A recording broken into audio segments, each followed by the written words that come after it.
Uh, if you're wondering, yes, that's supposed to. I put that dark line in the middle. That's supposed to be like two different pages, Yeah, and but the the square. goal was to have one 2-page spread, right? Where it was one image across two pages, right? Yes. So are they, So is like that what I, go ahead. she's like in a room, and then there's the opera singer in the other room. Like they live right next to each other, and Oh, like okay, she that'll work. you're singing across the wall. That's Okay, what I was. like this here, right here, this or this shape right here, I'm not understanding what that is. Okay, that's supposed to be where the word is, and then it's supposed to be, well, how do I explain it? Like I was trying to do like I don't know, like lines coming out like this, like big, like she's singing like super loud. That's what I was trying to convey, but I think maybe I need to rethink it a bit. Yeah, because I'm not exactly sure what that is. I wouldn't put a big word there. Um, and then if you're going to do something like a burst, I don't know if that makes sense for this. I think you get the point. I mean, it's all those opera isms, you know, that hat and all that stuff. But the other thing I'd say is, like, if we've been talking about line a lot in relation to light, right? Oh yeah, So, like, where's the light? that's actually I haven't put that in the thought actually. Because you got to go, if the light's here, then I can start to, you know, punch my line in different places because you want to get some separation here. Now, if I was doing this and I go, okay, none of the line is going to live into the final color illustration, then I might go, yeah, it doesn't matter because I'm going to bury it anyway. It doesn't matter. But you know, so I'd start to punch a little bit of my line here and separate things, like here, here for sure, here, here. You know, and if you see it, these are popping out too much, so my lines all have to relate to each other. Does that make sense? That makes sense. Yeah. Okay, so just get rid of that. You know, and or it could be her hand is just, maybe this other hand is up here and also emoting, right? Yeah, that could work too. You know, like right. Yeah. Yeah. And then you can, you know, put the. Yeah, I could put the rest. Yeah. And by the way, everybody gets that, like, an opera singer is loud. Yeah.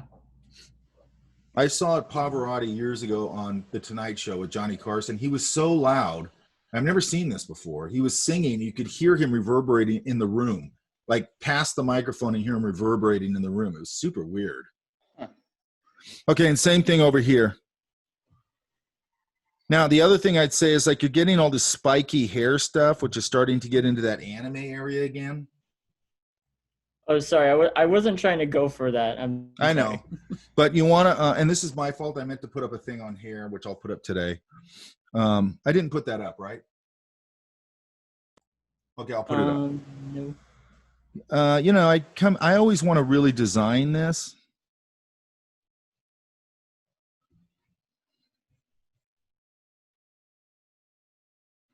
And, you know, you have to be careful with really sharp edges. It actually can be kind of off-putting. Like, this could get a little heavier because that's going to separate from the back of the arm. But make sure that all your lines relate to each other. That, like, when I just punch these, that's too much of a leap. I'd have to adjust everything a little bit. Does that make sense? Yeah. And then here, I don't know, maybe I'd put something here. Like a belt. Yeah. Yeah. And maybe a pocket. Mm-hmm. If I put that pocket, sometimes they'll jut out a little bit. That'll get me to break the silhouette a little. And then these are headphones. That's supposed to be like that's supposed to be like on her t-shirt. That's a design on her t-shirt. Okay, so right now it's reading like it's really headphones. Oh, okay. So I might put a different logo or something on here. Okay. Whatever. Or, you know, because it's limited space and you got it like waist to waist, right? So it's feeling like it's floating there or something. You know, if I was going to do it as a graphic, I'd make it look more like a graphic and make it punchier. You know, whatever it is. Yeah, I see. But I also might take this if I was going to do design art. The other thing is like this is getting into this transition thing again. Your shirt, look at my shirt. It doesn't just end like a piece of paper, right? There's a collar there a little bit. Yeah? Yeah. This is probably going to pull a little this way. And I get that we're not making a realistic drawing here. I get it. But I just need enough stuff so there's enough. See how you add a few shapes? It just feels a little more fleshed out. Yeah, I could see that. Because what, and then like this, what's this shape? Oh, that's supposed to be the book on our bed, like just Okay, kind of like see, spread out. you gotta make that read. So you might want to put it a little more in perspective.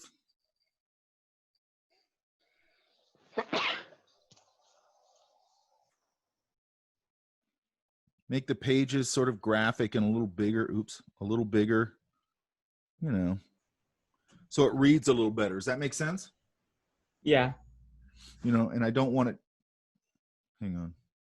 And also, like what I just did there, that's probably okay, I guess. Yeah. Just make sure, like, that could almost become a tangent. See where I did that right there? It kind of goes behind her enough. So I think it's fine. But and the other thing with that is it'll give you a little bit of overlap.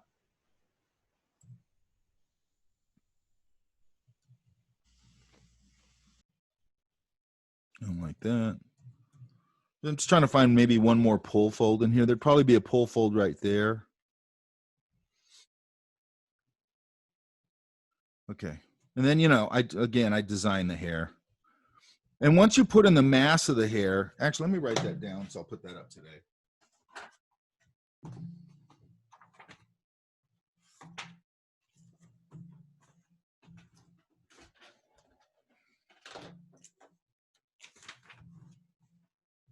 What's today? The 19th? The 18th. 18th?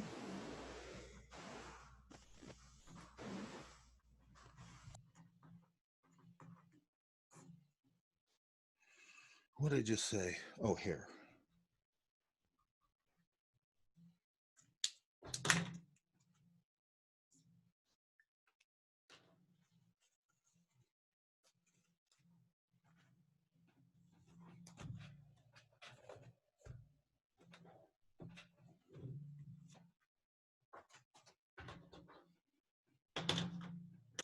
Okay.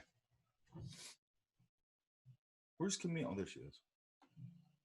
Okay, so that's that, right? Yeah, that's about it.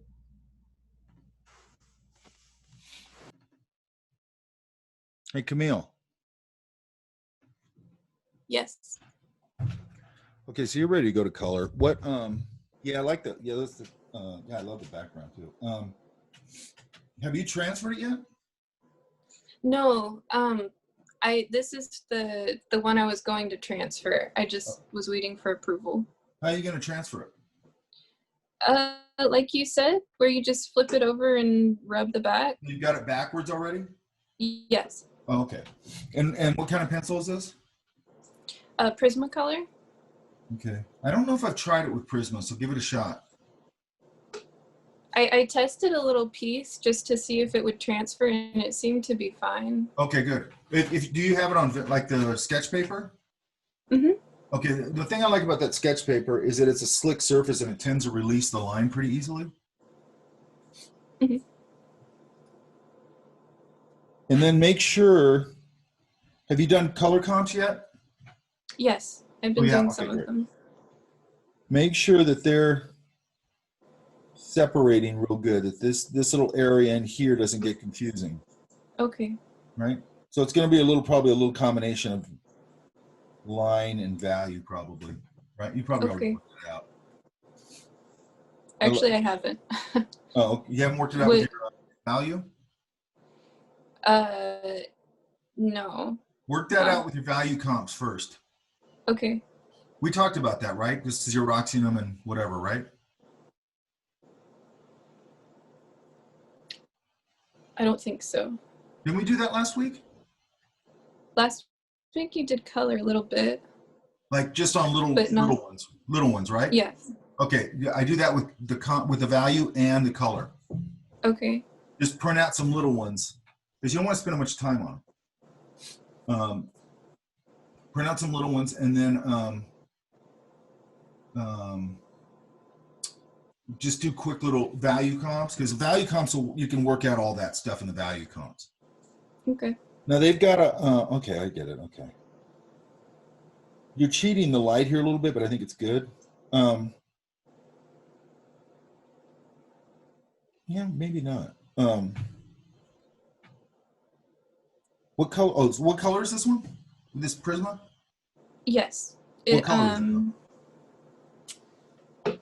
I don't have it with me. It's one of the brown ones. Oh, it is? Kind of an orangey brown. Yeah, okay. It should work.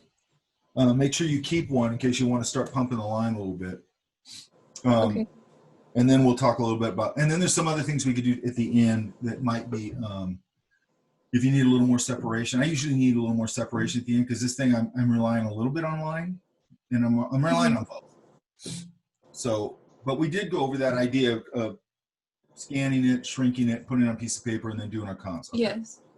Just want to make sure I went over. Yes. And then, okay, so here's what I'm going to do today, right? Today, actually by Sunday, I'll have it finished. I'm going to put, because I need to bank all this stuff anyway. So the transfer method I went over, I'm going to do a tutorial on that so it's just clear. And then in that tutorial, I'm also going to put stretching your watercolor paper. So that I'll probably get done hopefully by tomorrow. Okay. Because that's kind of, it's not complicated, but for me to film it live, it's kind of complicated, right? To just do a tutorial and it's easy. Okay, and then there's going to be 2 different ways you can do that, okay? Actually, I'm going to go pull, give me 2 seconds. I'm going to go pull something and show you something.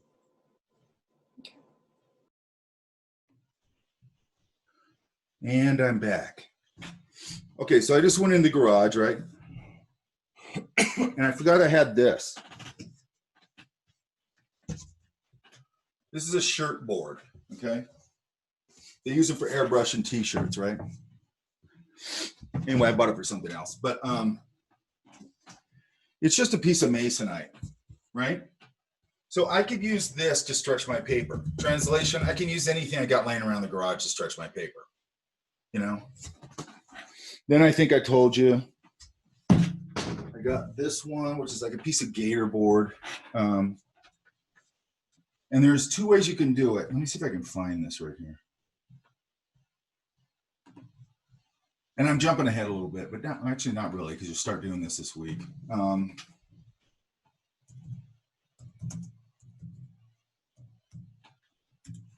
If I can find this here.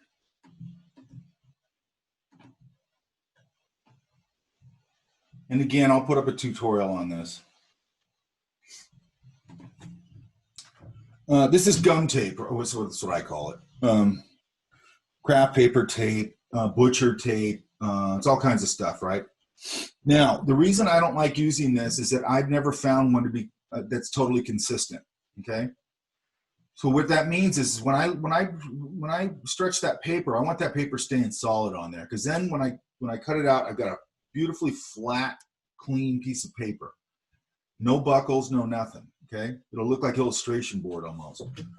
The way around that is if you want to do 300-pound watercolor paper, which is really heavy, and that doesn't usually buckle or anything. Okay, now if you're doing the rub down technique, the 300-pound, I actually thought about this. I'm like, I should have been using that, because I almost always use a rub down technique. But if you're going to light table it, good luck light tabling it through a 300-pound piece of watercolor paper. It's probably not going to happen. My ex-girlfriend used to use a technique where she would basically, but her stuff was pretty, a little broader, not as detailed as mine or whatever. She'd go over a drawing with like a Sharpie, so she could see it, barely see it through the light table, right? And I was just like, just rub it down, you know? But if you're rubbing it down, it's cool, because then you really don't have to stretch it, okay? Usually you should be using 140-pound paper at least. Don't use 90. It's too thin.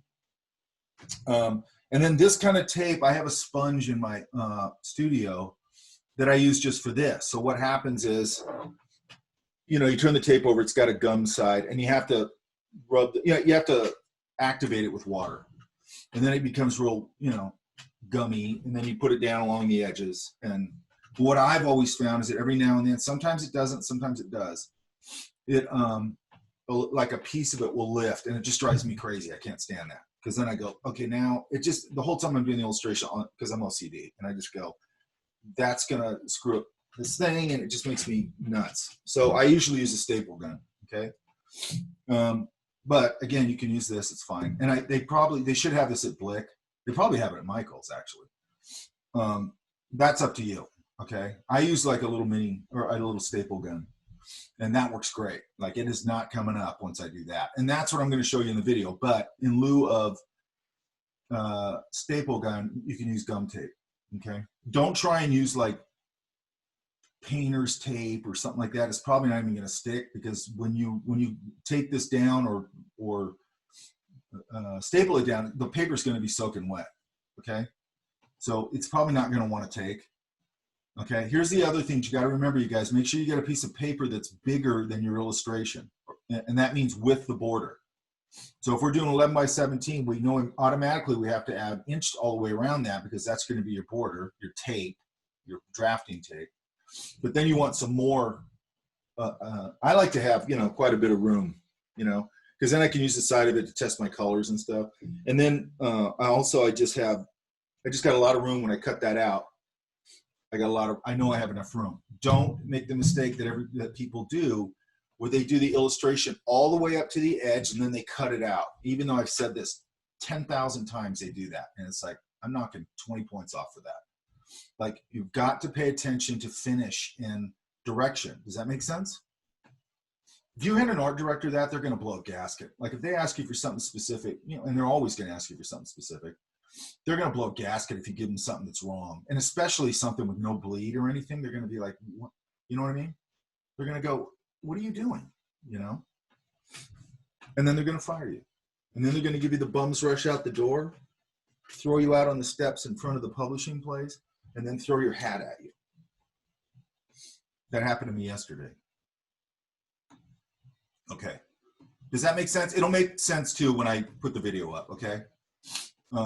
And I'm also, again, I'm going to add, the video is going to be, the first video is going to be the transfer and the stretching paper. That way we can reiterate the transfer process. I think it'll be simple. It'll feel a little simpler in there, because I'm taking mine. I'm doing the same project with you guys, because I realized I had to, probably talked about this last week. I need to demo the process of actually starting the painting, right? And I need to bank all this stuff anyway. So I need to bank the transfer process and the stretching process, and then starting the actual illustration, right? So I'll finish the drawing off today, probably. Well, I have to finish it today.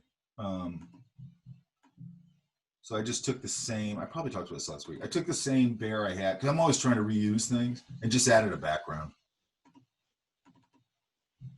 So just that, right? Now, when I transfer that, a lot of that value is not going to be there, right? And you'll see it, because when I transfer this, which I hopefully will do today or tomorrow, you're going to go through the process. I'm going to go through the process also of how I reinforce the drawing after I transfer it, okay? And that's it. I'll just tweak a couple of things. Like, I got to tweak some stuff in here. I want to tweak some stuff in here. I might put a rock here just so I can do some texture on it. Show you guys how to do texture. I'm totally running out of bandwidth right now. You know what I mean? Like, I have to go meet with this guy today about, I'm having all these retaining walls built. And because in my mind, I go, okay, I'll do my class, and then I'll go right into doing the video for this. And I go, oh, I got to go track him down and go hand him $4 grand. You know what I mean? But this is ready to go, Camille. And what you're going to see, and you'll see it when I start this, I'm going to really try and get this all finished by Sunday. That's my goal. Okay. So what I might do on Sunday, because, okay, so on an illustration like this, I might spend 2 days on it, just on the color, right? Mm-hmm. So what I might do is I really want to film the whole thing, even if it's crazy long. But what I might do is go, okay, I got enough here to show you guys how to start this, and I'll put that up, and then I'll add to it later. Does that make sense? Yes. I'm going to try and just do it in one fell swoop and just go. And I know what's going to happen is I'll go, it's done enough. Then I'll look at it and go, that's not even close. And I'll do some more, and, you know, and maybe I'll have to break it up or something. But I'm a big believer in trying, even if it's a long process, just go break it up, put it online, because I just don't like videos when I look at them and they go, it's here, and all of a sudden they cross cut to this huge leap of finish, and you go, how did you get there? Like, how's a student supposed to know how you got there? And then another huge leap. Okay, now let's jump over to here, and it's almost finished. And you're like, all that stuff in between is, to me, is what's super important. Does that make sense? So I told you guys I used to sit behind Gary Meyer and watch him paint. I just sit there and watch him paint for hours because I wanted to see every little thing that he did, like how he solved every problem. It was just helpful to me, you know?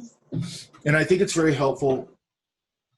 It's just very helpful to me to demystify the process and just go, here's the process beginning to end. Again, you can just scrub through it. You can do whatever you want. Who cares, right? That's why I don't like to edit out a lot of stuff, okay? I'll edit out stuff where it's like, I went and made a sandwich, so that's where you'll see an edit, you know? Stuff like that, right? Or, I don't know, 5 minutes of me. So if you see an edit, it's probably because I went and ate or something, or I came back the next day and started on it. Or I spent 10 minutes looking for my sponge to activate the tape, and I'll cut all that stuff out because there's no point in that stuff being in there. So if you see an edit, that's usually what it is. It's not me cutting out part of the process.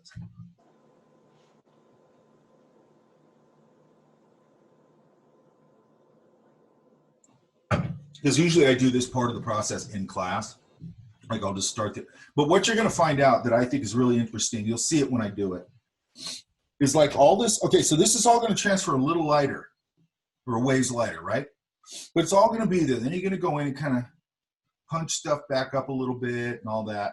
And then once you stretch it, it'll give it another layer of sort of pulling into the paper a little bit. So it's a lot of push and pull, which I just like a lot, okay? I like things to sort of disappear, then I pull them back out. I know it sounds weird, but it's just an organic process for me that it, again, helps me keep the spontaneity and the looseness of the drawing. It just helps me do that. Does that make sense? But what you're going to see is because you already have a little bit of value in here, that once you wash over that, it's just a really nice transformation where all of a sudden it just very quickly looks like a painting. And I just like that. It gets me excited about it very quickly. It's also doing a lot of the heavy lifting for me right in the beginning. And then a lot of it's going to get buried and sort of fall back and everything. And that's exactly what I want it to do. Okay. Now Prisma, I don't know how Prisma will react on this. Probably similar. The pencil I use is a pretty soft pencil. So it also, and yours might do this too. When you stretch it, because you want to stretch it after you do the drawing. Okay.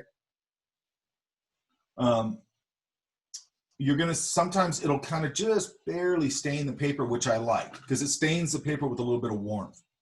Okay. And then I usually do a really light wash, which I'll do in the video, really light wash where you can barely see it of yellow ochre. Okay. And the reason I do that is like it's pretty much imperceptible once I start with a painting. But if I leave the white of the paper somewhere, it's gonna have a little bit of warmth to it. Does that make sense? So it's not just screaming white, it's got a little bit of temperature to it.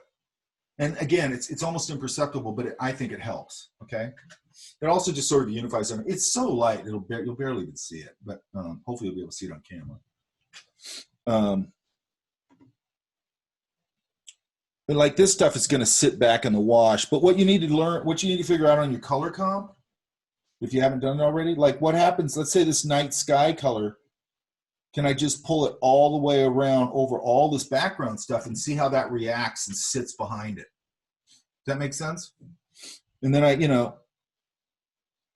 you might want to save these whites. That's up to you. I mean, you can go back in with them, with a little bit of gouache. That's fine. Mix a little gouache with your watercolor.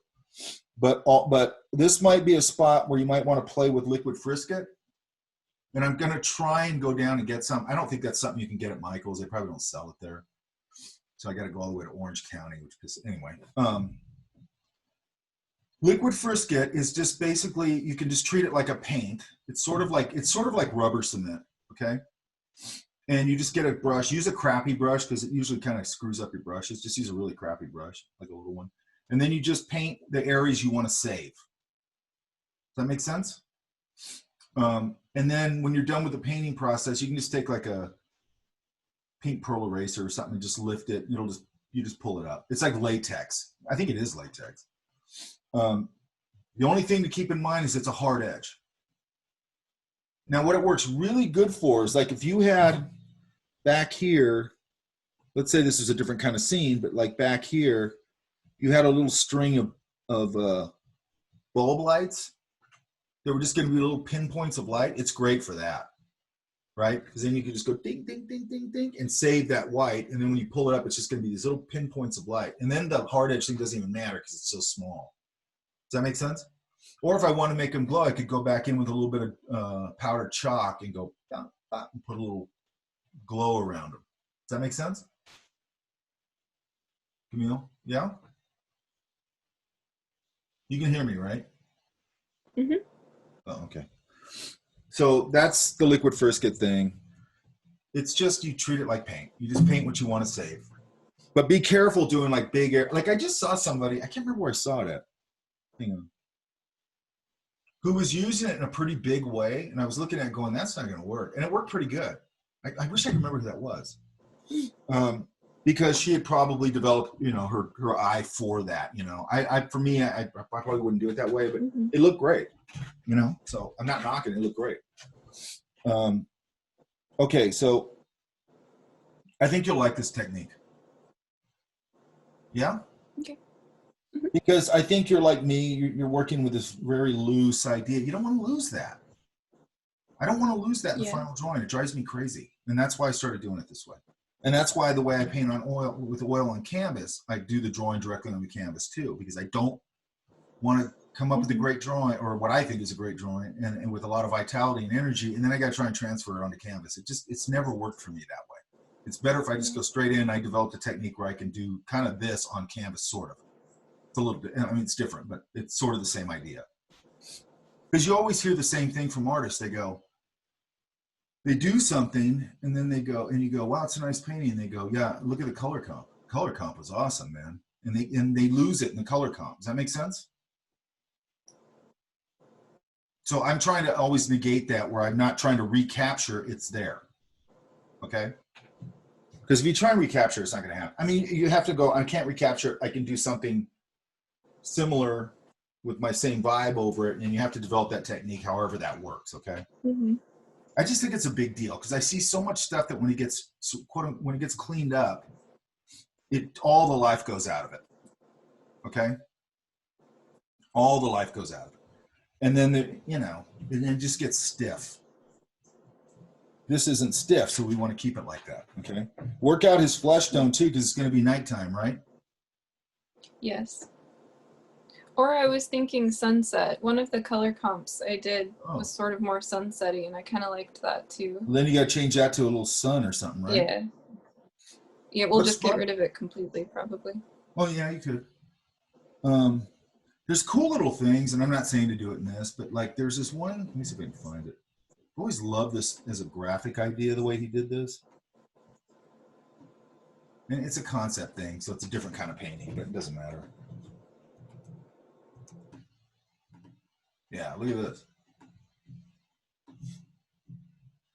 I love the way he put the sun in there and then just took a big fat brush of purple and went right over the front of it.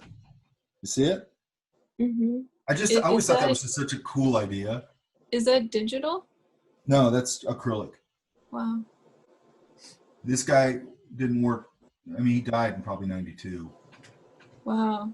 The thing I always loved about Ryman is this is really weird to me. The way that I draw probably came, at least the initial spark of it came from this guy. Because I'm pretty sure I saw him probably on Wonderful World of Disney back in the early 70s, or who knows, might have even been the late 60s. I don't know when it was. Probably early 70s. But every now and then, I probably said this before, every now and then on that show, Walt would come out, and they must have been reruns because he was dead by then. And then he'd come out, and they'd have this sort of stage thing that looked like Imagineering, and he'd have like all the legends were in there who became legends. John Hinch, Herb Ryman, all these guys. And he'd walk through, like, it looked like an imaginary room, like they were working on that project. And he'd go, "Hey, Johnny, what are you working on?" You know, and he'd go, "Hey, I'm working on this model or whatever." And you're like, "That's the greatest thing in the world I've ever seen." And then I'm almost positive there was one where he's like, "Hey, Herbie, what are you working on?" And he had like drawings up and stuff. And Herb Ryman drew like super structured, but super loose. Does that make sense? And I didn't know how to interpret that when I was a kid. Like, I didn't know how to interpret any of it. Like, I'm like, what are all the drawings for? So they're like visualizing stuff. I mean, you're a little kid, you don't understand it, right? But I remember that drawing style. I remember looking at that and going, just thinking that was the greatest thing in the world, and that I couldn't figure out, like, it was so loose, but it was also so like tight at the same time. I just couldn't figure that out, but I loved it. You know what I mean? And then look at his concept paintings. Look how loose they are. He's the only guy I know that kind of worked like that, where it's just crazy loose, you know? And then he'd just do these great little graphic solutions like that, you know, just putting a purple wash over that sun. Now, why did he get that? Probably because he was a fine artist. All these guys mostly came out of fine art and they moved into this. So he would go on painting trips to like Africa and stuff like that. So that's probably something he saw somewhere and cataloged it, or maybe did a little plein air piece of it or something. Does that make sense? Yeah? You're cutting out a little bit. I'm saying he probably Okay. saw that. Wait, am I still cutting out? Am I still cutting out? You're okay now. Yeah. Okay, Just let got me stable. restart. Let me restart. Yeah. Even though I did right before this meeting. I want to make somebody a co-person. Hang on. Okay, does that all make sense? You got questions?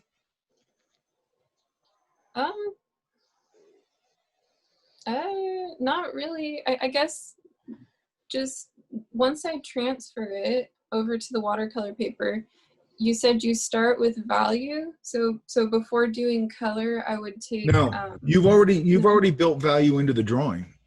Okay. What I'm saying is when you, okay, so watercolor is transparent, okay? Yes. So when you start washing washes over that, it's just going to sort of assume the value underneath it. So it's not that you're adding more of a, I mean, you will as you're painting into it and stuff.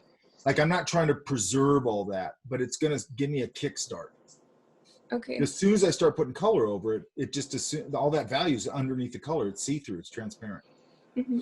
What I was saying is do your little color comp first, and then do your value comp.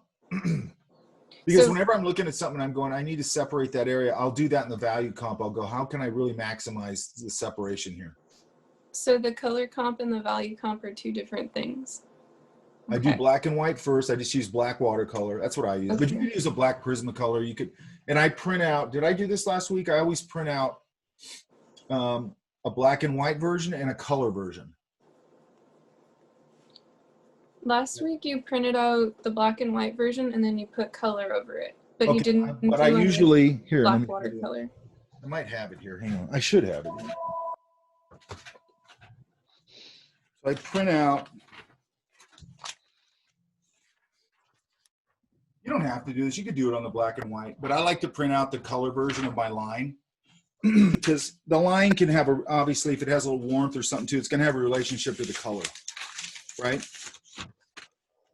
Then I just start working over it with a little bit of just simple color washes, right? Not overthinking anything. But what I am thinking about, and I probably said this already.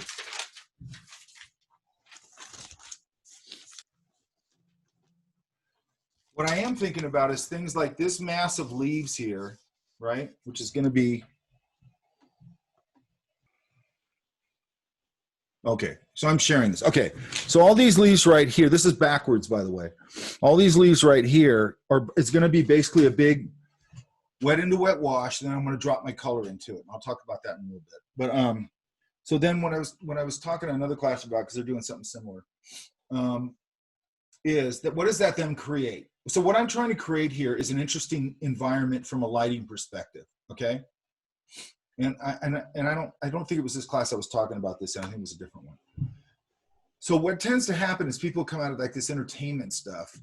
They go, oh, in order for me to light it in an exciting way, then I've got to have a yellow moon over here, and they're holding a glowing orb, and there's a torch, and there's just all these kind of proppy things that, like, that's fine for an entertainment drawing or painting or whatever, it's fine. But they don't know how to light this, okay? Because in here, unless I'm going to make this a night scene, I'm not going to have artificial light sources. Does that make sense? So then what can happen is like this bear is going to be basically brown, right? Hang on. This bear is basically going to be brown. Then there's his little cabin back there. By the way, this is based on where Torpedo really lives, by the way. Because I found where he lives. He lives in an abandoned, or he used to live in an abandoned campsite up here, which, by the way, is super cool. I'm pretty sure that's where he lived because I ran into him there one time. But anyway, so then this cabin is probably going to be brownish. You know, I could probably do something with the roof. This tree trunk will be brownish. This will be greenish. So I can end up with just so much brown in here that it's just like, yeah, right? So it's why when I'm doing this, like this mass up here, then I'm going to wash all, I'm going to make this fall, right? Partly because we're going into fall anyway. But so what do all the leaves create?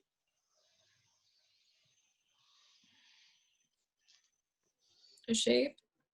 It's going to create, leaves are translucent. Mm-hmm.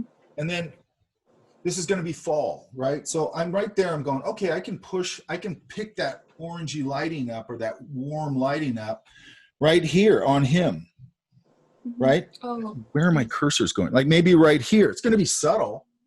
And when I wash the color into this bear, and I'll do all this on the video, okay? I'm gonna wet this whole area down, just him, and then I'm gonna start washing my color into it wet into wet. And then as it moves over towards the leaves, I'll probably warm that up a little bit based on what these leaf colors are, right? Then I'm gonna light this. I probably talked about this already.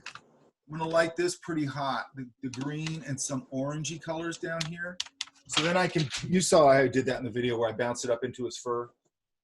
Like all that green and stuff. I'm creating the environment so I can bounce some light around so he's not just a big brown mass, that I can get some nice color into him, right? And then I started thinking about, I told you guys this a million times probably, the ground up here and trunks, tree trunks and all that stuff, all the browny stuff during the day up here, for the most part, goes purplish. So I've got a color temperature thing there, right? So I'm going to keep him nice and warm, right? And all this up in here warm. And this cabin, yeah, it's going to be a brownish thing, but I'm probably going to do more of a purpley brown. Okay. And then I'm going to fuse it with these mountains back here, which will probably just become a wash of purpley, bluish, you know, so they sit way back. And then the sky will be blue. And I'll wet parts of the sky and drop color into it, and then let it sort of bleed and stop. So that'll start to create clouds. Or I could lift it out like I did in that video where I lifted it out with paper towels. I could do that. I can do it either way. And then this ground, I'm going to light it with a pretty hot green. And over here, probably closer to the tree, a pretty hot, you know, warmish ground. So now I've got the components to set up some interesting ambient light, bounce light, breaking up all that color. Does that make sense? Or breaking up all that brown and all that stuff, right? So, but you got to think about that. And then also, just like I did in that other video, you know, I might leave a little sliver of his arm white, so then I can like reflect some blue into that edge light, right? That's a really nice little cool against warm thing. It's pretty nice, right? Probably wash a yellow ochre over this and then build up like a goldeny color on the bottle. They're usually pretty brown, but I might push a little more ochre just because, again, I've got so much brown, right? And a little bit of yellow over that brownish, warm brownish color will probably give me not too bad a beer look, right? So I'm thinking about the color underneath as opposed to the color I'm putting on top. And then I can build up and build up. And what you'll see is because it's not going to be this poppy when I transfer it, I'm just going to pull as much of it out as I think I need. And that's just part of the learning process, right? So this color won't affect my top color as much on the actual watercolor paper because this won't be quite as strong unless I want it really strong. Now, if I went the other way and I go, I'm just going to do this as like a typical brown beer bottle, then I might build it up where it's a little more value like that and just put a little golden wash over it, and that's it. Okay. Now, another thing here is on certain things where I have value underneath, depending on what that value temperature is, I'm going to go in with a more straight, like with watercolor, I'll go in a little more with straight. Sometimes I'll take a color right out of the tube, which I would never do with like acrylic or oil or anything. Because there's things underneath it changing its value or changing its whatever color value, whatever, right? So if I have a bunch of yellow, one way I could mix this ground color is I could put down a really hot lemon yellow, and then I could put like cobalt right over it after it dries, put cobalt over it, and it's going to create a pretty vibrant green. Does that make sense? So it's stained glass again, right? So you can mix on the palette, and then I'll do a little bit of mixing on the surface of the paper. And then if I have something back here like this, I could call this an orangey kind of thing, where I go, if I wash blue over this orangey thing, it's going to kind of cancel some of the blue because there's a lot of orange in this. So I'm thinking about that stuff all the time, okay? And your starting point for this, you guys, if you haven't done a lot of color mixing, is complements, okay? Start with complements. Does that make sense?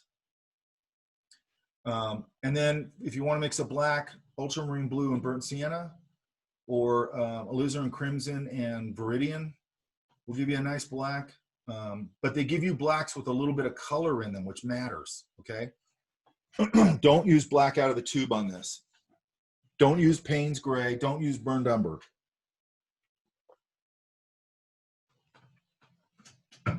And by the way, later, because I get students do this all the time, they go, look at this person's work. They use black. And I'm like, that's fine. They figured out a way to use it. It's fine. If you start doing that before you really understand how to do this and you're a student, that's going to become a crutch, number one. And number two, you're not going to understand what you're looking at. Like, you're going to go, oh, I darkened the value. And it's like, yeah, and you also muddied the living hell out of the color with that black. You know what I mean?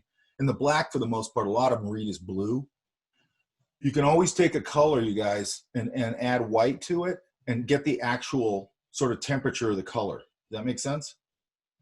Like if you do cad red, a lot of times you add white to it, you'll start to see it's a little bit purple. It's got some blue in it, okay? So then you find out like, oh, when I'm using this and my flesh tones are getting all messed up, it's because there's blue in this and it's muddying up my flesh tones, okay? Which is why I think a lot of people, I know I do, I like to keep a neutral red on my palette, okay? I like a neutral red that when I put white in it, basically just goes up pink. It doesn't go purple. It doesn't go screaming orange. It's neutral. Grumbacher red's like that. And I think most of the manufacturers, if it's like a Windsor red, I think that's their version of it. I think I've been using Parole for Golden Open because they don't have as far as I know, they don't have one that they do that way. And the Parole, I think, is pretty neutral. And then you want to go screaming magenta, then it's quinacridone and things like that. But okay, does that make sense? When we're sitting here talking about it like this, it sounds all complicated. It's not really, once you get the hang of it, okay? So if you want to knock a color down, hit it with this complement a little bit, right? And then think about, like if I'm mixing a brown for this bear and I'm going red and green, well, I want to keep the bear warm, so I'm going to let the red dominate, right? In that brown mix, right? And then I might go, I want to push it a little hotter. I might drop a little bit of brilliant orange in it. Or maybe as I'm moving the wash towards the light, I might start really leaning on some yellow ochre to really warm it up a lot, as it's moving through. And I want to do all that stuff in a wash so it's nice and loose. That's the other part about relying a little bit on the drawing here, is you have a lot of flexibility with the color. Because the line is doing a lot of the holding of it together. And if we do this right, they start to marry each other at some point because the line disappears, the color takes over, the line takes over, and then we'll go back and hit things at the end, okay?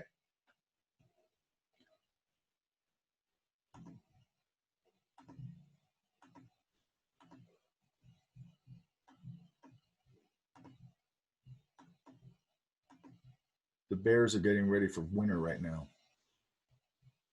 Camille.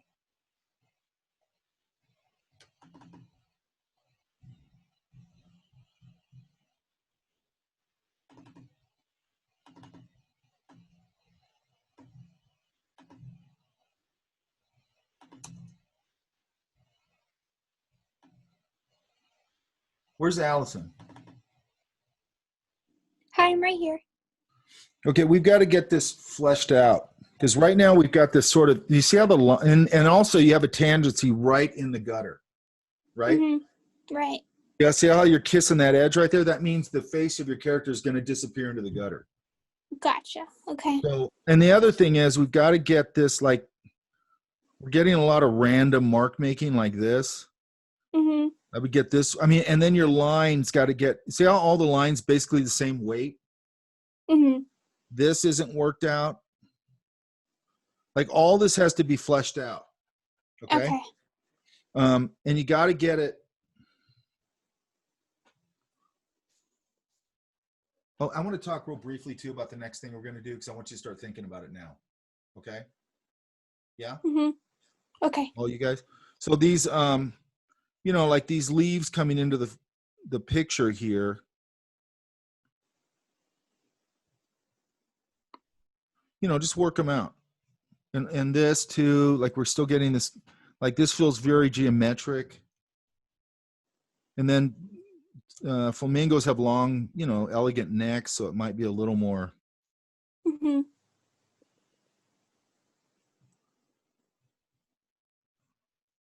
And then, you know, a little more organic part where their leg Gotcha. meets. You know, and then, you know, where's your light at again? You know, this stuff has to be like, I don't know what this shape is. It has to be worked out. Like you have to find a solution to how you're going to represent feathers. Okay. Okay. And it might just be a really simple solution. That's totally fine. What I don't want you guys to do is then go down the rabbit hole of like trying to over render the feathers, like in a realistic way. It's like, that's not what I'm saying. I'm just saying it's got to be worked out is all I'm saying. Mm-hmm. Yeah. Right. You know, and then if these are rocks, they got to get worked out a little bit. And then like here, you know, you might get a little bit of this kind of texture showing the edge, and maybe this gets broken a little bit with some foliage. Mm-hmm. And maybe there's a bush back here just to kind of break things up. You know, these are going to be more. Now you could probably put the texture on these with the watercolor, so that's fine. So just flesh everything out and make sure your line quality is working. Yeah? Okay. Yeah. Okay. Because I want to get these transferred this week. I want to get them transferred and start getting going.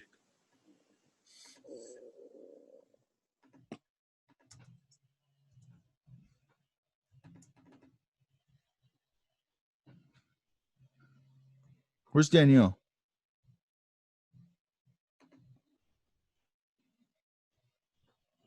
I'm right here. Oh, there you are. How come it always takes every so long to respond? Am I missing something? This is cool. What's this? The pencil one? Yeah, this Which one right one? here. Oh, that's one of my favorite artists on Instagram. I love that. Amade. Yeah, she does really cool pencil stuff. Okay, so like again, you know, you can add some of that stuff into your final drawing and it'll pick it up in the wash, right? Yeah. And by the way, you guys, part of the reason you want to stretch your watercolor paper after you have the drawing on it is it sucks it into the paper a little bit and all that kind of stuff. And it also sort of fixes it to the paper, okay? Because if I just go in, I mean, I can go in with like an HB pencil or something, but if I go in with like this warm pencil I use, it would probably smear. And plus, again, I like it to pull into the paper a little bit. So it sort of fixes it without me having to spray it or anything, because I don't want to spray it. Okay? So inspiration, right? Yeah. I pulled different ones for like the different thing. I noticed I don't follow a lot of watercolor people, but yeah. Well, they're out there. They are. Well, this is good. I love this. I love this, and I love this. You should definitely go. She's on Instagram, and all of those illustrations are like live, like they're animations. Oh, okay. And so they're really, really cool. Yeah. I've seen these really cool GIFs on Dribble. They look more vector based, but they have this very naturalistic flow to them. It's really cool looking. Yeah. I don't know think what they're so. probably using After Effects or something for it, but man, they're just cool looking. They're real simple. Yeah. So have you done this thing where you're leaving a little tone or a little value in the drawing and then you're just washing over it? I've personally never done that, but I'm willing to try it. Yeah, give it a shot, because it's just, I want to put, even if you come after it and you go, it's not my thing, whatever, it's just another thing to put in your toolbox. Yeah. And also, I think even if if I'm doing it in gouache or whatever, having that little bit of value under it, because I tend to, in my final drawings, I tend to add some value anyway, just instinctively. And then when I transfer it, I go, well, I might as well keep that value in there. It just gets me rolling faster, even if I'm going to paint over it eventually. Mm-hmm. It just kickstarts me, I guess. It primes the pump.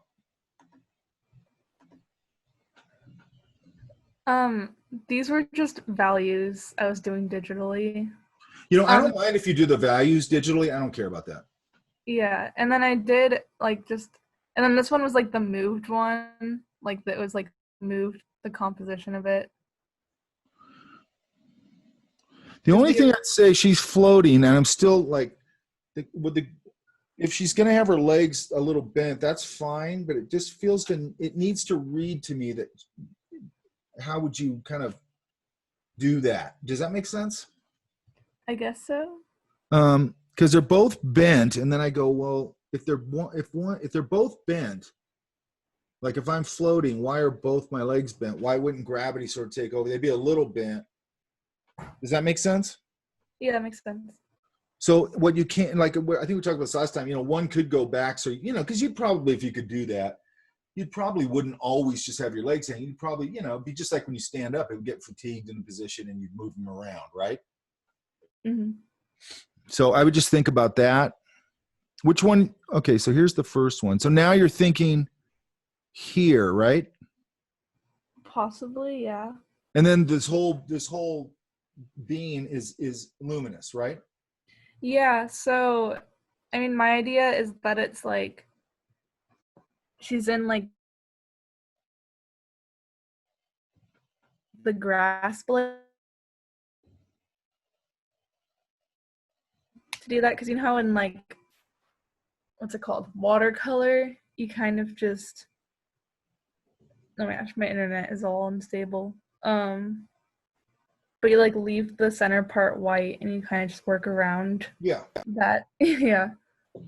Okay, that's going to be another thing. If you want a soft edge like that, you're probably going to want to work wet into wet a little bit, right?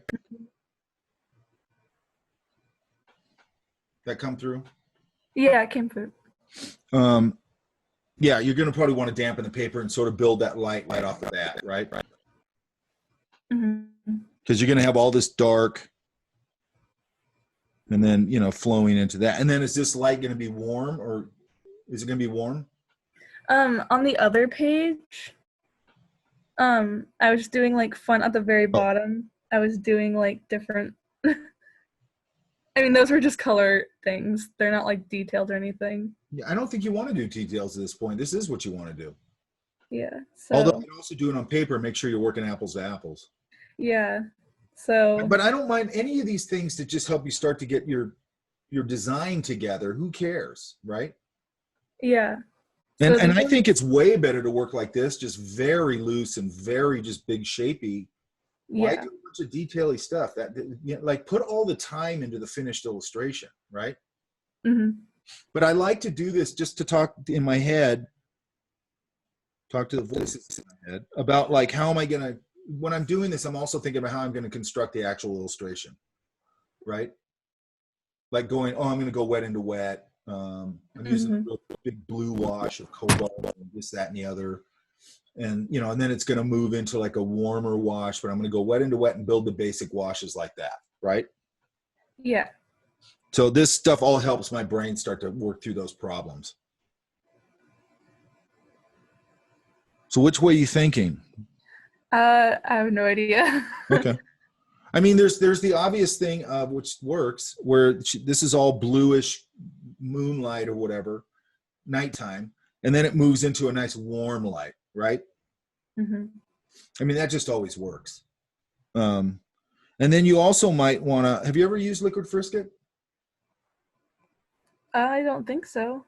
Like if you have any little pinpoints of light like that, you might want to play with it. Yeah.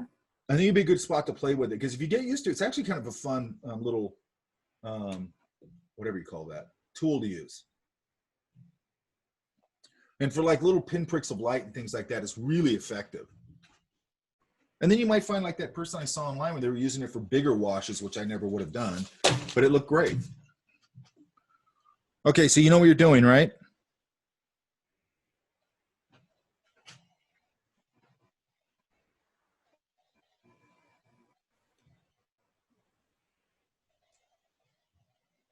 You there? I think I've lost Danielle. Yeah, sorry, my Wi-Fi is like really bad right now. It's my Wi-Fi. Yeah. Okay, but you basically know where you're going, right? Sorry, Or- repeat that.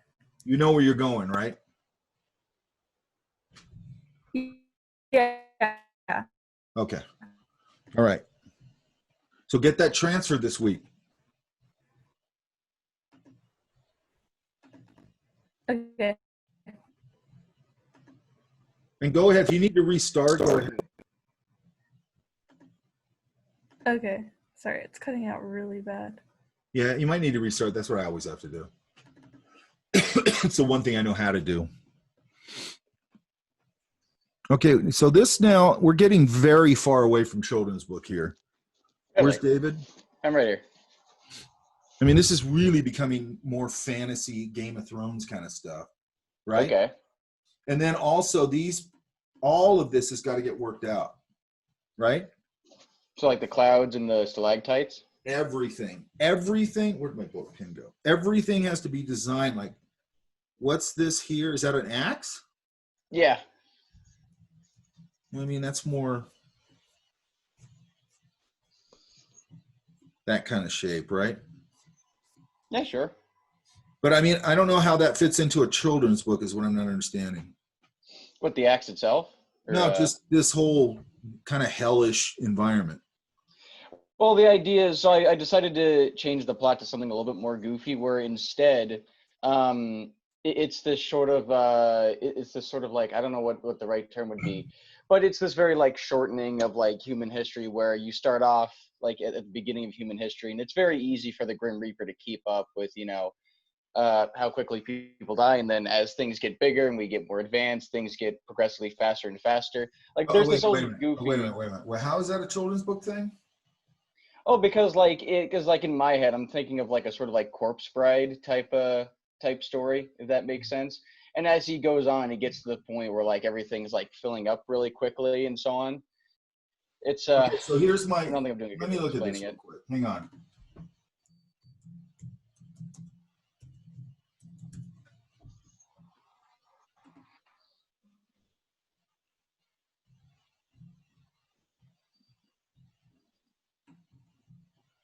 There's a sort of silliness to the look of this, correct?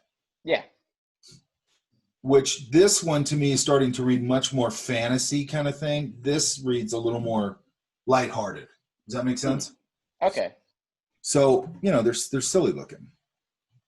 Okay. So you want me to? Okay. Yeah. So get a point of view on. I feel like it's sort of like, I don't know what the stylization is on these people here.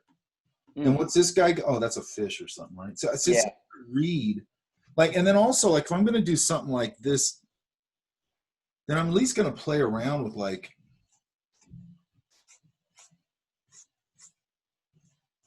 does this start up here, maybe come down, and then maybe end here, so now I've got a more interesting shape coming down. Okay. Not just a straight line. And then also like these flames, like how's that going to be done in paint? Oh, they're stalagmites. Oh, all right. So yeah. Then they got to read that way. They got to read as what do those look like? Mm-hmm. Which they're going to have texture. They're going to have, Now, if you want to do the texture and the paint, that's cool, but they can't feel like they're just sort of that, right? Mm-hmm. They got to Okay. feel like, and then like this, what's this here? It's supposed to be a gorge or sort of gap. Oh, see, I thought that was like a fence. So now you got to, you've got to, like, this isn't going to be uniform like that. That starts to imply that it's like tile or brick or something. Okay. Like, you got to find a way for this to sort of come over this edge.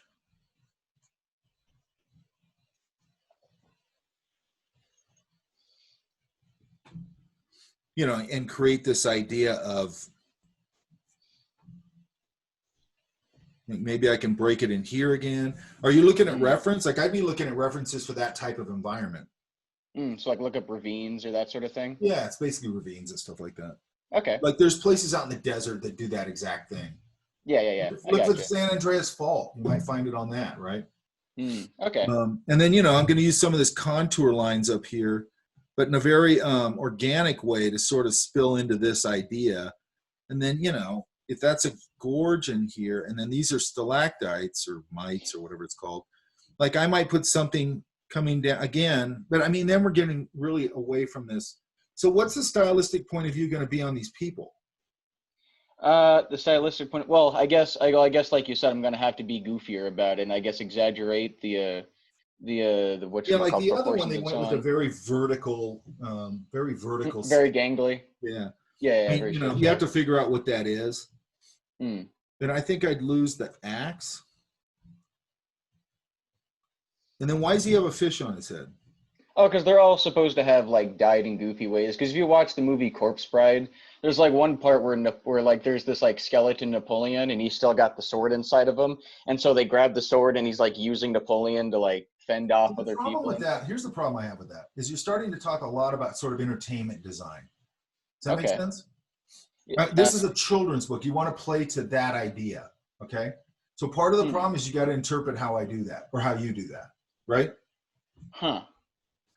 Because here's the point and reason I do that is because, and after this, we're not gonna go through this whole process. We're just gonna grab a drawing somewhere and we're gonna go. But you got to be careful of going. Every project I do, I'm just gonna try and make it something I want to draw. Does that make sense? Because an art director doesn't care what you want to draw, and and you can build a career as a freelance illustrator. And going, this is my thing, you can totally do that, okay? But it's got to be a very fleshed out style. And then people are going to come to you for that style. Does that make sense? Yeah. And it could be anything from the contents page of Rolling Stone to a children's book, okay? They're just going to come to you for your style. They're going to go, we like your style, cool. And they hire you for that. It's kind of a different thing than if you're a gun for hire and you're working for like entertainment companies. Then you're going to come in, they're going to go, this is the style of the show or whatever you're working on, product. Whatever. This is the style of the thing, and this is what you got. This is the parameters. So everything you get is going to have parameters around it. Even if you're a freelance illustrator, it's still going to have parameters around it. You got to still solve the problem they need you to solve, right? So the problem you got to solve here is like, give me a stylistic point of view, right? This guy feels a lot more worked out than last time. Yeah. And then is this his hand right here? Yeah.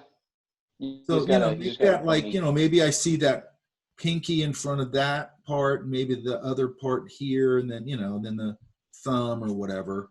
Okay. So it's a little worked out. I was just having a hard time trying to figure out how to draw a hand so freaking tiny on the on the page. Just get a small, like this brush is too big, obviously. And then just go, because you're not going to have to show a lot of it. It just has to be. There's this part of your hand right here that everybody uses a lot. See that? It's like that, and then that little pad right there. There's two of them. Then there's one here. So that what I look at those as is breaking points and landmarks, right? So if I'm showing a hand from that position, then I'm going to show this whole thing as a unit, and then put everything else in that hand behind that unit. Does that make sense? Yeah. That makes sense. Whatever, right? Now, if I'm doing it the other way, where I'm showing a hand more in this direction, if I break it down graphically, then I've got this thumb, and then I've got that big landmark. Then I've got these. and even this simplified, this helps a lot, right? It's just a graphic landmark of an anatomical thing that gives my drawing a little more structure. Does that make sense? Yeah. That makes sense. I'm using those things, those little landmarks, just in very simple graphic ways. And then what I do a lot, and again, you know, I've got this foreground palm here. I might take this whole unit and just put that into shadow. So now this will help pop this, right? And then if I have like something in that hand, then maybe this back here, if I have this in a, you know, if this is a glass globe or something, then I might do the opposite thing and start to go and knock this back a little bit so it's less in value, so it's behind it in the glass. Does that make sense? Yeah, that makes sense. So I'm thinking about all those things, and to my mind, all those things are design elements. It's just going to make the thing look a little more interesting when I paint it, right? Okay. And it's also going to help convey materials, because I need to convey, you know, if that's glass and I'm looking through it, I need to know that, right? Hang on.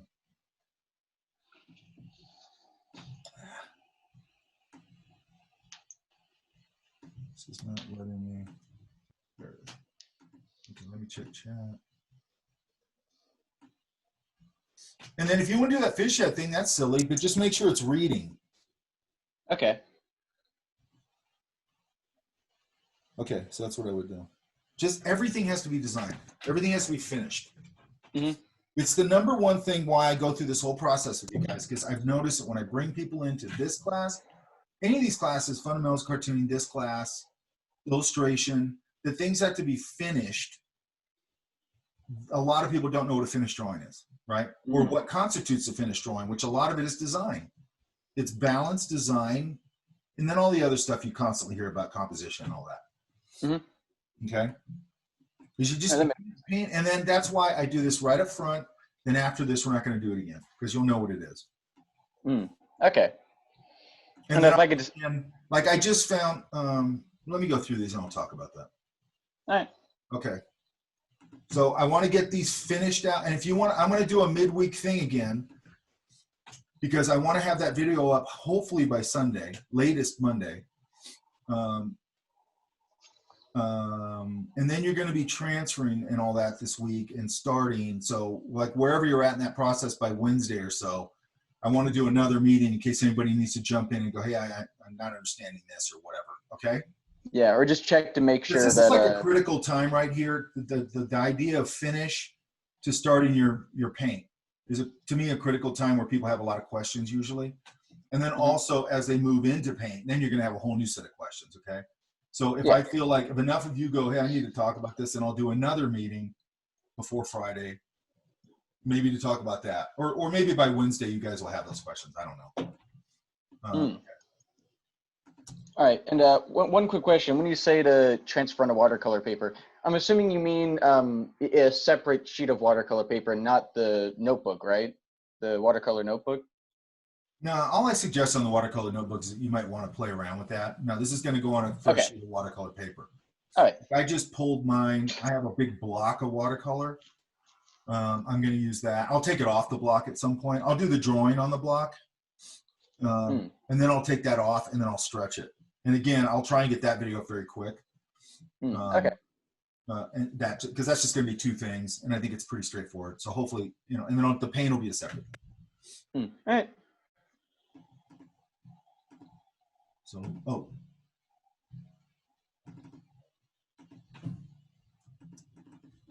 Susie. Yes. What do you think? That's looking pretty good. It's getting there. It looks really messy. It's on that tracing paper, you know. It's not as messy as it looks in the photo. That's fine. I don't care. Like messy, I don't care about that right now. You know what I mean? Okay. Like my drawings Okay. look way worse than this. When I'm doing this, man, they're Frankenstein things. When I'm doing them on paper like this, Okay. a lot of times they're just Frankenstein stuff. But you understand why I do that now? Yeah, I'm starting to learn to use it. You know, you could see where I used it for the dogs in the Uh-huh. van. I don't want to And I keep also, drawing everything. You know what I mean? right. And I used it for the shadow. Oh, yeah, yeah. I mean, so some of the challenges for me, like just looking at that, I want to have these stylized clouds, but I don't know how to stylize them. Or not, but not clouds, but smoke coming One out thing of I that would look at, van. okay, so there's, sometimes I go, you look at like graphic solutions for things, right? And then sometimes I just go look at graphic solutions for things to get me inspired. Or sometimes I'll look at it and go, that's just a standard idea. I might steal a little of that. As long as I'm not stealing somebody's like personal style or anything. So one of the things like that falls in that category for me in illustration was like if I was doing when I was in like college or whatever, when I was doing like I don't know, painting of a ship in the water or something, right? Then I would go look at I'd go look back and look at really old school illustrators like Gary Meyer and stuff like that, and further back. And you kind of saw they all sort of rendered water in the same way, sort of, right? Why? Because there's a certain logic to water. So then I went to Gary and I go, Gary, how do you paint water? He goes, oh, it's like this. This happens, light comes through here, this happens, and then everything, that's how it works, right? That's why they all use the same methodology, basically, because they learn from a guy like Gary, right? And then you go, okay, I'm not stealing nothing there. That's the standard way of rendering water, right? But then I go, okay, now can I put my own spin? If it's a stylized thing, I'm still going to take that logic, but at least I understand it now. Does that make sense? Like, I'm not just going to look at it and go, oh, that's how they render water. I'm going to go to some, I'm going to figure it out. Like, why do they do that? Oh, because that's the way water works. Okay. I always want to know that. And then I might totally jump off the cliff with it. Okay. Okay. But like in this case, one of the things in line that usually, let me see if I can find it, that they're usually doing that kind of thing.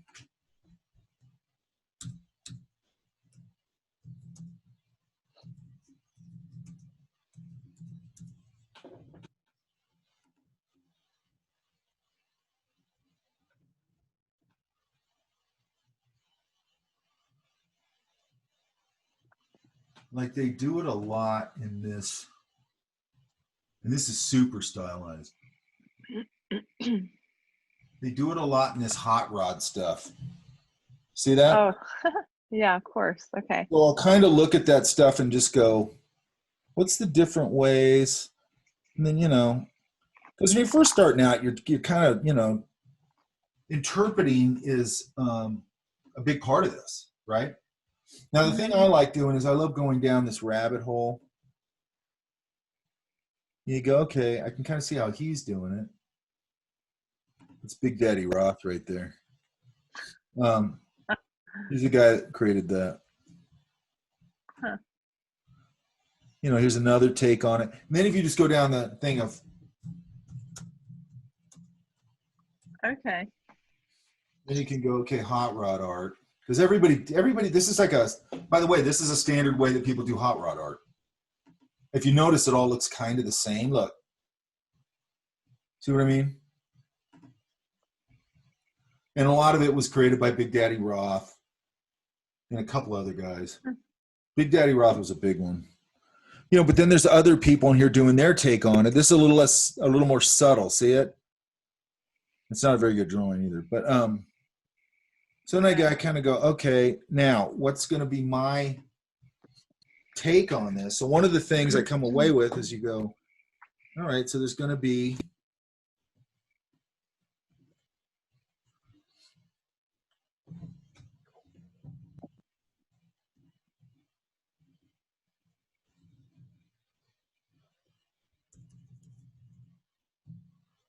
going to be a little of this where it's kind of coming out, and then it's maybe some over each other, and I don't want them all to be uniform, right? Okay. Right. And then maybe I've got a couple of puffs up here, and they're all kind of coming out from this, and then I'm just going to play around with it and try and come up with, oh, no wonder my opacity's down. I'm going to try and come up with some fun ways to show that. I'm going to get some overlap here like this one. is in front of that one. Maybe that's in front of that. You know, a little bit of that, because one of the things you're kind of conveying with this is motion, correct? Mm-hmm. You know, and I play with it a little while. That's a little too, but you see it's starting to get a little bit of that idea going, right? Right. Yeah, much better. I mean, it's real simple, right? This can come under here, like that. Keep these nice and clean. Again, you know, might give that a little more weight. A little more weight. See if I put a little weight on that top, how it pulls that in front of them a little bit. Okay. So it's all about, because in this technique, if we were doing this, again, if we were doing this and we weren't going to rely on any line at all, then you could basically transfer this pretty simply, like on a light table, and not get as hung up as I am talking about all the line and all that, because you're going to paint it, you're going to cover it up with paint anyway, so it wouldn't be quite as important, right? Mm-hmm. But because you can rely on the line a little bit here, you know, I want to really think about that. Okay. Okay. Like, is this one here TV? Yes.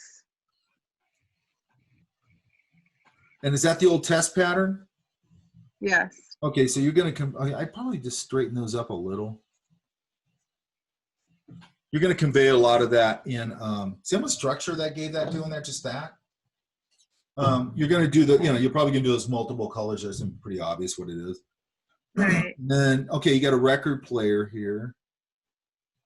Oh, good. I'm glad that you could read that. I'd probably structure this up a little, that line. I might make the records a little bigger. And then, you know, something you can do is, like, if any of these are flying off, then I could turn one and get a little more record, and maybe even turn one a little more if they're flying off. Okay. Yeah. You know, One did be beneath the guitar, but oh yeah, it's hard to read. Make sure that it's reading. You know, Yeah. one of the standard ways of doing this sort of thing is, you know, they sort of do this shine thing. Where there's a little shine left on it. Mine's too hairy looking, but you know what I'm talking about, right? Right. Right. Okay. Just anything you're doing, you got to really make sure you're conveying what it is, you know. So I'm like this. I might clean that up a little. And again, is this like twine around it? Yes. So, you know, then I might put. You know, I forgot to put the straps on the whole thing. Yeah, and I might make sure that this is reading with like a little bow. So sometimes that's just a size thing. You got to get it big enough where I can read it, right? Okay. Yeah. You know, I forgot to put the straps on there again across the whole load because I just am having issues with that. Yeah, you could kind of.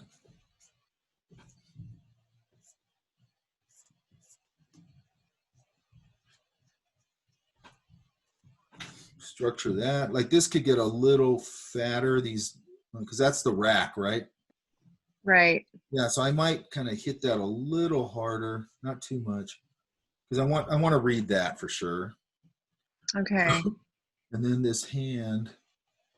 Yeah, help me with that hand. You know, I might just make sure that it's a little more, maybe a little more of that pad up here. See that little pad? Yeah. Yeah. Sometimes you can kind of emphasize those. And then you got sort of this thumb idea. One thing I always do when I do like a thumb, or sometimes, I don't know why it helps me to go, well, there's the nail. I don't know why that helps my brain to lock into it, but it just does. Okay. And then, you know, and then I'm going to want to put, again, I'm going to put a little more of that hand idea in there. And then there's that pad again. I might put that in there. And then you got these other things. And just build it so it's just mine's too long. That it's clearly reading. Like one thing, this hand is really small. Right? So I think Yeah. just these coming out a little more could help, right? Yes. Yeah. So this dog here, he looks like this. He looks like this. I don't know if you. I think his name is it's Andy. Anyway, he was a big producer, like in the '60s or something, right? Produced like I don't know, like Okay. all these bands, right? And I saw him in some interview, and you know, I always watch his documentary. And he's like 70, you know, probably even older than that now. But he's still hanging on to that whole thing. You know what I mean? So he's interviewing him, and he looks totally ridiculous because he's like dyeing his hair. He's still got long hair, and he's wearing like a top hat. And he's still wearing all this like stupid crap that he used to wear like in the 60s. And you're just going, these guys just age gracefully. You know what I mean? Like they have to hang on to this identity, and it's just so weird, you know? They're dyeing their hair black. You know what I mean? Yeah. And they're like 70 years old, and you're like they were interviewing Alice Cooper. He's actually funny about it. Like he has a good sense of humor about it. And the girl goes, "Is that your real hair color?" And he goes, "Nobody my age, this is the real hair color." Because I dye my eyebrows, I dye all of it, man. He goes, "It's all showbiz." But I mean, he gets it. It's showbiz. You know what I mean? This other guy, I don't think it's showbiz. You know? Yeah. Does that make sense? Yeah. Yeah. Okay. And then when you're doing things like this, see how you got a point there on that ellipse? See it? Yeah, that's a no-no. Yeah, you want to make a nice clean ellipse. That's not a good version of it. Like that, probably. And one of the big keys to that is to get this at an angle, which right now I don't have it at an angle, where I can, you know, turn that thing right, you can get a nice clean ellipse, right? Okay. Now on some things, if I was doing like a tighter take on something, then I might pull out the ellipse guides and throw and fix that, or you know, tighten it up. But on this kind of stuff like this, I might do it here and there, because if I only do it here and there, then it's not going to be bad. But I also don't want to all of a sudden have something where everything's like nice and loose, and all of a sudden you can tell I used a ruler all of a sudden in it. And then it has to be where I don't notice it. So, you know, I could use an ellipse guide. What I used to do with, you know, like toy illustrations, which that's different. That's going to be very much tighter, and it's more of a design statement. I'd go through here, and I'd put like 60% or 60 degrees, right? And I that way when I went to go to the final drawing, I knew what every single ellipse degree was. I'm not going to do that in this kind of thing. But if you're doing something for like a product or something, that comes in handy. Okay? And then this guitar, I'd shore up a little. So they tend to go with more of a shoulder there. Man, mine's screwed. They're actually pretty flat on top. You're starting to get that. You know, but then there's a more of a difference between the little more of the hip there. Does that make sense? Okay. And then I might make this like a little, and this is up to you. You know, maybe a little shorter and fatter. Maybe I'd flare it a little bit.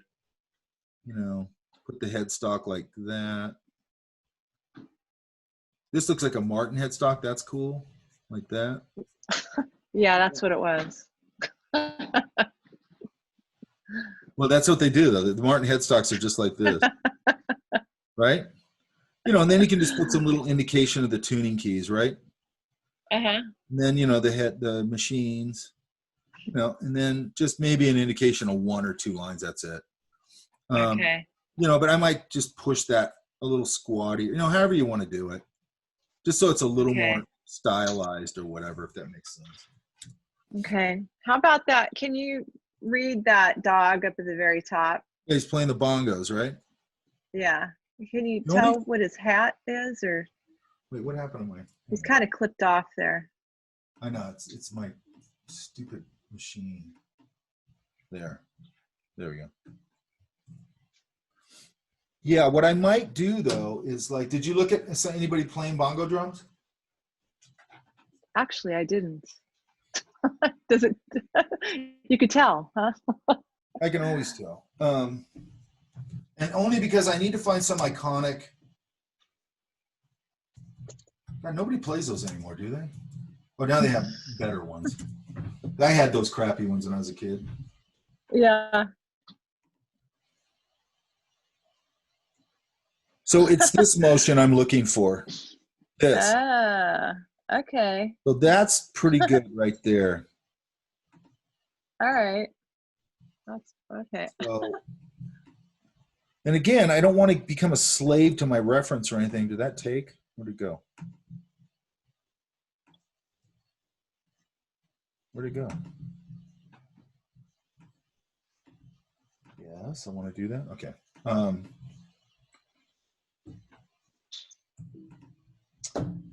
on. Why does it do that? Oh, there it goes.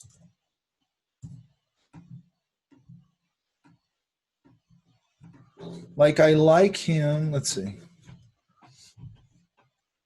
And then the other thing is, you got to get these bongo jumps short up a little bit, or designed up a little bit. So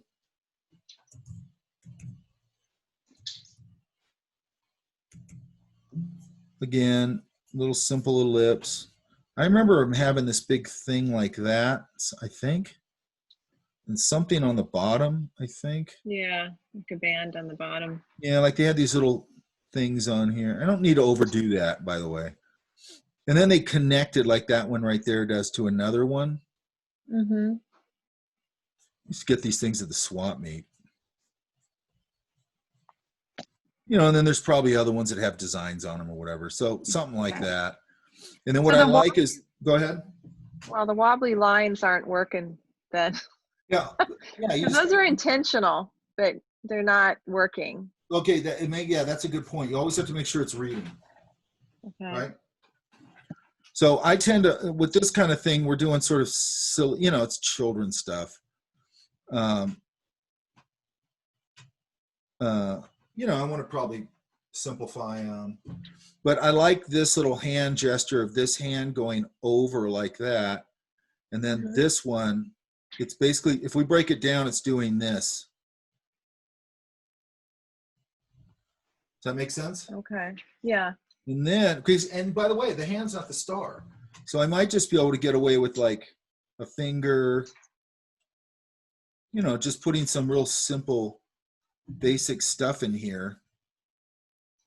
Yeah, because they're paws, remember? Yeah. So you're just going to use the same idea. The main idea here is that it's nice, these fingers in front of each other like that. And then that thumb. So, you know, yeah, it's a dog paw. So maybe it's just, and then maybe this is a little shallower, maybe. Does that make sense? Mm-hmm. But it's that kind of thing, right? I love that. That's the key to me, that plane over that plane. And then that one like that. That's the Okay. Because that's how you play them, like that. So your hands are doing that a lot, right? Not like this. Yeah. Right. Right. And then I always close it out. So I always go, okay, how am I, you know, if I was aggressively playing, would I be looking at, you know, what would I be doing? You know, and I always just act it out. And then it sort of gives me an idea.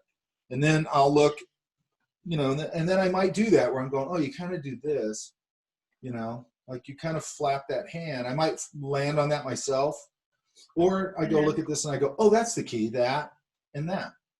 It's that two motions, right? So once I know that, then I can just pull that and then it's going to read as bongos. Okay. And then I play around with like, what kind of dog is he? He's a Chihuahua. That's okay. You know, is his head back now because he's into it?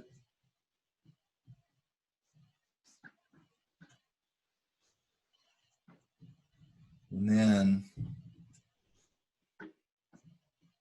maybe he's wearing how do you draw those? Those Nehru jackets? You know what I'm talking about? Yeah. Maybe he's wearing one of those. And then I can put this hand here. And I'll block it out just like that. And then this hand. Okay, so the here. buttery cupcake. Huh? So that hat's not reading. It looks like a cupcake.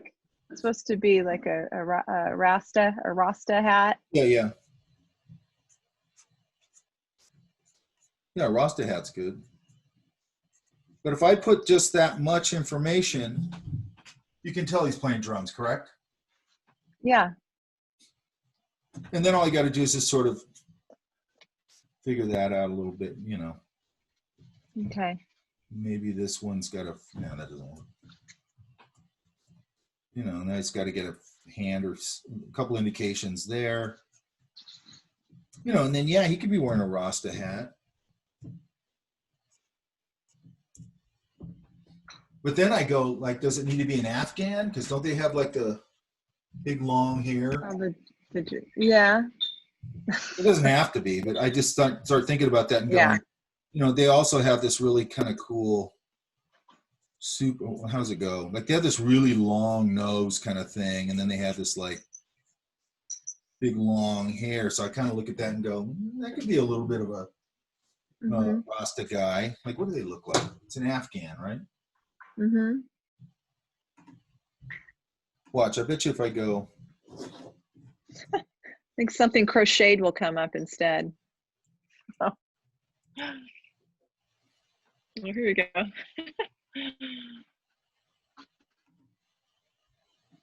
Let's see. All They right. look like hippies. Yeah. Look at this one. It's perfect. And then what I really like about that is there's a shape in there that's interesting.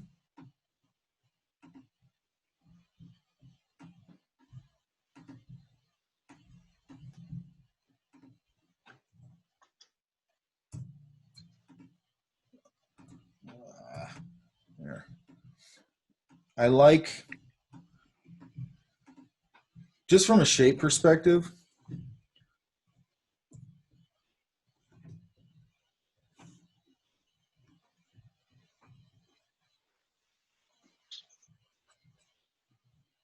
you know, and I make them a little heavy lidded.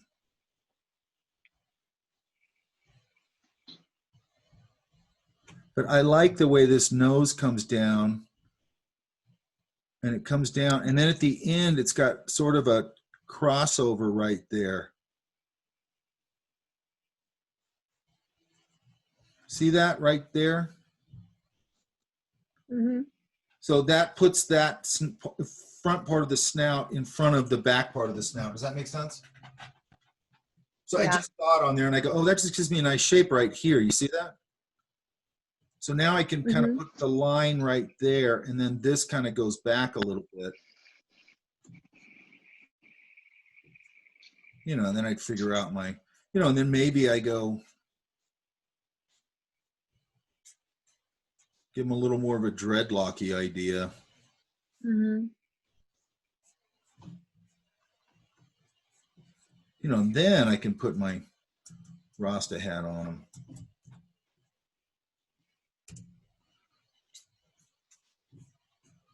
And then the Rasta hats too, like part of what's going to help you is that those Rasta hats are always like, what's those pot colors? Are like green. Yeah, yellow and white, red. or something. I don't know what it is. So that's going to help. Oh, just green and white. And then I'd also probably put a little bit of a indication of the weave in there. Not everywhere. Okay. And then the color is going to push it the rest of the way over the edge. I'd make sure that some of this was broken up.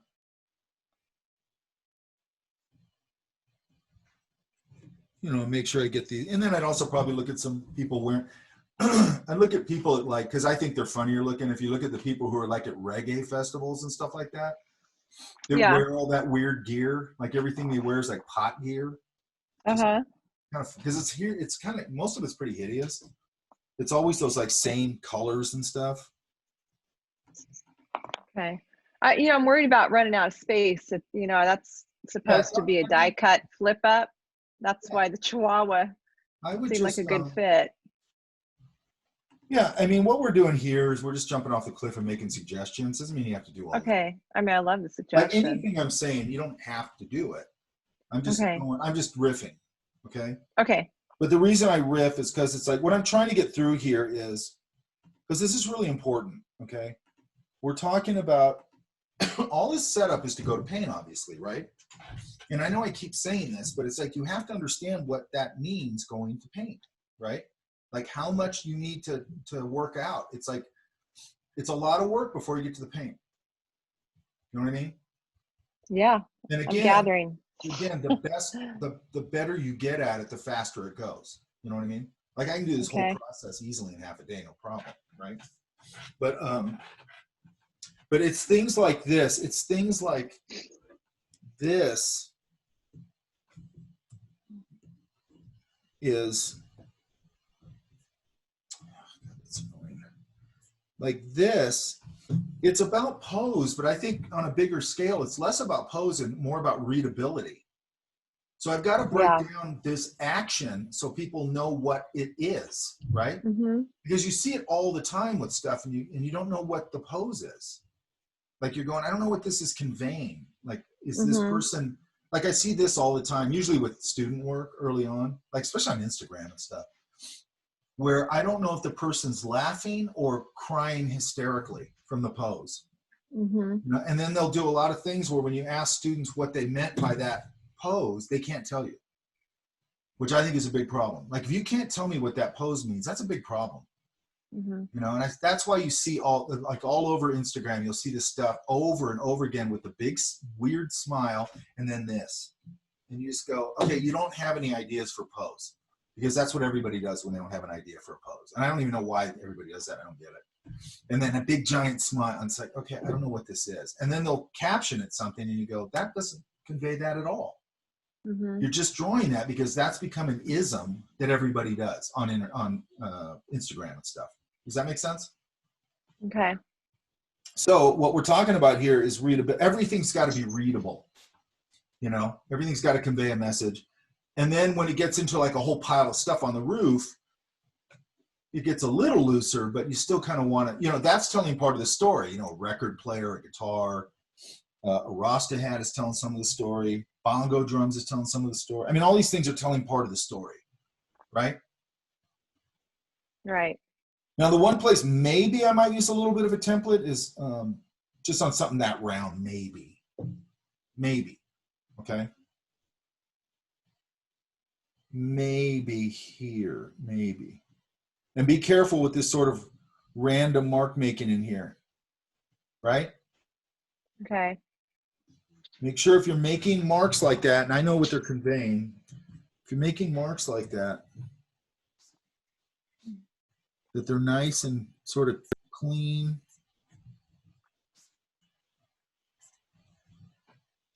And simple. That's why I usually go back over them and I go and I sweep them and I just clean them up. But that's basically how I clean them up. I just kind of come, like I would turn this some way, you know, get the fulcrum of my arm going a little bit and then just clean that up. Right? Okay. So much cleaner that is. But it's all about turning that paper so you can go, yeah. Well, you know, the thing is I can, but I was trying to keep it a wobbly line. Well, that's right. I keep forgetting that. So Okay, I don't know. I mean, it's not working, I guess. No. Maybe I just need to clean everything up. No. You got to learn how to do that. Like you're chasing a stylistic point of view, and that's totally fine. But this is the process of finding it. Okay? So to your point, yeah, I don't want to clean up every single line. I get it.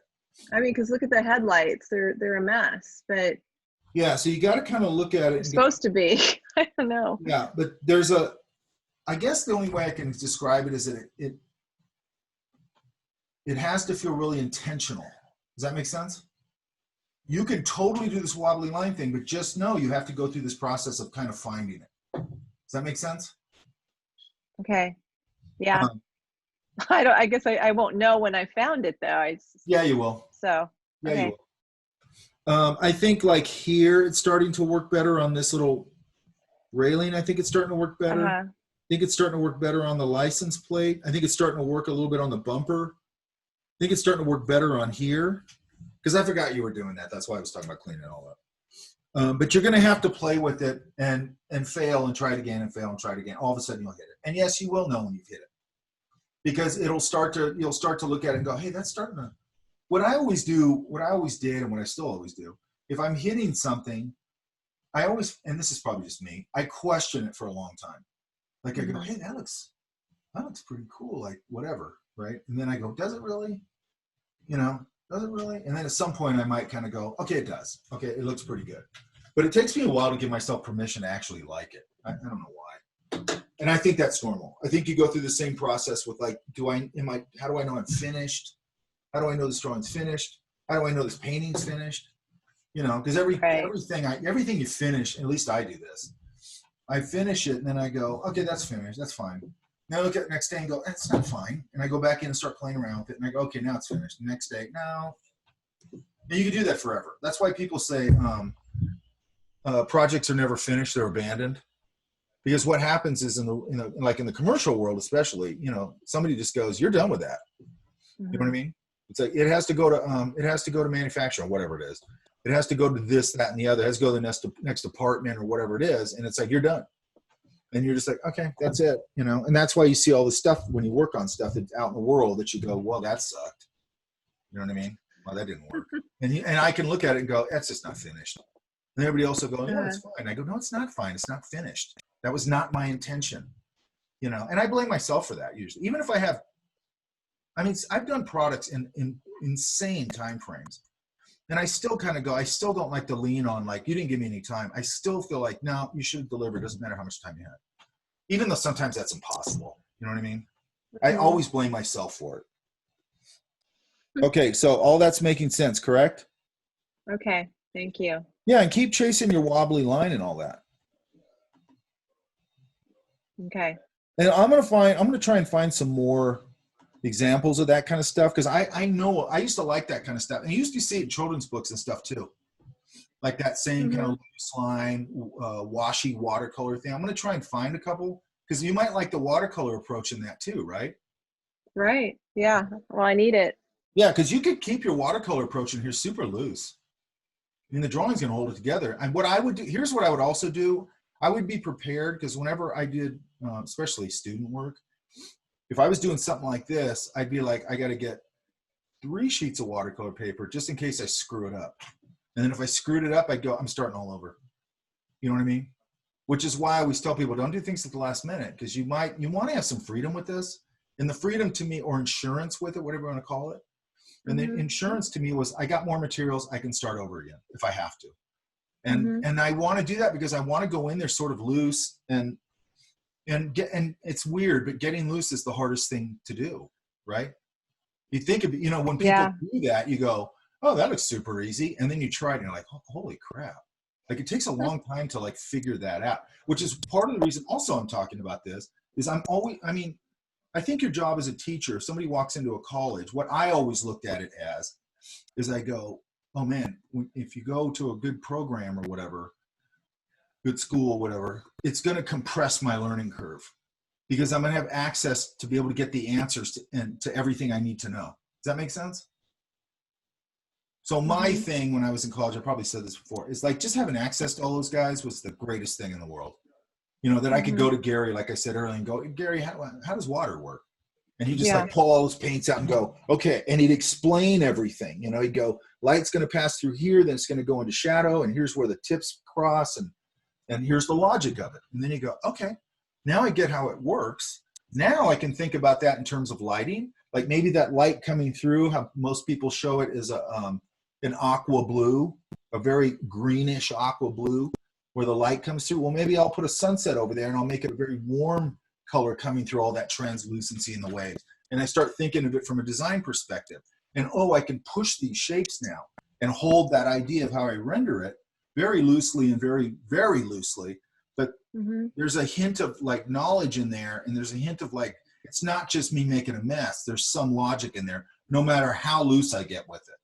Does that make sense? Which is why I'm always chasing how things work. That's what I'm always chasing. You know, that's what I'm chasing my sketchbook a lot of the times, or just when I'm looking at something. When I look at anything that involves color or anything, I always look at it and I analyze it. I go, why is that doing that?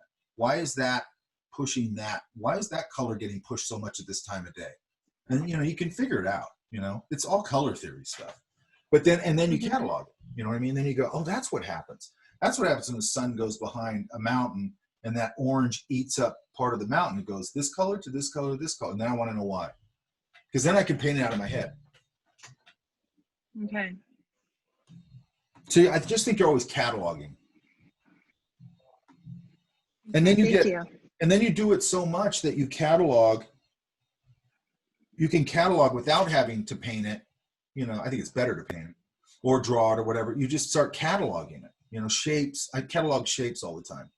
You know, little things, little tiny things, you know, that I know is going to help a drawing at some point. I know it sounds totally obsessive, and it is, but and I know that everybody's not going to be as obsessive about it, but I'm just obsessive. It's how you interact with the world. Mm-hmm.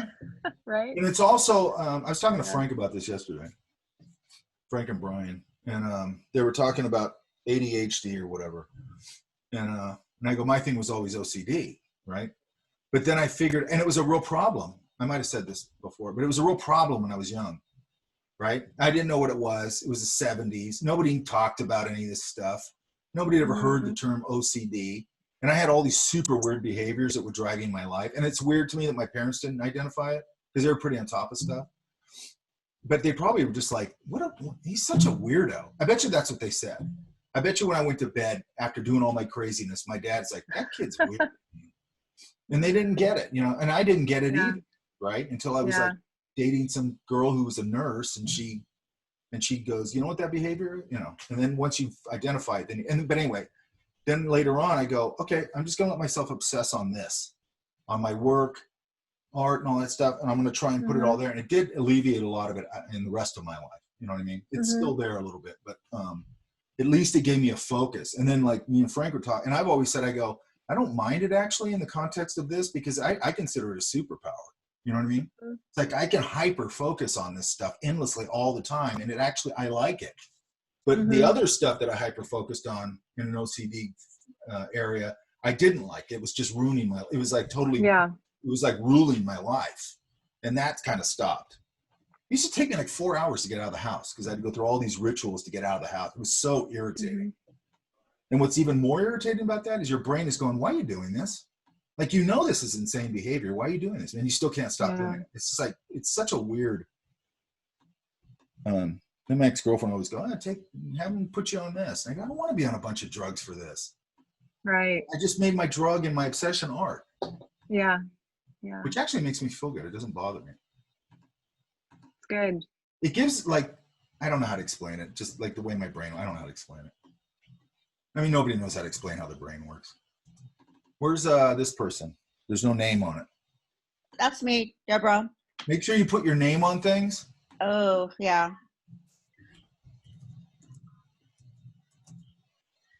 Espinoza, right? Yes, Espinosa.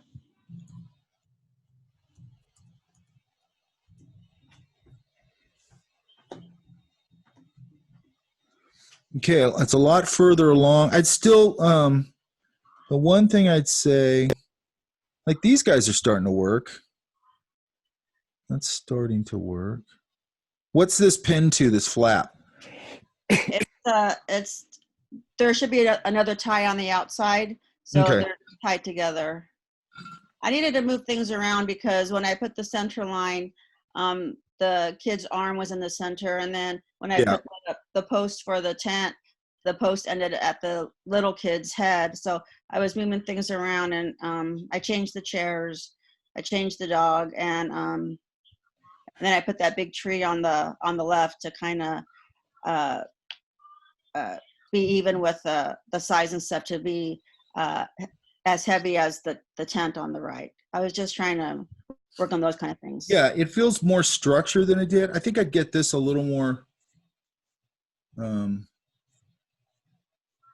put together. Like this feels a little overcomplicated right there.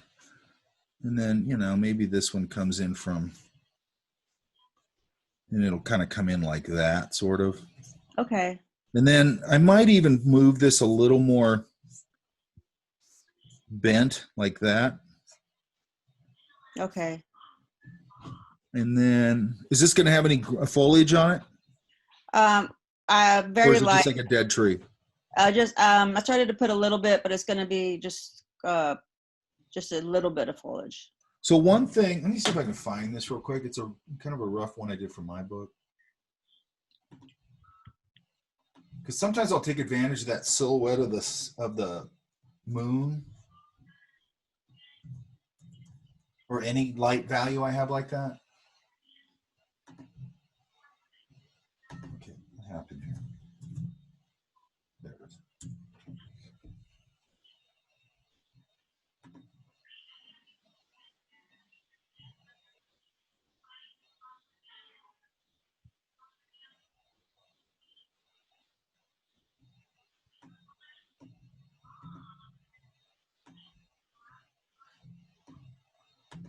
It's the only thing I hate about this. It takes me a minute to, oh, I know where I can find it.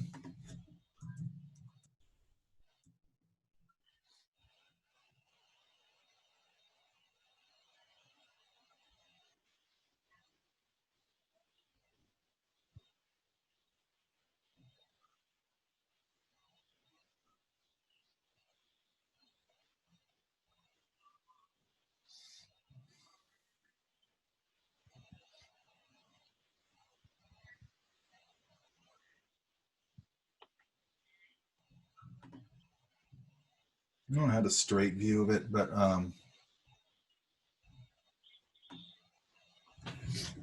see this moon back here?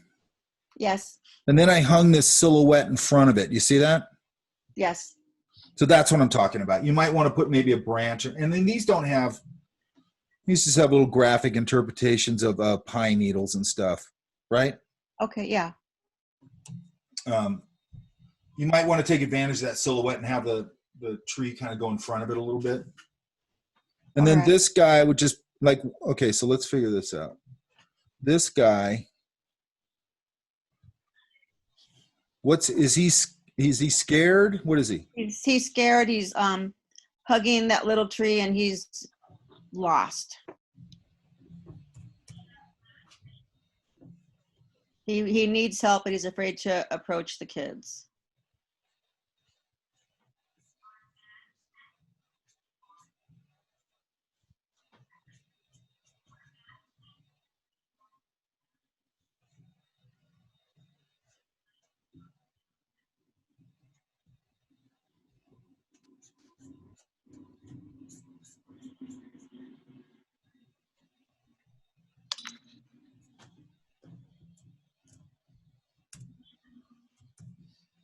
I'm trying to see if there's a, we were talking about this in another class.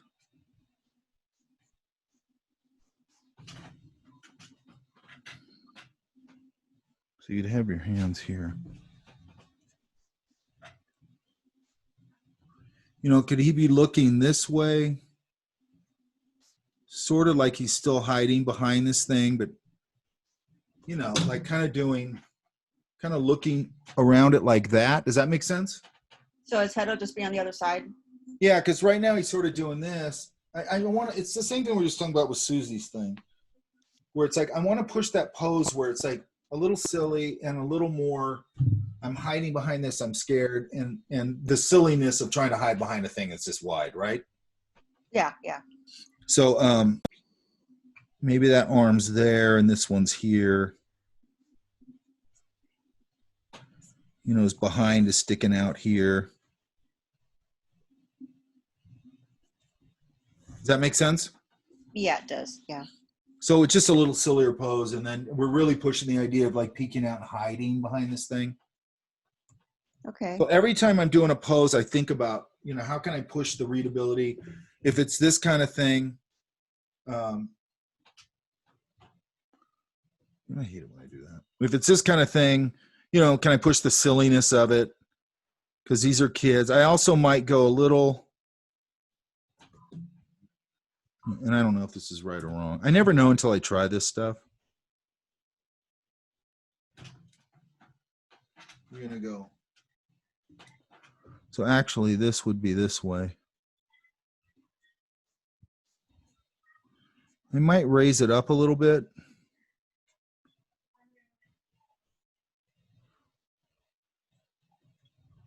You know, because you tend to come out like that. Does that make sense? Yeah. I mean, you might do that, but doing that's a little more, you know. And then work out that lamp a little bit. It should be very, not very, but like I always look at them. I look at like vintage ones for this kind of stuff. You know, and they got that little handle right there. I always like that little handle. Why? Because it breaks the edge. You guys know what I'm talking about? That little handle on the Coleman things? I think you pump them or something. Oh, I put one, but it was or it's a turn small. thing or something. Huh? I put one. I guess it was too small, and you can't really. It looks like a button, I guess. The one I put there. And also think like this view feels a little bit higher to me. Feels like it's like up here a little bit. Oh. Which is fine. But then if I'm, you know, if that is, and I know you're freehanding it, that means I'm going to see a little more of it like that. Okay. Just the ellipses in relation to where the horizon line is. And I know the horizon line's not totally fixed. I get it. But just where that is in relation to that. Okay. All right. Everything else. And then it's just going to be dark back in here probably, right? Right. You know, I don't know. I mean, I know you want your lighting all here sort of. And then this is going to be fairly bright, and then you can light him up real light. He shouldn't be super bright, right? Right. Like the one I just showed you, all the dogs are around, they're right next to the campfire, so I could light him up quite a bit. Yeah, there'll be like 3 sources of light, a real mild one from the moon and a real mild one from the embers and the fire. Yeah. Fire pit, and then the lamp's going to be the bright one. And then the moon I take advantage of because, you know, it gives me a cool light. Yeah. And I can, like we said, we can do like little rim lights on it and stuff like that. Little edge lights. I need to go get a better water bottle.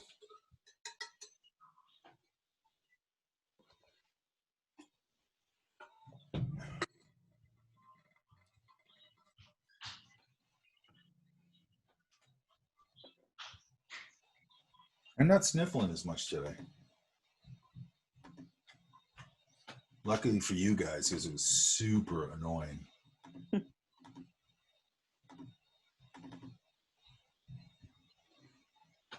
Okay, this looks better. Oh, that looks way better. Where are you at?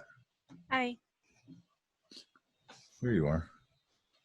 This is like weird. Half the time I'm just looking at names. So I don't even know what anybody looks like in here. I know this person over here. Who is that? Somebody is a hamster, which I haven't. First time I've had a hamster in my class. This looks way better. Yeah? Yeah.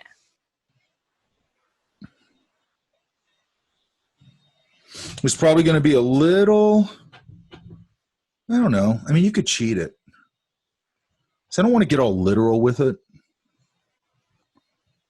Let me just see if this works. I'm just curious.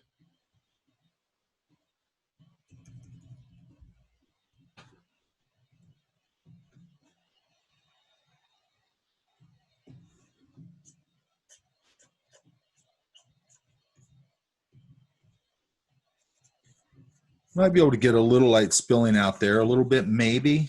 I'm not sure if it takes away from it or not. This clown car is great. Thank you. I was like designing it and I was like, ooh, if it looked around, it would be like squishy. Yeah, right. And I like there's a hat on it. I like that. That just makes it even more ridiculous. Are you going to put a, oops.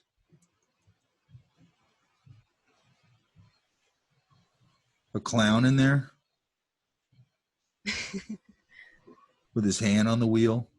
And another clown, and another clown, and another clown. I just always think that, I know it's really cornball, it's my generation probably, but I always think that's funny. But anyway, that's up to you. Does that make sense? Yeah. I was actually looking up how to like fit clowns in a car, and apparently there's like a whole like book about the philosophy of fitting clowns in cars. Is it really? There's like something, I found like this huge long information, and they showed diagrams and how many people you could fit in certain cars, and I was like, oh. That's what I love about illustration and design, is you go down the research rabbit hole and you just learn all this weird stuff. You know what I mean? Mm-hmm.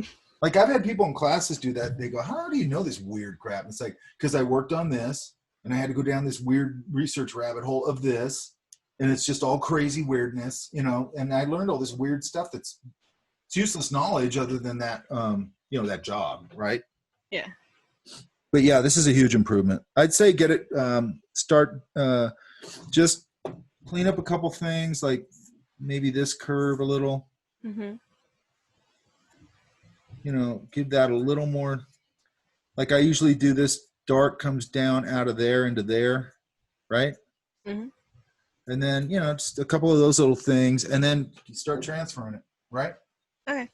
Because you need some time to play around with the drawing and the transfer process too, okay? Yeah. And I know, like if you haven't done this before, you're going, oh my God, it's a lot of crap. It's not really. It's just that we, you know, when you're learning it, I've got to drag it out over X amount of weeks. I just don't have a choice, right? Mm-hmm. It actually gets pretty fast, okay? Yeah. Like this whole process would take me half a day, or you know, depend if I kind of know what I'm doing. The design could take the longest, but once I start executing, that doesn't usually take me that long, right? Mm. Unless I have a lot of time, then I'm going to take advantage of it, which I don't. Usually, you don't. And then, have you done some color comps? Yes, a few. Oh, good. And you kind of got it worked out? Yeah. I'm not going to go through approving all that and everything because I don't just be dragging it out longer. I don't want to do that. But I want everything transferred, and then I'm going to put up the video of how to start laying this all out with color and all that. Hopefully we'll have that done by Sunday. And then, you know, go, right? Okay. Okay, that's a huge improvement. That's what I wanted to see. Okay, good.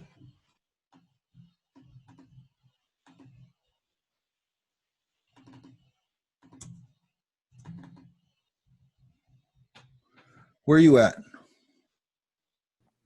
Over here. Okay, so like this kind of thing here, that could start to become, okay, so we still got a lot of random mark making like this. Yeah.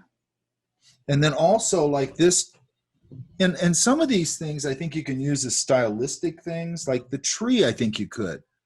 If you kind of come in here and go, okay, I'm going to do this little more geometric tree, but just push it a little further again so it looks intentional like we were talking about, right? Does that make sense? Yeah. Like on, you know, I've probably done this before, but like, you know, don't do this random thing, you know, make a little stylistic thing out of it, like a little swirl is the knot, right? Stuff like that, right? And then your leaves, that's not too bad. You know, just put a couple of leaves and just make that your stylistic statement. You can do that. Now here, that's got to get a little more worked out. This, I want to make sure that I know that's flipping over. Remember, there's a center point here, and it's going to go back down to a point. Does that make sense? Yeah. And you can put a little bit of that vein in there. Is this leaf over him still? Yeah. What's holding it there? Oh, he's holding it with his two hands. He's kind of leaning it on his shoulder. So I would I'd probably like go, okay, that's his umbrella or whatever, right? Yeah? You there? Yeah. I might want to design that a little more. Like, how would he really make an umbrella? And then I might have him or her right now, I'm not getting walking so much from him, so I might just kind of figure that out. Sometimes I just do it real simple and geometrically like that. But then I'm going to probably put a hand like right here and then have it, you know, here's his umbrella, whatever that is. So he's kind of, you know, he's doing it like this, right? Yeah. Because that's just a common, that's how you hold an umbrella. Or you hold it maybe like that or like that. You know, he could be holding it like that, right? I just like it over the back of this. I don't know why. But then I'd go, well, how would a mouse create an umbrella, right? Yeah. Oops. And then this person, and then he's sort of coming towards the viewer. So I might go, there's the path. So it makes sense that he's kind of walking along the path up to his house, right? Yeah. And again here, if this is going to be the stylistic choice, then make some sort of, stylistic choice. And this has all got to get a little bit more worked out. It doesn't quite feel finished yet, right? Mm-hmm. And then this, I don't think I'd put them like that. I'd probably put these like that. It gives me a diagonal, which is a little more interesting. Okay. And then like if this is a rock, then make it look, you can get pretty stylized with this stuff. I don't care about that. But like with a rock hits the ground, I'd probably put a little more grass breaking the end of it. Mm-hmm. And then this person, there's just not enough here on this mouse. And again, you can keep it, super stylized and simple.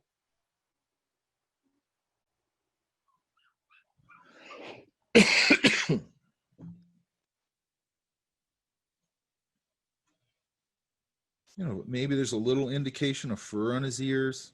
That's too bear-like, but I don't want to turn, everything I do turns into a bear. Then maybe this leg,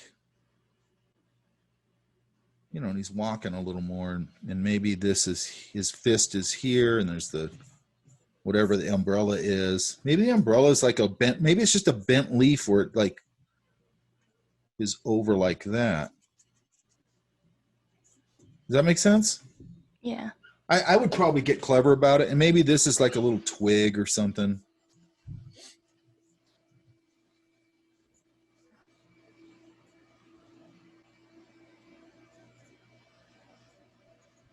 You always got to get those legs worked out right. Mine aren't quite right yet. That's a little better. And his arm's going to come down here, whatever. But flesh it out a little more. Yeah? Okay. Yeah. And then I'm just curious now. Hang on.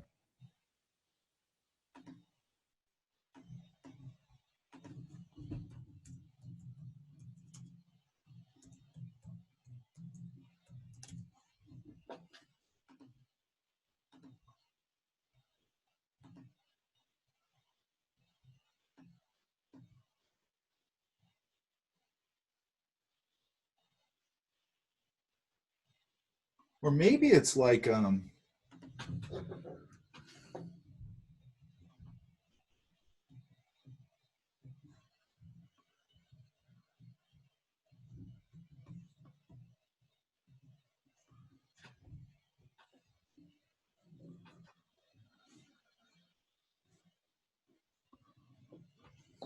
maybe whoever this character is got some leaves.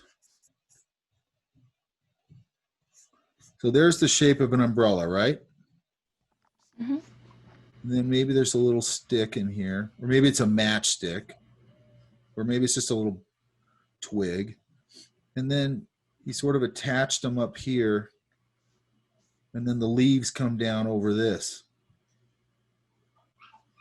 So he used a couple of leaves and made a little umbrella like that. Does that make sense? Yeah. Sorry to interrupt, but Yeah. what if you did like a mushroom umbrella? Oh, that's cool too.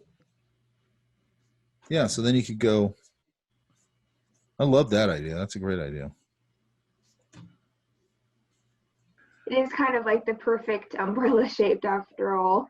And then you could put like, again, he uses the, and then you got to make it look like a mushroom.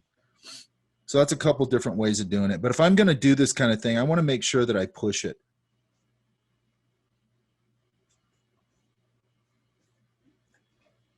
And then he's right here, or she. He's like very happy. She has this cool umbrella.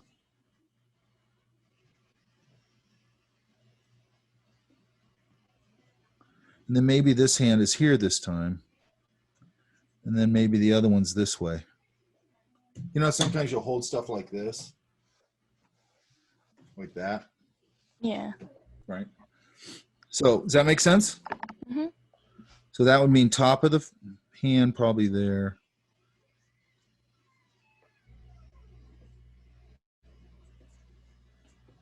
My hands are just now starting to get warmed up. Takes forever. Okay.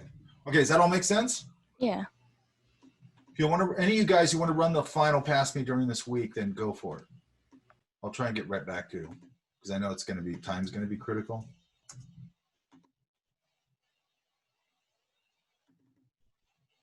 I don't have anything, Curtis, I don't have anything in your folder.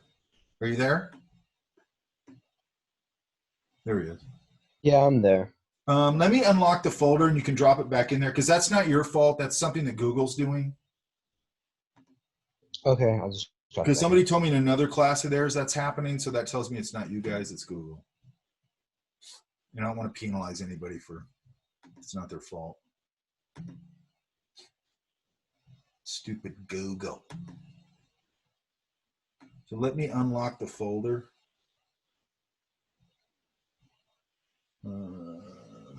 There it is.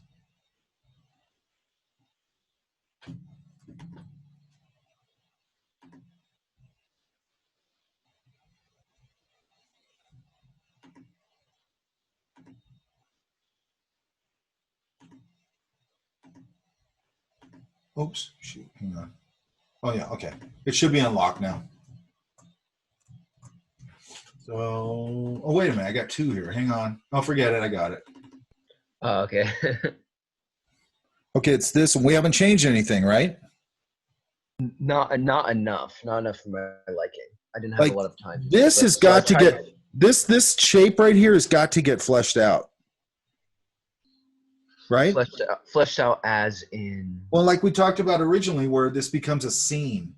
Right now, it's sort of this ghost thing and a kid popping out of a thing, and I'm like, I don't know what that means, right? Okay. It's got to be like this alien thing. It's like we talked about. Like it has to be. Well, one thing we talked about is the aliens, and I'm just drawing my own alien. Okay. Here's the kid.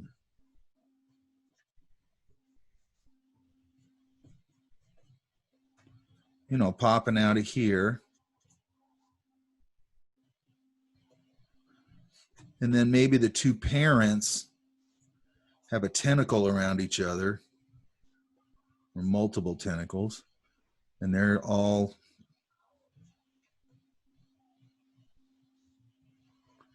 happy. Here's his eye stalks.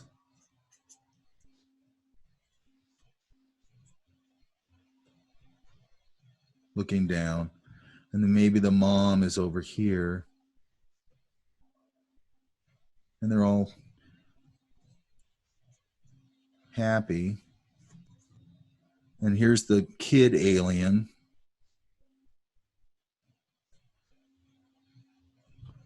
Who's got my propeller hat on. Which means kid. I just, it's just a stupid thing in my head, that's all. No. Or maybe even like this kid could be like, maybe the kid has opened the box, you know, and it's clearly a present, you know, because there'd be a Christmas tree back here, you know, and it's still got this on it. And here's the lid, let's say. And he's holding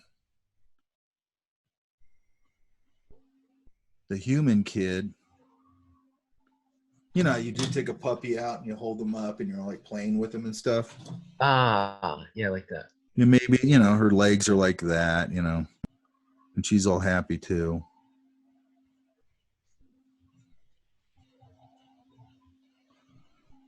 But, you know, give him tentacles or whatever makes him alien.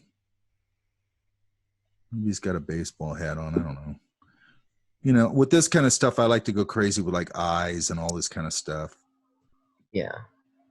You know, maybe some crazy pattern or something. I mean, I'd want it to look silly. And here's the other arm. So it could be that. Could just be. Hang on.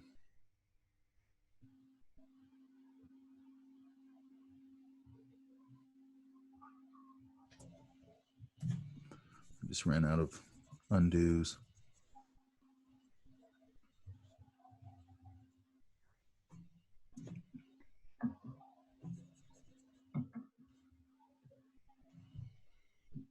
it could be,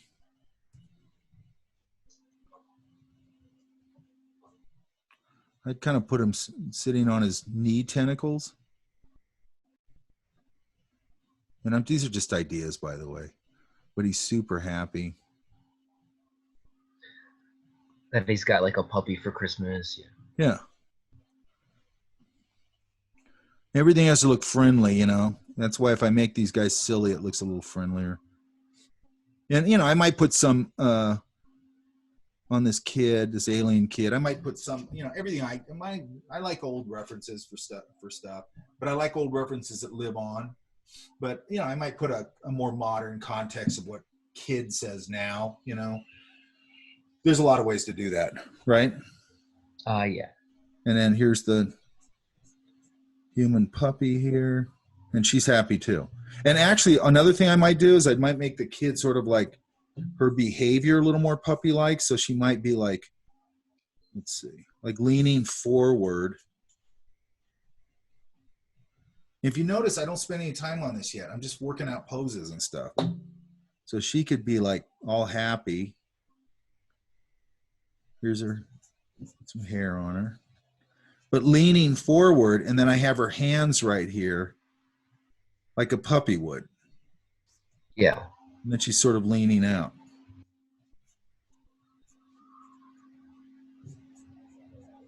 You know, puppies put their paws on the edge of the thing.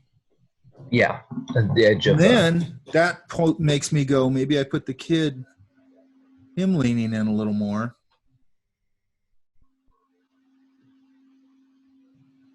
He's got 17 eyeballs.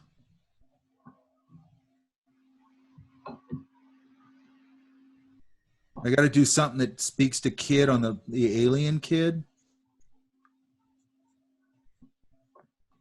Whatever that is. You know, and then mom and dad looking lovingly at the kid at this scene. Does that make sense? Yeah. So, you know, so now if I take this and move it over here, it probably kind of work. This kind of works. I think this with the parents works. They got to look all loving and all that. You know, and that you have to have a Christmas tree back here because that helps push the idea. You know, and then how are you going to design that? That's got to be designed. Yeah. And then a lot of that's going to be like big statements like that. I could put some lights in there. That would also be a good place for liquid frisket. I could just kind of put these little lines with liquid frisket, and that would save the whites. You know, put some bulbs. What would an alien, then I go, what would an alien have on their Christmas tree? I think about that. You know, what's the star up here? Maybe it's something that's relatable back to them being aliens.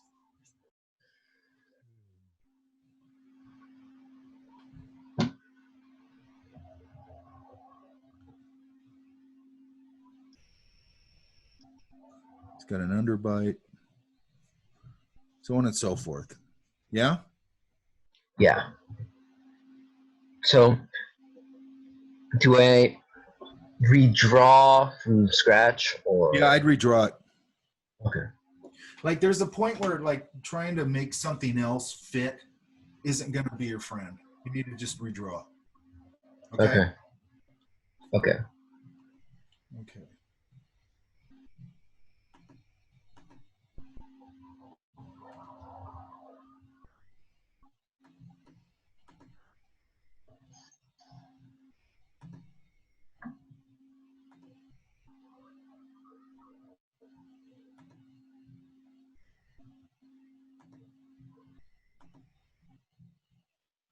Where's Leonie? Am I saying that right? Yes, I'm here. Am I pronouncing your name right? Yeah, right, Leonie. Oh, okay. I remember this. Oh, okay, good. I'm Okay, so trying that's to- your value comp, right? Yeah, but I think it's not looks good because I'm confused. I'm still learning. Like I'm trying to look the link at YouTube, how to study value study. Well, you can do it the way you're doing it here. Here's one way I do it. Because I don't care if you do the value study on digital because it's just black and white, so it's fine. But hang on, let me see. You have one. No, don't do your color study on there though. Okay. One thing you can do in Photoshop is, let me see how to do this. There's a couple ways. Why am I completely drawing a blank here? Okay. There's a couple ways I can do this. I can put a new layer on here. Let's see if I can do it this way. I'm going to do an overlay.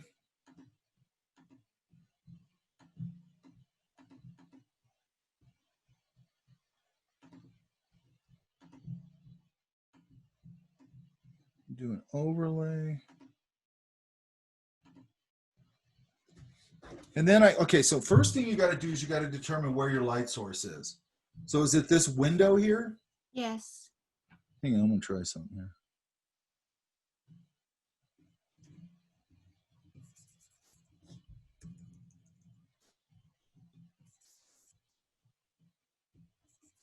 Yeah, there we go. So I'm going to go to a more, a softer brush for this. Okay, so what I'm doing here is I put a, you can see I put a layer mask on here, which is just this little button right here. Okay. Okay. So, and then I have to zero back, if you push this little icon right there, it'll zero back to black and pure white. Okay. Okay. Then I'm going to go, so what happens is when I'm figuring out lighting like this, what's nice about it is I can go, if I go to black, it paints out. It's not erasing, it's painting out. And then if I flip it to white, it paints it back in. Okay. Okay, so it gives me a lot of flexibility in how I'm gonna, so if I go, okay, let's try this. Flip it. If you go X, it'll flip it. And go, okay, here's my light source, correct? Right.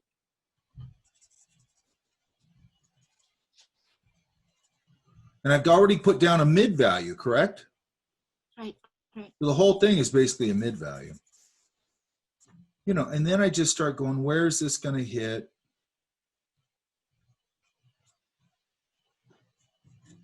It's going to hit here.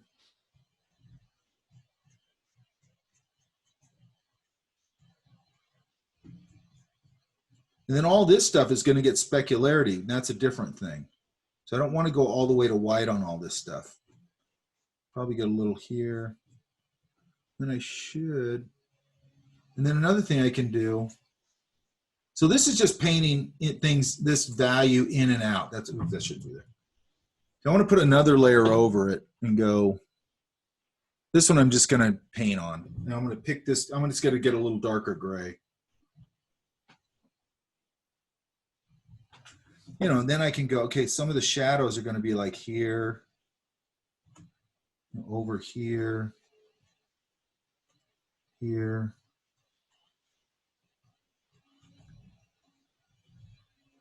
And I'm just doing this very loosely, very simply. I'm going to put shadow down here. I'm going to jump back over here and paint some more whites in. Oops.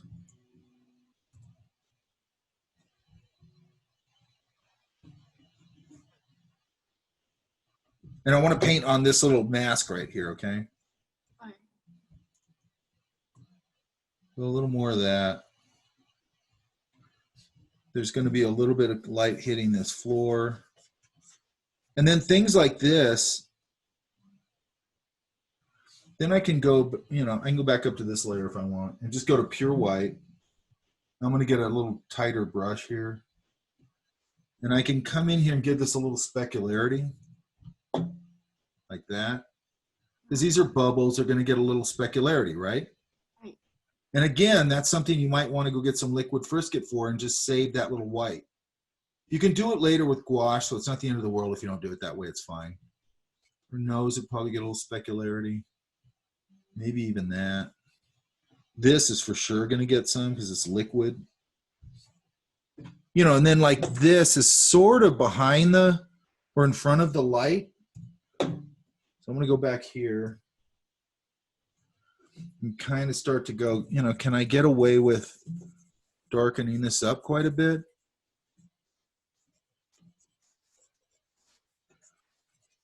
And this for sure I could probably darken up.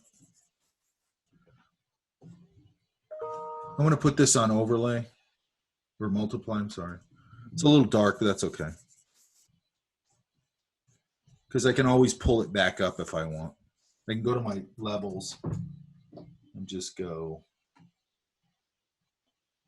probably more there. And I'd start to try and find my darks that are going to be in the foreground.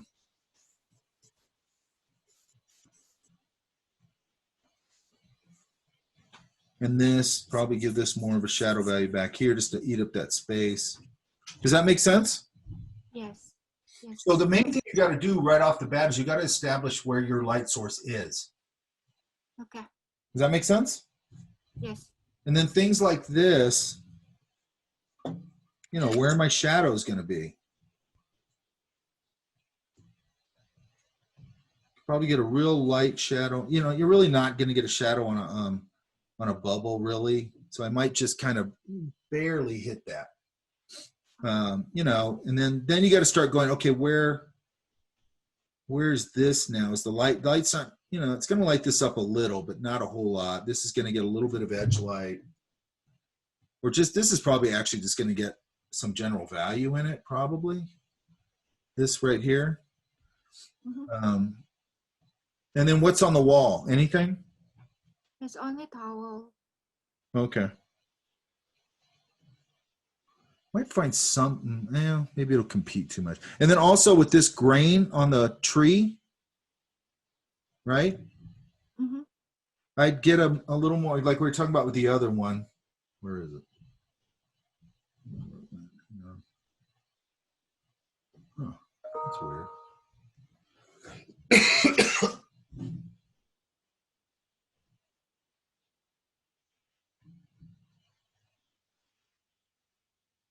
Sorry.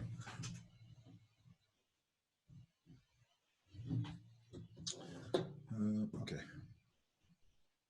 I totally lost my train of thought. Hang on. We're almost at lunch. Crap. All right.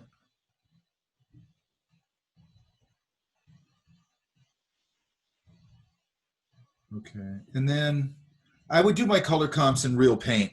There's too many colors going on here and they're too saturated. Yeah. Okay.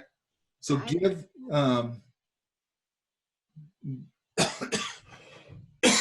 give it some color logic. And I would do those on those little, you know, printouts like these. Right? Okay. And again, part of the reason you're doing that is digital color is different than traditional than paint, right? Okay. This you're painting with light, that you're painting with reflected light, basically. So give it that a little, and you know, don't be afraid to go get some inspiration, you know, as a starting point, right? Don't be afraid to do that at all. Okay? Does that make sense? Yes. And oh, by the way, there's a thing you can do. I don't know if this is helpful or not, but let's say you go, like mine's going to have a lot of fall color. So I might go,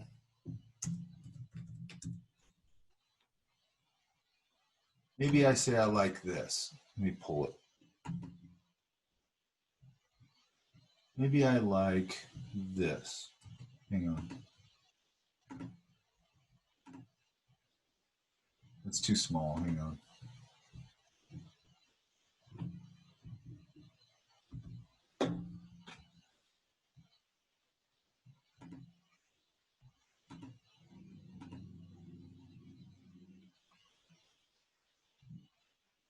Let's try, I don't know, this. Let's just try this. If it helps you to break down the color this way, maybe.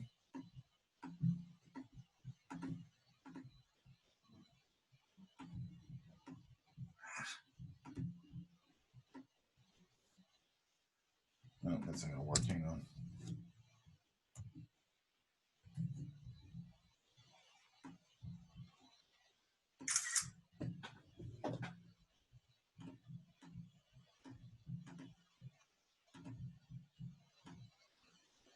So I'm looking at this image right here. Oops. right here. You guys see that? Yes. So I might go.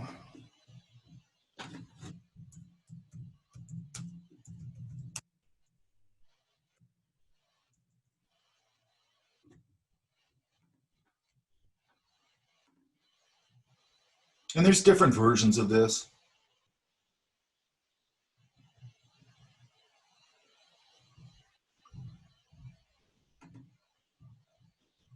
Where did they put it? They change this all the time, so every time I got to figure it out again.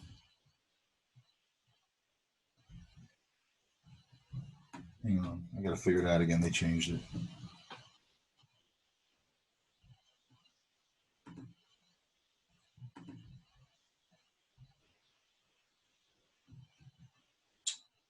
They didn't take this out, did they? Oh, wait, maybe it's this.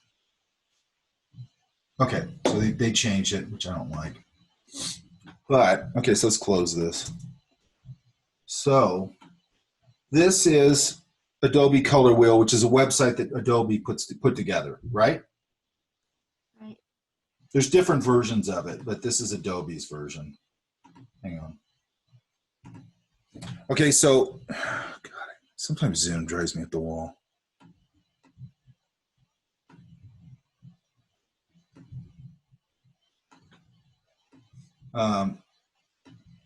Okay, so right here it says extract theme. So then I'm going to grab this, and it creates a palette for me instantly. Does that make sense? Yes, it's cool.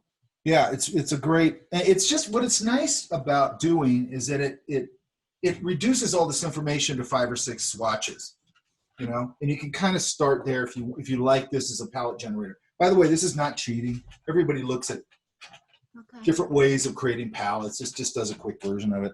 I can move these around and it'll switch the whole palette. Like that's pretty nice right there. So I can move these little things around. Then I can also go, let's see if it holds it here.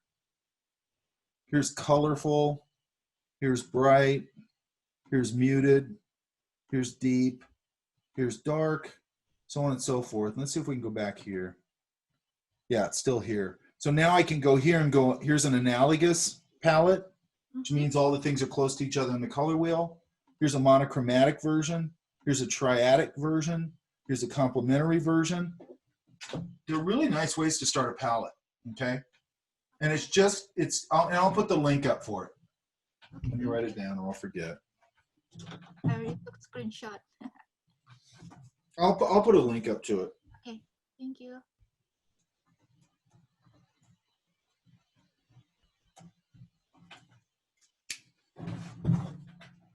And there's other versions, there's other websites that do this, but I just think it's a nice way to just clarify what you're looking at if you're looking at a complicated image or something like that, okay? Just kind of going, oh, okay, that's a nice starting point, like a triadic relationship, okay? And it's free. And here's the other thing, and we don't care about this so much. If you're signed in a Creative Cloud, you can save this to different Adobe palettes. You can save it to like Illustrator or InDesign or whatever, okay? But you got to be signed into Creative Cloud. Okay. Does that make sense, you guys? Yes, yes. Okay. You can just organize your color thinking a little bit because it can get out of control. You don't want to have 50 billion colors going on in this thing. You want to kind of figure out a nice little palette to start with, like a simple palette. Now that's also helpful because what I always do is because my Adobe account is through the school, so I don't have access to like messing around with it. So what I usually do is I'll generate, if I'm doing digital, or even if I'm just going to use this as a reference point. But if I'm doing digital, I'll just screen cap this, pull it in, and I'll sample the colors right off of it. Right? Right.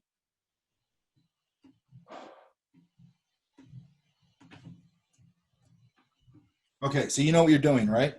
Right, thank you. Okay. If you have any stuff you want me to see along the way, which I'm assuming I want to get a lot of this week, so that's fine. Okay, I will email you. I just want to make sure that everybody's cool with it. And you can have the light streaming in like that too, by the way. That's actually a better solution than what I was doing, I think. Yeah? Okay, I'll try both. Yeah, but I actually like that. I like this going to this light and then the dark. I like your idea better. Mine is bouncing light around too much, I think. Thank you. Okay. Let me see what I can get before noon.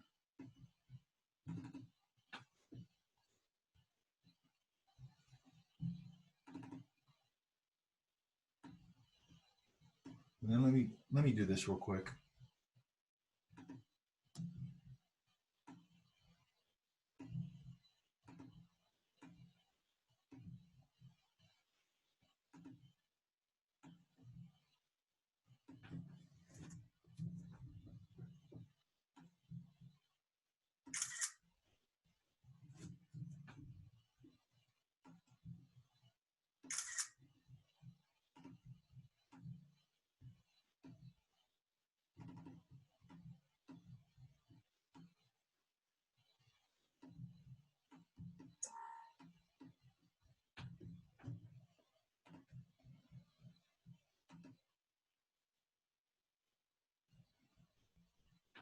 Oh, there.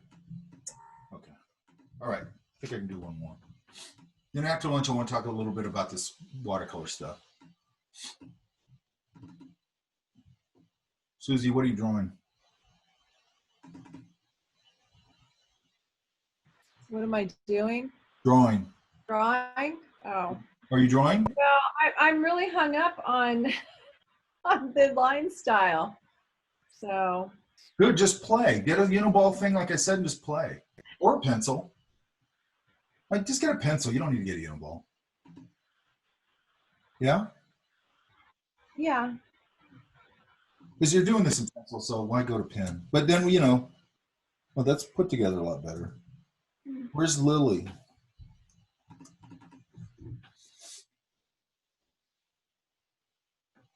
You here? I don't see her. Are you looking for Lily Sanchez? Yeah. Oh, she's here. Oh, there she is. Sorry, yeah, I'm here. Sorry, I'm having trouble with the mouse. Okay, so this book looks a lot more put together, obviously, right? Yeah, I hope. But we still have our areas to work out, like here. Hang on.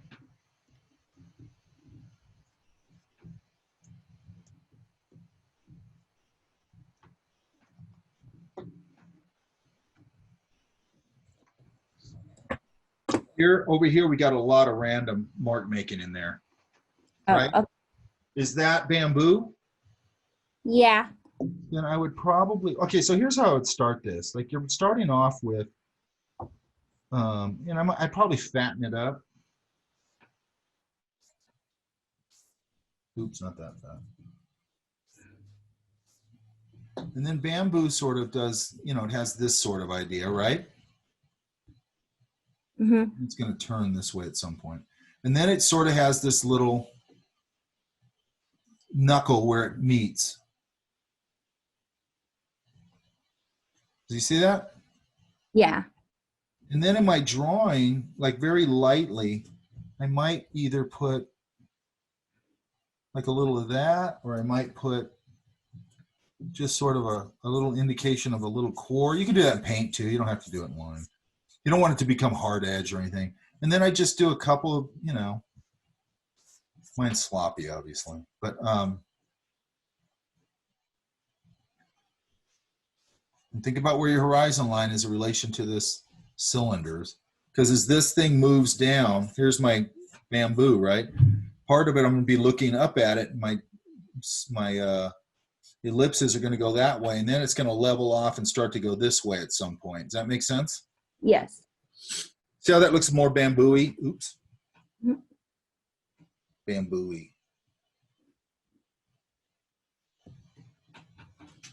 And then here again, like kind of what we said before, you know, is there a way to sort of go,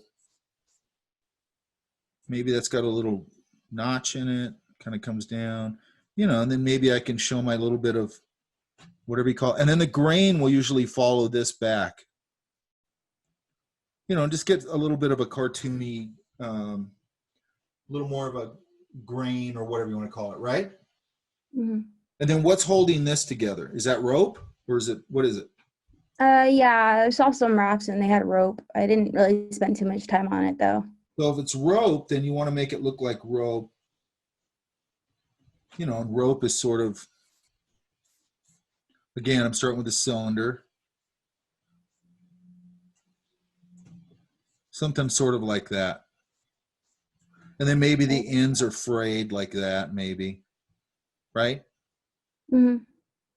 You know, and you don't want to overdo it. Like I'll indicate it here a little bit. I'll find myself a graphic solution for it. And just make it, you know, maybe I'll put a big knot here in it somewhere. And then when where these lines are coming out from under something, I'll probably darken them a little bit. So they're coming out. So that gives it a little more dimension. Mm-hmm.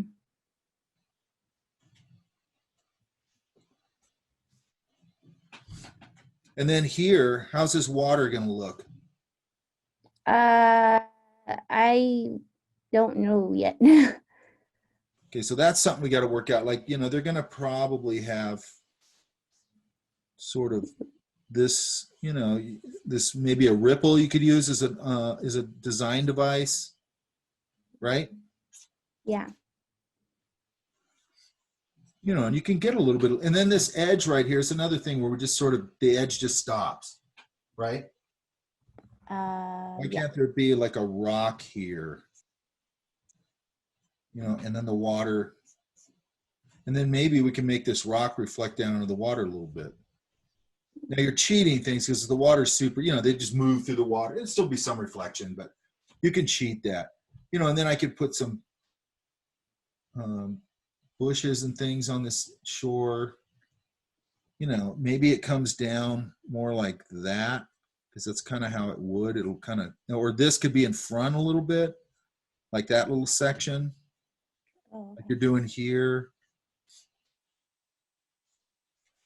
There's a book, it's digital, but, and I don't usually like digital children's books, but I have it in my office. Let me see if I can find it.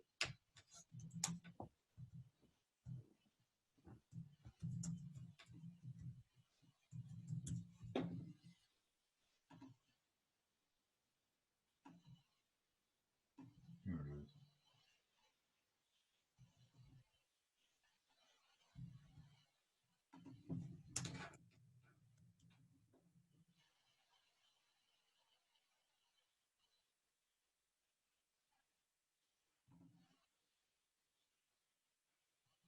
It's not it. Oh, here. So what I liked about this, and this is interesting in the context of this class a little bit to me. Whoever did this book, I've seen a couple other things they did. This is a very economical style that feels finished. Does that make sense? So if you're doing a children's book, I'm guessing that because they crank these out. They did one on Jungle Cruise. I think they did a couple of them. And I've noticed that it's the same illustrator, I think, doing these. So he's probably, or she's probably cranking these out pretty quick, right? And if you look at everything, it's all very, it's really nicely done. But like, look at the background, right? There's nothing there, okay? Very little there. And then if you look and go in here, it's all very simple. Look at the background. By the way, they had a Disney. Some people within Disney. This is Lasseter. Lasseter started on the Jungle Cruise. Okay, so he has a great fondness for it and all that stuff. But anyway, he's the host of this book, and it's after he got ousted. So there were certain people who were like, "Well, he shouldn't be in there." I'm actually glad they won that fight. I don't agree with what he did, obviously, but I think trying to sanitize everything just gets a little weird after a while. But it's a very simplified style. Does that make sense? And somewhere in here, there's some, like this is really good stuff just for the simplification of all the foliage. Somewhere in here, there's some bamboo stuff. That's actually what I want to show you guys. I don't see it.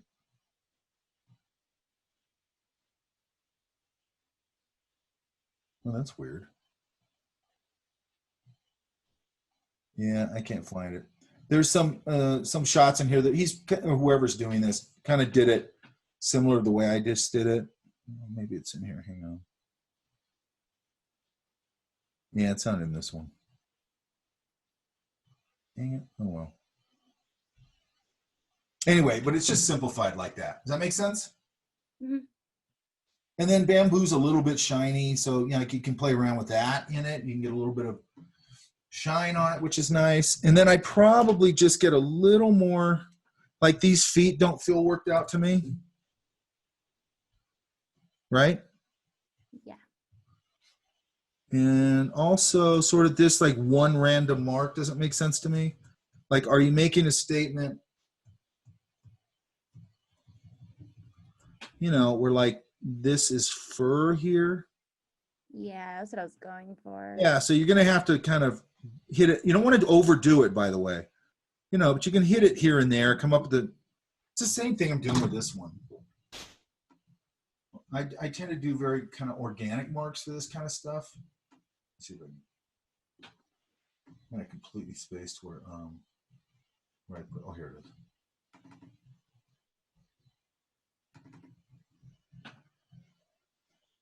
This sort of mark making right here, like on his arm right here, and then reinforcing that with the edge, and then here and here, but I'm not putting it everywhere, but he looks pretty furry. You know what I mean? Mm-hmm. And I don't want to put it everywhere. I don't want to. Now you could go, you know, you can kind of wrap that fur texture around him. You just got to be careful with that because it can really go overboard really fast. Does that make sense? Yes. That Jana Mattia woman, she does that sometimes, but she does it really nicely. I really like her stuff. I think her stuff is really nice. Okay, but see how now we've got some punch over here to the left with the bamboo? Yeah. And okay. This is going to help you a lot if you get a nice stand of bamboo over here. You know, maybe you could carry the idea back here. You know, what I do is I go, okay, there's bamboo in this environment. Bamboo runs, okay? Which means it gets all over the place. Like once you plant bamboo, it just runs. So then I go, okay, this environment can have bamboo wherever I want it. You know what I mean? It's going to run all over. Doesn't mean I have to do that, but I can. And by the way, I don't need that justification either. It's just the way my brain works. I just go, hey, this stuff runs. So, hey, I need a big shape over here. I'll do more bamboo, you know? Mm-hmm. And this idea where we're just showing this, and get these trees back. If you're going to do something like don't do clouds like that, right? Does that make sense? Yeah, I gave you 2 different versions of the same. Yeah, I think the first one is stronger, I think. Okay. You might want to you could tighten up, pull in the shot a little bit, but I think it's nice getting the bamboo over here. It gives you a nice strong foreground shape. Mm-hmm. And then also watch your perspective because now we're starting to sort of look down. Now, again, this isn't a perspective drawing. It just has to look good. Does that make sense? Yeah. And then if you're going to do clouds or something, then you got to sort of figure out your stylistic point of view. So, you know, here's the horizon. Here's my hills. You know, do I want this sort of billowy? And then what I could do is I could flood this area with water, and I'll show this after class or after lunch, and leave this dry. And then, you know, this will surround and sort of get a softer edge and give me my cloud shape. Does that make sense? Yes. You know, there's a bunch of different ways you can stylize clouds. You know, are they those clouds that are like flat on the bottom? Like you get in the desert? I didn't really think it through. Right. So, you know, maybe I could do a stylized version of that. Could just do,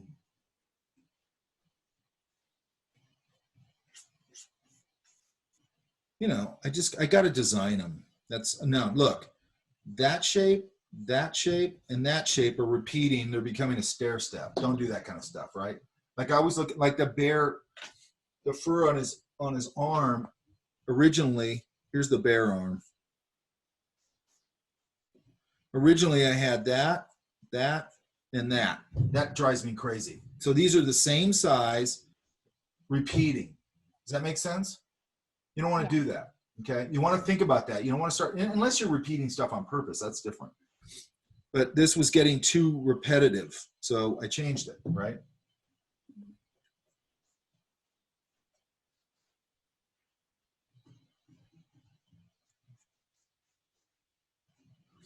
Okay, does that make sense?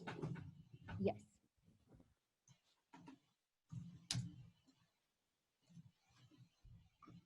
Okay, let's go. I think I only have one more. Oh, wait a minute.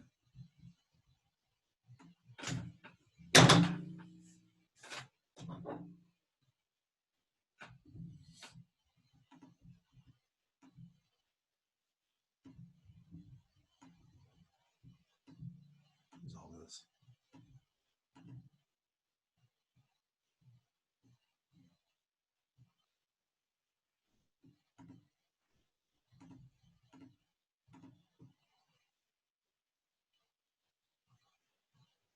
Ugh. No, thank you. Okay. All right. Blah. Okay, let's go. All right. So basically, tighten up, put in a little some bolder design, and just clean up, and then you're probably ready to go. Yeah. You there? Yeah, thank you. Yes, thank you. Oh, good. Where's Megan? I'm right here. You're ready to go. Cool. I think you're ready to go. I mean, look, there's a point with this stuff thing, so I can nitpick this stuff to forever, and then there's a point where it's like, okay, we need to go to color now. And make sure that you your final. I really want to emphasize this, you guys, because it makes me crazy. You know, you're going to have a 1-inch border, right? You there? Yes. A 1-inch clean white page. It's just like this. Hang on, I have this right here. This is what the end is going to be, kind of.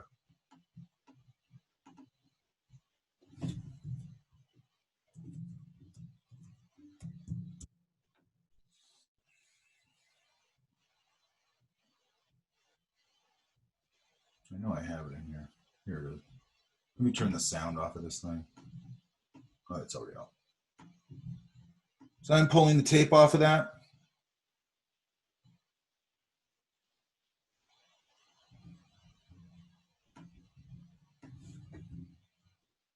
That's what you're going to end up with, right? Nice clean border. The only difference is that you're going to have more paper, and then we're going to cut that edge off, and then you have a super nice clean border. It'll make your work look so much nicer. Does that make sense? Yes. So I have a quick question. You were talking about how you want to have a piece of paper that's like a lot bigger than 11 by 17. Yeah. So I have. Okay, so right off the bat, you know you're going to have. Where's my tape? A 1-inch piece of tape around the whole thing, right? And then you got to go bigger than that. Okay. But I was just saying that I have a pad of paper that is 12 by 18. I'm guessing that is way too small. 12 by 18, that's an inch bigger, right? Yes. You might be able to get away with, oh no, you won't be able to get away with that because you got to stretch it. And then you're going to have to cut it out. So you got to have some excess to cut. Okay, got Here's it. what I would do. I would just go down and get a full sheet of one, like arches. It's actually not that expensive. And then probably, you know, put your drawing on it, make sure you got lots of room, but you can probably just cut it right in half and use that. That's what I usually do. Like if I don't have something, like I have some, I'll show it. Hang on a second. Let me grab this real quick because this might explain it. Because I had some already in house. I didn't have to go get any. Hang on.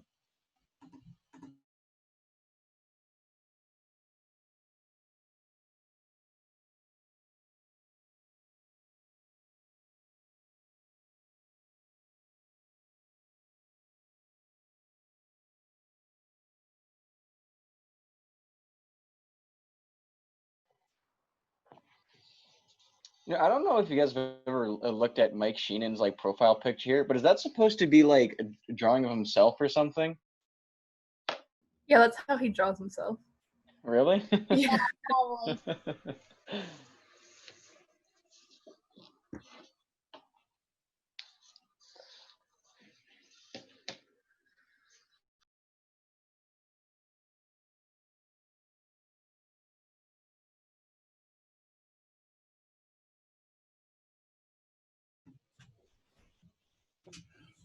So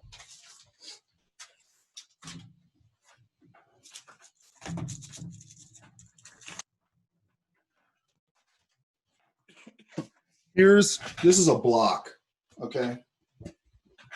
Yeah, that's what I have. Okay, and then here's the size of my whatever.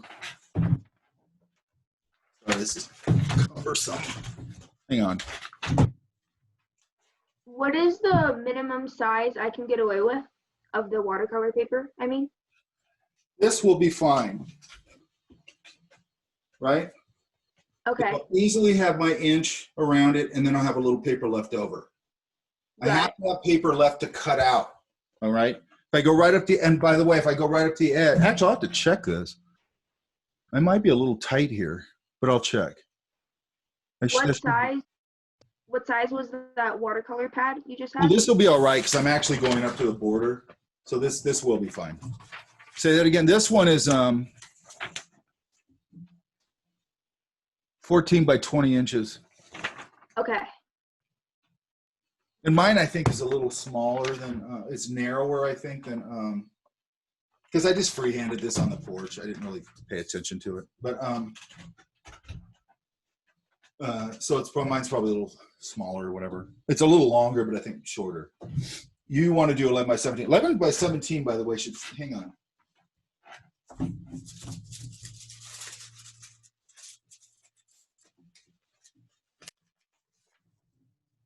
usually just go get a full sheet and I cut it. So let's look at it. Yeah, this would probably be fine. Yeah, that would probably just barely make it. 11 by 17 probably I just go get a full sheet. It's not that expensive. Does that make sense? Okay. Yeah, it does. Because you don't want to make a really nice piece and then you don't have that beautiful, man, the most satisfying part of this thing is taking off that tape. And all of a sudden it's just this clean presentation. It's just like, it's so satisfying. You know what I mean? Yeah. Where would I find a piece of paper that big? Almost any art store. Okay, got it. It's just like a full sheet of paper. They usually have, even Michael's, I think, has that. I would get a decent brand like Arches. Because last time I bought a full sheet, I don't pay that much attention when I'm getting something because I just have to get it. And I remember looking at the price on it and I go, God, it's way cheaper than I remember it being. It was like actually pretty reasonable. Make sure you get 140 pound. I'll put that on the, I mean, you could do 300 if you want to, go find that. But would I still have to stretch a 300?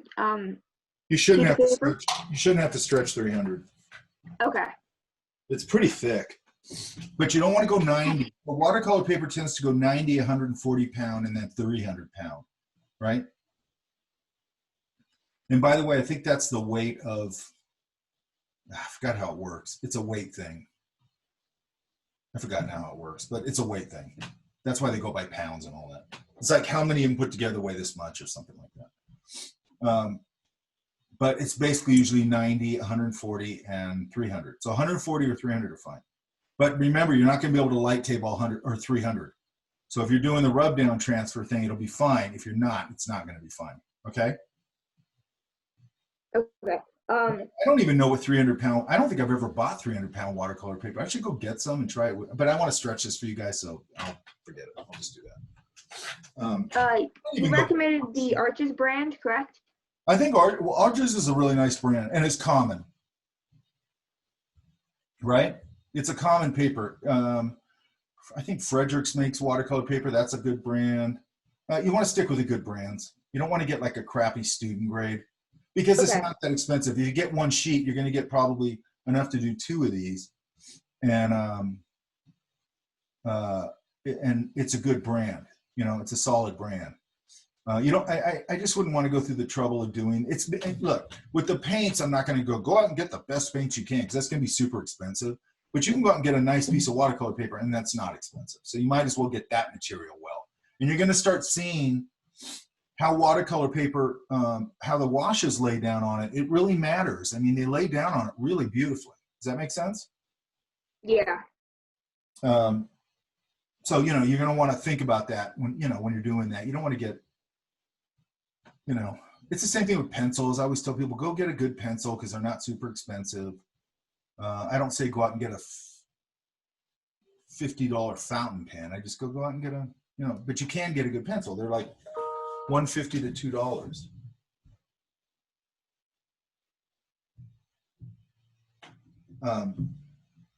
So let me check one thing.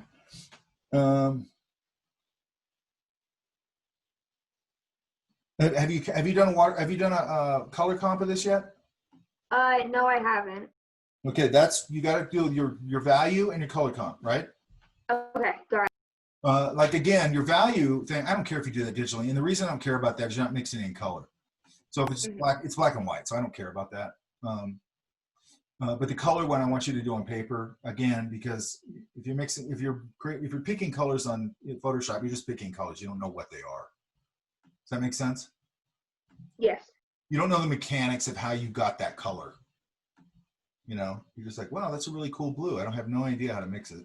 You know, but if you do it on paper, you're like, oh, that was, you know, this, and this.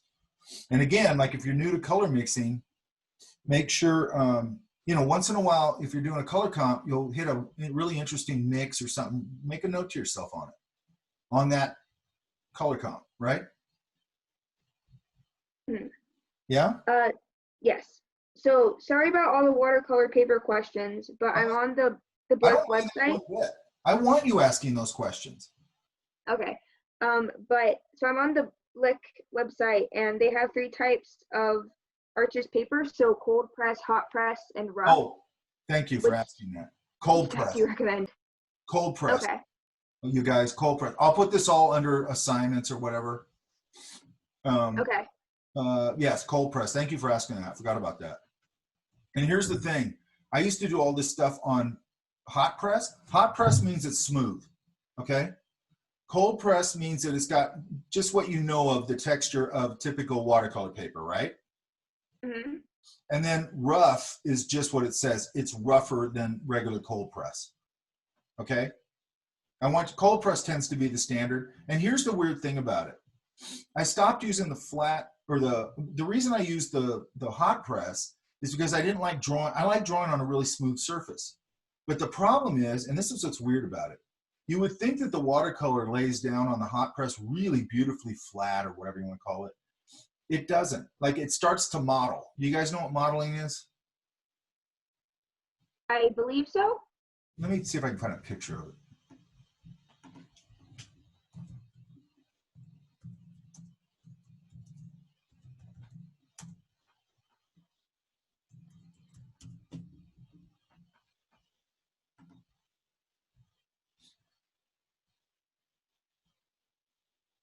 It's sort of this. It sort of starts to sort of granulate a little bit like that. It's like a mottled wash. And if you want that, that's great. But like, yeah, I don't know why. It just doesn't lay down as beautifully as it does on the cold press, okay? So, and this is also granulated, which means it's the grain of the watercolor, okay? But it kind of does this. It doesn't do it until you put quite a few washes on hot press. And also, by the way, this granulation that happens, you could put, you know those watercolor palettes that come with the little wells? Little round well? You could put your watercolor in there, put a little bit of liquid and leave it. And if it's in certain watercolors will do that, they'll granulate. It's just part of the way they are. But you can do that and it'll separate. And if you pick up the color from the top, you won't get as much granulation. Does that make sense? Mm-hmm. It's like oil and water, it just separates, okay? And there's just there's certain colors that are staining. Now with watercolor, you're kind of, you know, it's a little different, but there's certain colors that are staining and certain colors that are, you know, more bold, okay? I think burnt sienna is usually a staining color. You'll start seeing it where they just don't have a lot of coverage power. Does that make sense? Yeah. I think alizarin crimson's like that. And you'll just notice that. So just know that that's that color, okay? Like it can also mean sometimes, not always, but it can also mean sometimes those colors are a little bit fugitive. Like I've heard that alizarin crimson's a little bit fugitive, which means if you put that, you sell that watercolor painting to somebody and they put it in their living room and it's getting a lot of light, that color could start to fade because it's not very light fast. Does that make sense? Mm-hmm. I haven't had that problem with it, but I think I've noticed that like alizarin crimson, if I remember right, the last time I went in, they only had a hue. And the hue usually means, if it says alizarin crimson hue, it usually means it's like a synthetic version of it or something. Does that make sense? Yeah, it does. And sometimes that's better because they formulated it to go, well, this stuff isn't light fast, so we're going to formulate the same thing, but where it's light fast. So they use different material. Most of the materials in paint are, you know, they're minerals and stuff like cobalt and cadmium, and cadmium is super toxic, right? They've started mixing non-cadmium cadmium yellows now. I haven't tried them yet, so I don't know, you know. So hopefully they're better. I tend to wear gloves when I paint, not for that reason as much as that I just get tired of getting paint all over my hands. I get tired of getting paint all over my hands and ink all over my hands. So I wear gloves, right? Because after a while I used to walk around and it was just hard to get all of it off all the time. And my hands are always covered with paint all the time. It's just annoying. So that's really why I started wearing gloves. And then also for some reason, I have one right here. I had this super rough spot on my hand right here. If for some reason, if acrylic gets on my hands, it creates this big callus. I don't know why it does that. So for acrylic, and then I used to use acrylic quite a bit, and I got all these, like there's a bump on my hand right here. I don't know if you can see it. And that was it was a big callus, like a big rough callus. And my hands were getting all like that from acrylic until I finally figured out it was acrylic. So I tend to wear gloves for that. I don't think it happens with oil or anything else. It's just weird. It's something to do with acrylic. And it creates all these rough spots on my hands, okay? My otherwise baby smooth hands. Does that make sense? Yes, it does. It's going to be exciting. Yes? Yes. Okay, so one more question. Yeah. So they have 16 by 20 and then 22 by 30. I'm guessing I should get the 22 by 30 size. Yeah, because if it's, you know, you can just cut it so you have plenty of room. The other thing about having all that extra room is you can try your mixes on the same paper you're working on. Okay, got it. Thank And you. it'll make sense. Like I wouldn't transfer anything until, even if you get the whole transfer thing, I'm going to try and do that part of the video very quickly. Hopefully I'll have that by tomorrow. It's just going to be a pretty dry video. And then the stretching part, I'll try and get those put together in the same video very quickly. So you have, and then also, if you look at the video, any of that, and you forget something about it, or if you go, wait a minute, I didn't quite understand this in the stretching part, then contact me, okay? Yeah? Yes. For everybody, okay? That's for everybody. Because I know this is the tricky part to me, okay? I don't think it's all that tricky, but you know what I mean? If you've never done it before, you know. And the other thing you'll find out too, by the way, guys, you can stretch like watercolor paper or whatever, because you might go, wow, I really like watercolor paper. I like the texture of it or something. Then you could use the same thing and you could go, well, I'm going to stretch the watercolor paper, but I'm going to work an acrylic on it, right? Yeah? Where'd you go? Or anybody? Yes, that makes sense. Or like I have an oil painting in the living room that I did on, I think it's watercolor paper. I bought like a giant roll of watercolor paper, and then I do the exact same thing.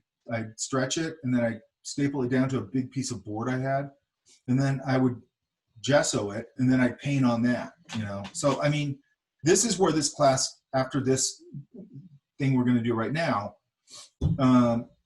that kind of, what I want you guys to come out of here knowing is knowing your materials a little bit, okay? Where you can start to think like that, where you can go, I like this kind of paper, but I want to paint an oil on it. Or Arches makes an oil paper now, which looks and feels like watercolor paper, and it has a deckled edge. You don't even have to prime it. You just, you know, clip it to your board and go. It's awesome. It sucks the paint in a little more in the beginning, but after that, it's great. Really good for like if you were doing like, and it doesn't buckle. Like you don't have to stretch it or anything. That's what's interesting about it.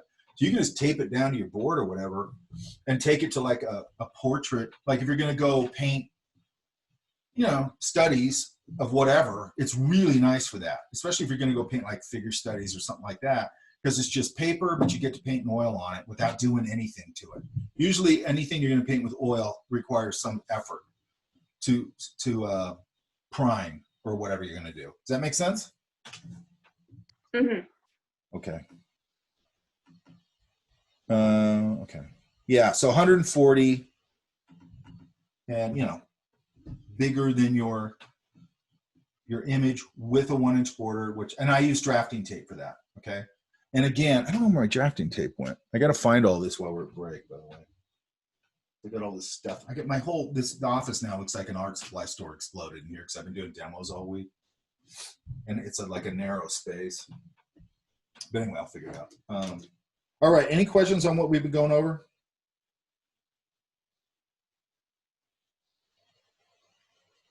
No? That's good. No question for me. Because I think, let me double check one more thing. I get all these emails for some reason. Oh.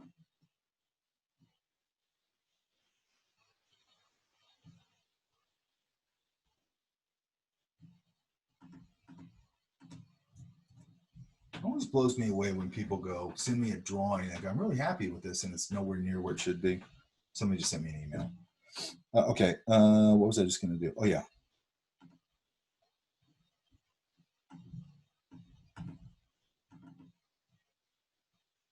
Okay, nothing there. Okay, so I think I've gone through everybody's. Okay, I just want to talk a little bit about the watercolor stuff when we get back. Okay, but just so you know, it'll be clarified probably. I think most of your questions will be clarified. Anything I don't cover in the video I'm going to put up. Okay, because that could, again, that could be a pretty long video. I can't do videos that long in class. Number one, Zoom does not record at like a super high res thing. I got to go into the preferences and check if I can change that. And when I'm doing a serious tutorial like that, I want to make sure it's lit well and it's produced well.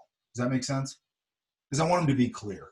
And then some things we can talk about in here live, and that's fine too. Okay. So what I usually want you to do is like, okay, I'll go look at this and I'll look at this. And then you sort of absorb that information. And then if you come into class and I'm not quite getting this, I can do that live in here. Like, oh, here's how you do that. You know, clarify. Does that make sense? Susie, does that make sense? Where's Camille? Yes, it does. Where is she? Camille? Yes, that makes sense. You guys are going to Old Town Orange tomorrow? Mm-hmm. Are you able to come? I gotta do this video. I gotta get it done. Okay. Oh no, wait, tomorrow. You're going Sunday though, right? Oh, I'm sorry. Yeah, Sunday. Yeah, 2 days. So screwed up. I don't know what day of the week it is anymore. I have no idea anymore. I guess it doesn't matter, other than I just look at my calendar and go, oh, I have this class today. With my girlfriend, she goes, what? Last night she goes, what's today? Is today Thursday? And I go, does it matter? What difference does it make? You know what I mean? Groundhog Day, man. Anyway, so never know what day it is. Okay, you guys, but we're getting close to color now, okay? And again, okay, so what we're gonna do after this is I'm gonna wanna do an acrylic thing, okay? And that demo I should be able to knock out pretty quick, way before we get to it. I'm gonna now, from here on out, after this, I'm gonna allow you to go grab a drawing from somewhere, I don't care. Or if you have a drawing, like for this next thing, if you've taken environmental design, you have a really great drawing you did in field class or something, we could use that. Does that make sense? But I want to approve them, okay? Because I get people all the time, they go, oh, and also, this is a pretty straight cityscape we're going to do, because you need to learn that technique. I don't want drawings of like zombie apocalypse world. It's putting the cart before the horse. It's going to be like, okay, now you're going to try and paint all this complex stuff, and you haven't gotten the fundamentals down under your hands, right? So one thing one thing I give you guys as an option is I'll give you this drawing if you want to use it. That's what I'll use for my demo. But if you want to use something else, I'm cool with that as long as it's finished enough, okay? And the reason I want to go into acrylic, well, I think it's a good medium, but most people hate acrylic I did too. But I just didn't get taught the right way, okay? And then when I figured it out, I went, wow, this is, and especially now, there's better acrylics than there were when I was younger. They got open now, which are way better. And I don't think that you can talk about a class that talks about traditional media and not talk about acrylic. Does that make sense? And it's also a good place for me to just do a very simple, straight ahead, let's just do a cityscape and move on, right? And then the same thing with gouache. It's like you can use, I'm going to do a character thing with that. You can use your own if you got a good one. Or if you have one, show it to me and you go, I think I want to use this. And I might go, okay, start tweaking it now so you have some time. Because from here on out, after this, it's pure mechanics. I'm not going to go through all this thumbnailing and all this stuff again, okay? The reason I did this is you need to know this process. But now after this, you know it. I don't have to go through it every time, okay? Does that make sense? So it'll be about just getting to the paint mechanics and that's it, especially with something like gouache. Actually, both acrylic and gouache.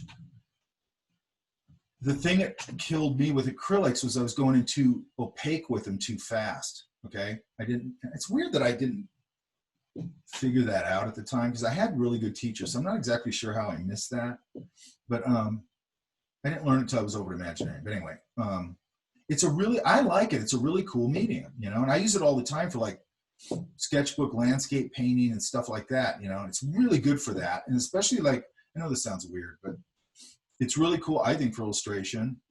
It's really cool to mix medias with it. I'll show you some ways that you can mix, you know, pencil with it and all these different things. Also, we'll start getting into things where we can mix medias together that are,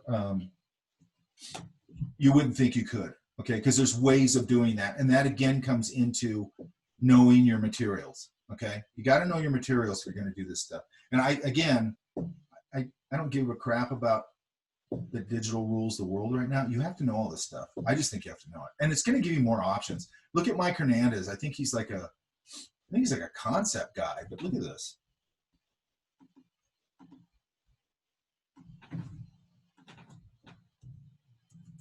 Mike? Yeah. I don't know if you went over my drawing. Did you dump it? I just went, that's everything I have, and I just went over the folder and there's nothing in it. What's your name? Where you at? Daniel Oropesa. Let me see. I don't think I have anything from you. Because last night I did click the link and I tried to upload it. Like I did it over and over again because I wasn't sure if it went through. I wanted to make sure, and if it didn't, I don't know what I did wrong. Did you just drag it into the folder? I clicked the link and I pressed upload and I uploaded my photos. I even tried to click upload. You should just click the link and drag it in. Which makes me wonder if I'm not understanding what the problem with the folder. No, there's nothing in here. Let me see if I have it under here. Am I, because you know where you put the link for the Zoom? Am I supposed to click the link underneath that to upload something? Oh, God. Okay, am I missing something? Okay, you guys, you got to tell me this. Am I missing something with this folder thing? Because we're a month into class and I've had 4,000 questions about this. Am I missing something? I did the same thing that I did when you did the initial reviews of them. Okay, so but here's what I'm not understanding. So if I go to our class,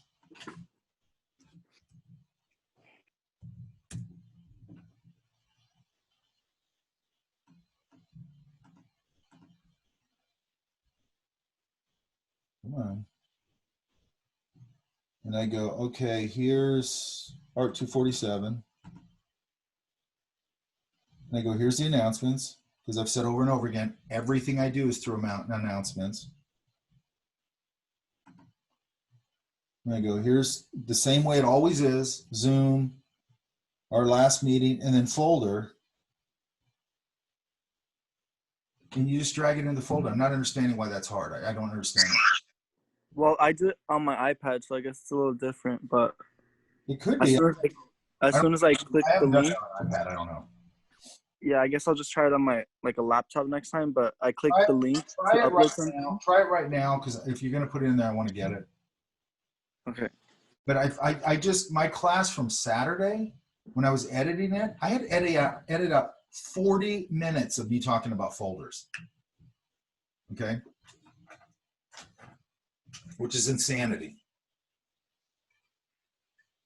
And it's Camille's fault, by the way. Camille. Where's Camille? Where's Camille? I'm here. You're off making a sandwich or something is what you were doing, Camille.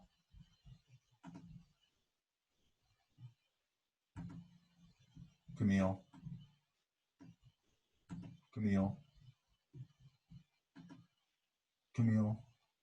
All right, Daniel, is it Daniel? Get that in there. We'll take lunch right now. And then I just want to go over some watercolor stuff. Camille, because Camille's bailed on us. I don't know where she is. Okay, I'll log in right now. So I'm very insulted by Camille's behavior.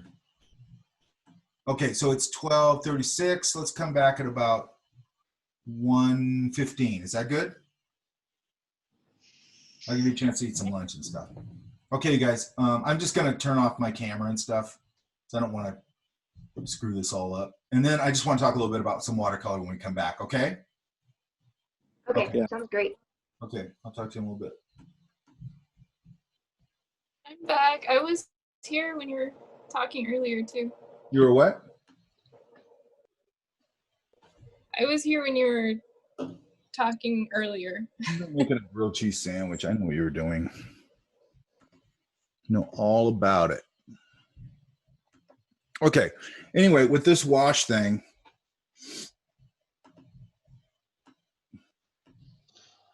oh, I knew you sent me an email.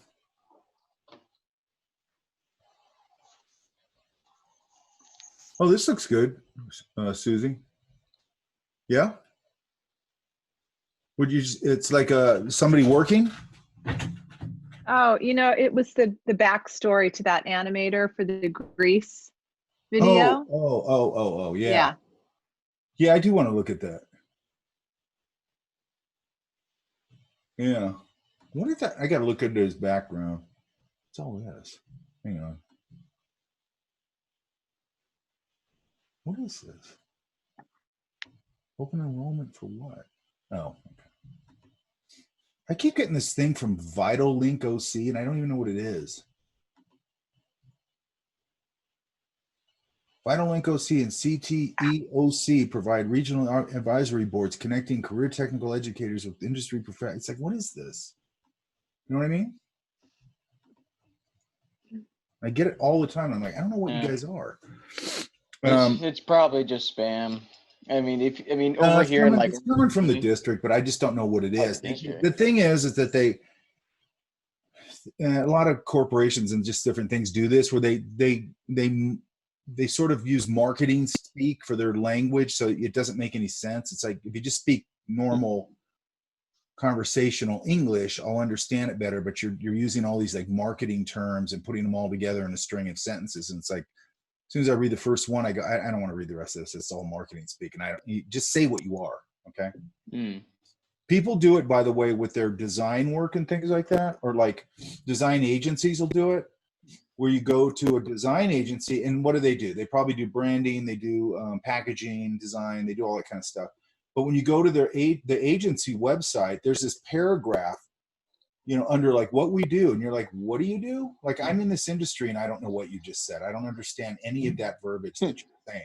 Like, they will say everything in the world other than just say, we just do branding, we do packaging, we do environmental graphic, whatever they do. They won't say that. They'll go, we're a full balanced creative agency that's going to bring change agents to your company and all that kind of stuff. And you're like, okay, I don't know what you do. And I just go, how do you guys stay in business when the average person doesn't know, isn't in this industry, and I'm in the industry and I'm looking at it going, this is confusing. Like, how do you even get clients doing that? I don't understand that. Always be clear in your messaging, because anybody that's going to go into this as a career or whatever, be clear with your messaging, man. Don't do that. Don't get all art speaky and all that kind of stuff. Just, here's what I do, here's who I am.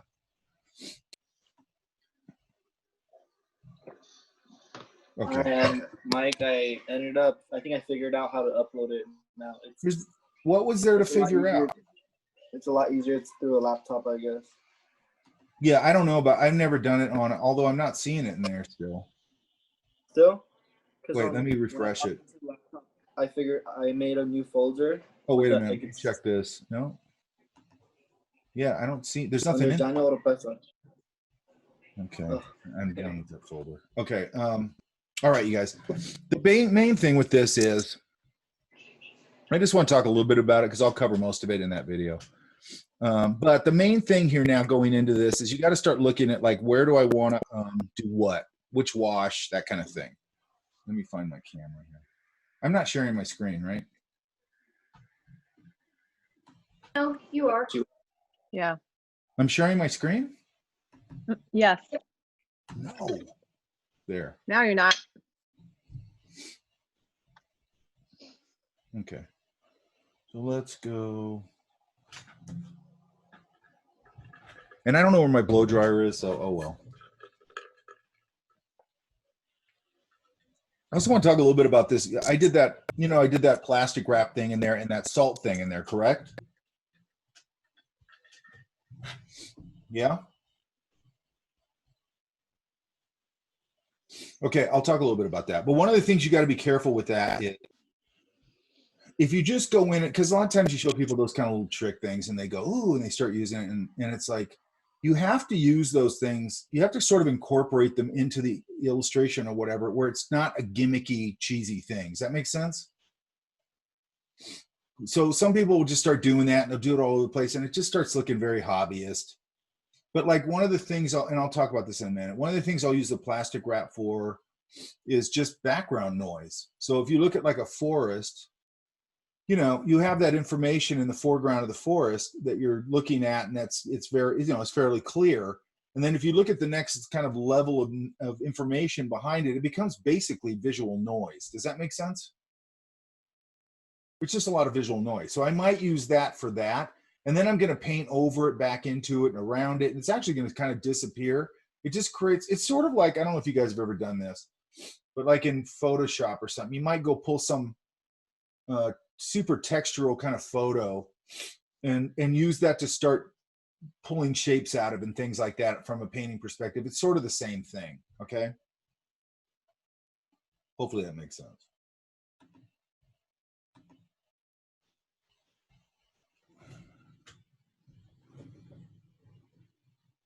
So one of the things that I think is valuable, you guys can see that okay, right? Let me pin it here. Yes, looks good. Let me pin it. Yes. Okay, that's good enough.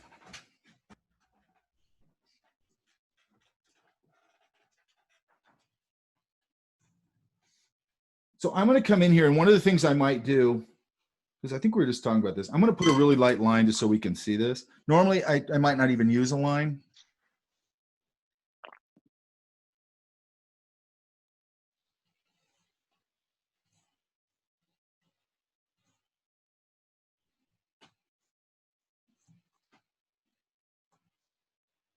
I think I'm going to put it all the way down to the ground line.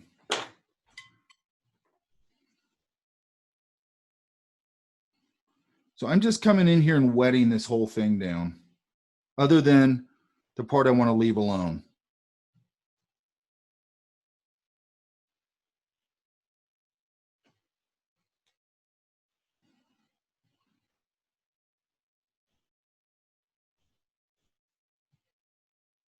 And I'm not going to worry too much about color mixes here, just for speed's sake.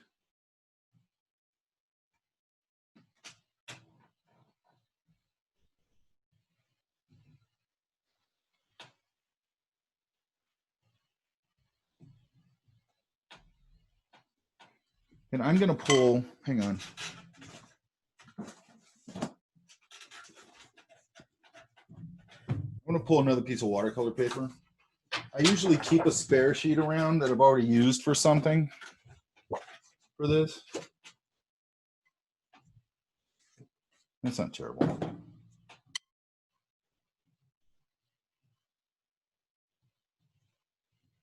Make sure this is still wet. I always keep a paper towel in this hand. Yeah, that's pretty wet.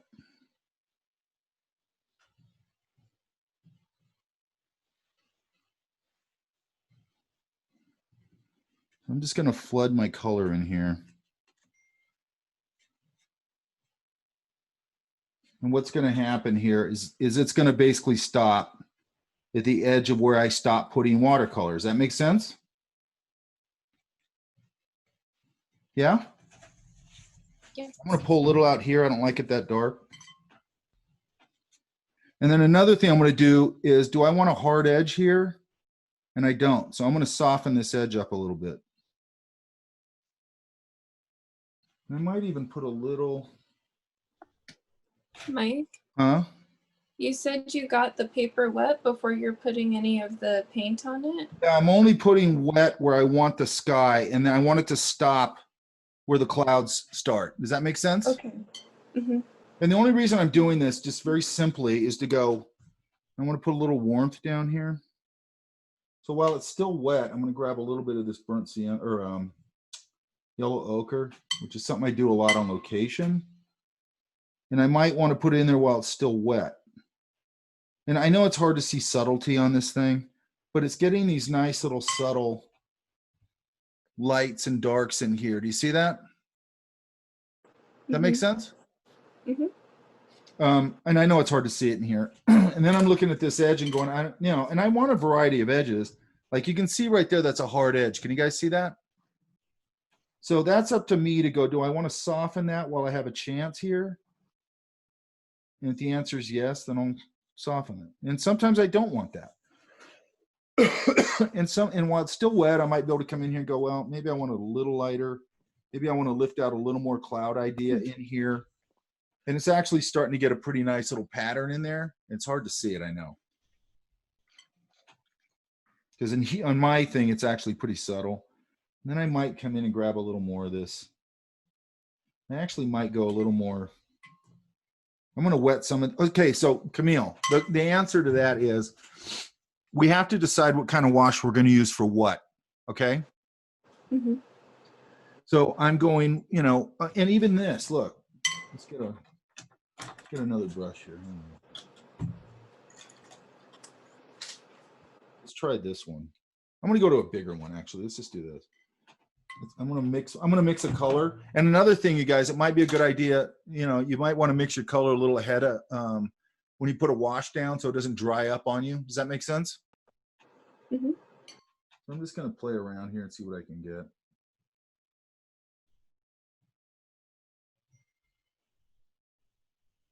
I don't like that, so I'm going to try something else. I'm just going to go with I'll modify this color.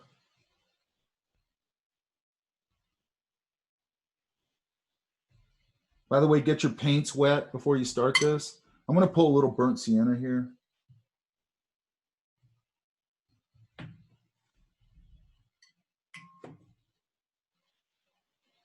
Okay, and by the way, when you're doing watercolor, you're going light to dark, okay? So I'm going to let this dry for a sec. Actually, maybe I'll just let it bleed. Hang on.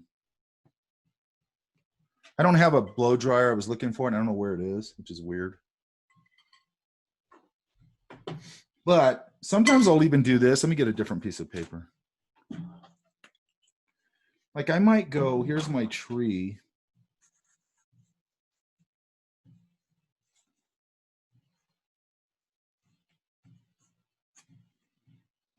There's a couple ways I can do this. Sometimes I'll even do this, where I just kind of spritz it.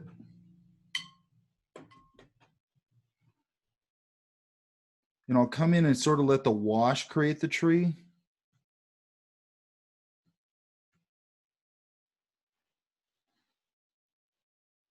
And also I want to be aware if I put blue behind that. So this, if you look at it, that'll start to give me kind of interesting edges. Do you see what I'm saying? It's really light on there. But do you guys get what I'm saying? Yes. Mm-hmm. So basically what I'm saying is I want to let the wash do as much of the work as I can. I might put a little of this if it's in fall. I might warm this up a little bit. I want a little more warmth in there.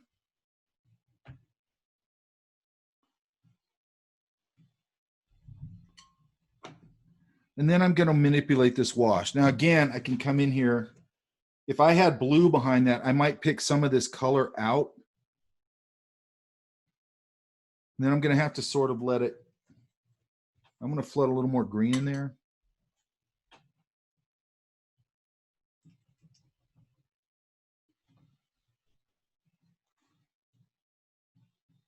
My light's up there.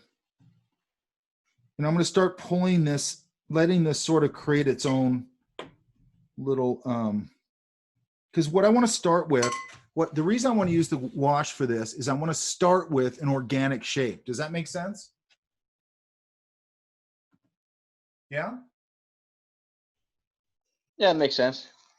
So I know it's very light on here, but I'd have to let this dry a little bit. And also I'm going to come in here at some point and mix. I want a bigger brush, hang on. So I'm not going to worry too much about that. I'll just let it dry.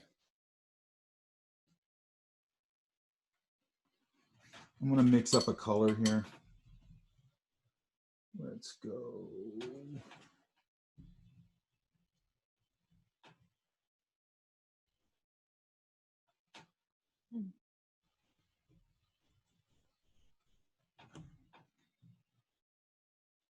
Okay, so I got a nice purpley brown, okay?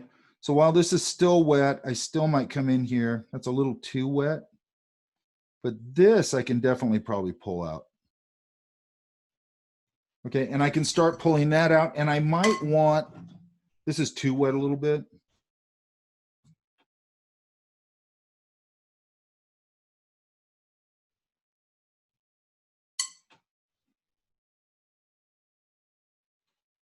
And then I'm going to pull this down here. I'm just going to mix up some sort of ground color. And I'm doing this very sloppy, but I want to move fast here. Good enough. When I pull this ground color, whatever that's going to be, now think about this, you guys. You got a wet wash here. There's a couple things I can do. I can take a rigger brush, which I had pulled here. There it is.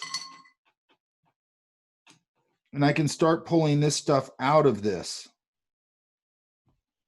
which is where I really want to start because it's going to feel a little more organic if I do that. Does that make sense, you guys?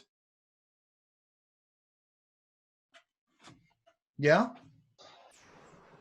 Yes, it makes sense. Yeah. And then I can also come in here now. This is a place where I could use something like this,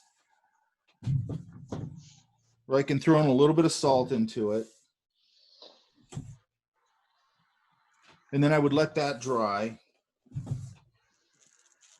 And what it's going to do is it'll give it a nice little texture without it like calling attention to itself. Does that make sense? Yeah. I don't want techniques like salt to draw attention to themselves. Then I'd have to let this dry out a little bit. You know, and then I'm going to flood. While it's still wet, I'm probably going to come in here and get a little more of this green in here. And I'm going to use my brush a lot to sort of create marks. And what I'm really doing here is I'm just creating sort of an underpainting for my, when I start to work into it. And of course, it's going to take forever to dry here. I want to see my lights over there. Okay, now this is getting a little drier. So if you look at it, this in here isn't, but I don't know if I mind that because I kind of want these branches, if I build branches in here, I want them to sort of disappear here and there. Does that make sense?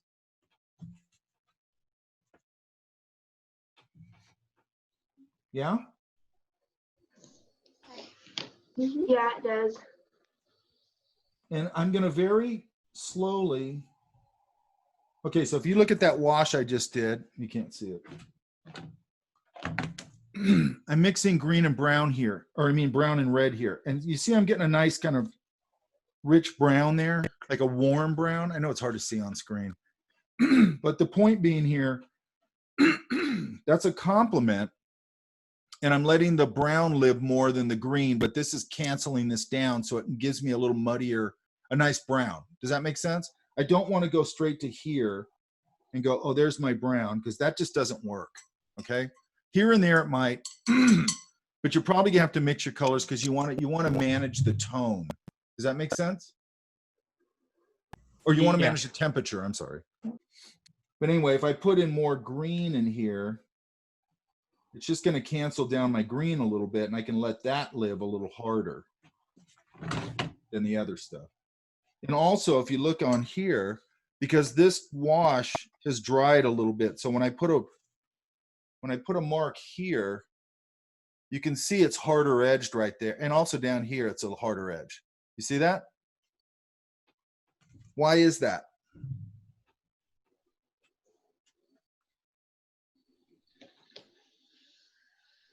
It's because that paper is dry.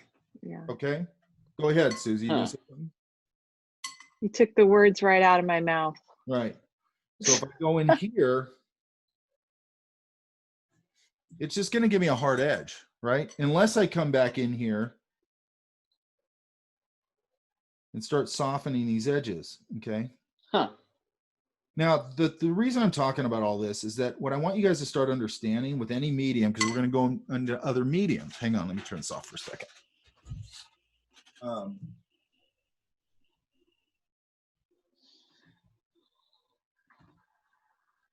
We're going to go into different mediums, and what you want to start learning is to let the medium do half the work. Does that make sense? So I'm always looking at this and going, if I'm going to create a tree, I want an organic shape. So I might just go put down a little bit of water and just start not dropping my color into that. And then I'm just manipulating it a little bit. I'll let it dry, and then I can start building it. You could also start building it. And then just like this ground texture right here. Hang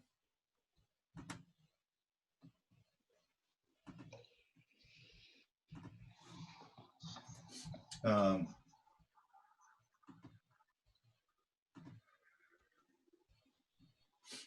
This ground texture right here, you know, pulling things out of it, it's going to get me a nice start to breaking that edge in an organic way. Does that make sense?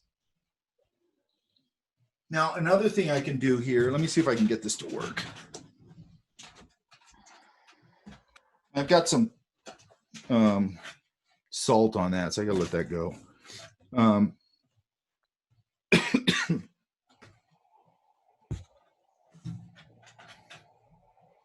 I got to get this brush dried out. Now, just like in that video, by the way, I could come in here. I could flood this again, same thing. If you didn't want to do the negative space thing, then we could just come in here with our blue.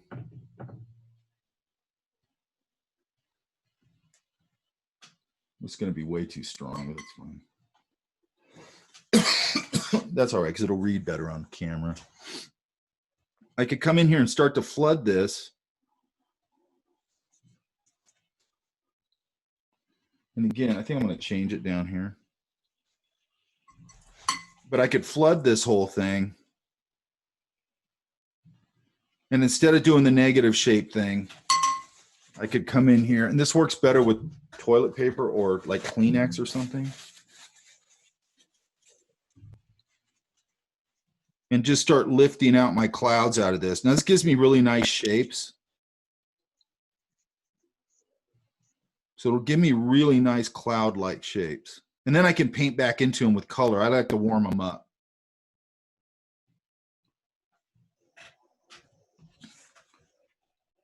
See that's starting to get some nice shapes in there? Right? Right.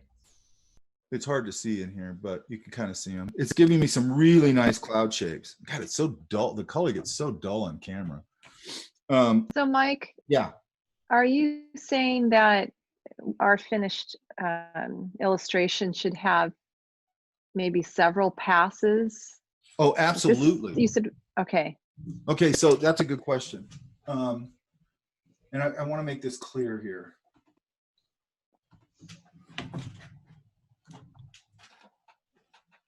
What I'm doing right now would be my basic kind of underblock. And then I'm going to, and this will make more sense, by the way, when I put up the video, because I'm going to be building that whole thing. It's absolutely multiple passes of washes. Okay. Okay. And also what that's going to do is it's going to create a lot of shape language for you. Okay. So especially, I'll speak to this when I'm doing the video. I can get different, what I'm doing under here is creating an underpainting basically. And I'm starting with my lightest values, okay? And then I'm gonna work into that, All right, and then I'm going to do washes over. And what it starts to do is it starts to create a lot of shape language, like a lot of, you know, shapes and temperature shifts and all that kind of stuff. And it's just, that's what gives it that, the thing I was always after when I was younger, when I was going, how do you do that? You know, and I was trying to paint it like mark by mark, and this is not how it works. All of a sudden you'll start noticing you have a lot of shape going on. And as long as you're kind of managing it, it just sort of happens. It's interesting, right? But I'm thinking about, like, even right now, like if I'm going to think about things like, while this is still wet, do I want to put my tree in there while it's still wet? You know, do I want to do this wash while this is still wet over here? Because then if I do that, you know, they're going to intermingle, and that might be something like, see, that looks actually kind of nice, intermingling like that, okay? Let's get a little more in here. And it's also giving me a little bit of a shadow value, so I'm going to put some of that down here.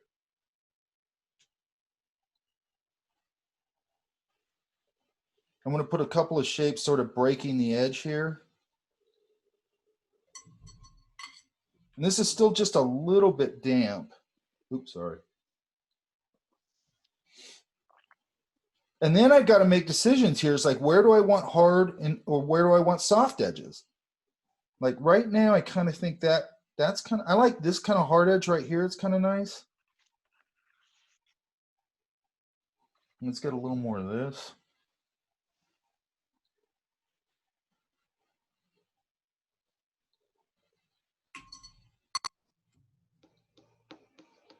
Little dark right there. So that's a little dark. So I'm just going to go, it's still wet. I can just lift it out. And down here, I'm going to start massing in. Maybe I'll get a different green. Let me get a brighter kind of different kind of green. And I could start probably coming in here a little bit and start to build some shape language in there. So what I'm always trying to convey here is how much of this I'm building that becomes abstract shape language. Does that make sense? Yes. So what I'm doing here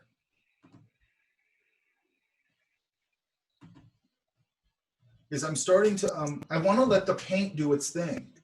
Okay, and that's what we're going to learn with all these mediums, okay? You can see how watercolor starts to make really interesting organic shapes, right? Mm-hmm.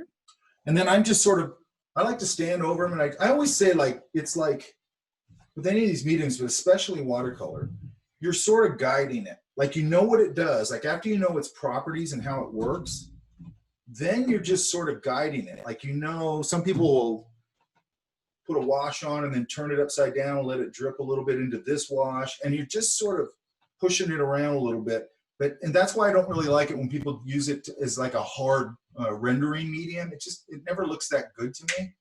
I'd say the closest I've ever seen that looks really good is like the backgrounds in Lilo and Stitch and all that stuff. But if you look at them, they're taking advantage of watercolor and what it does, okay?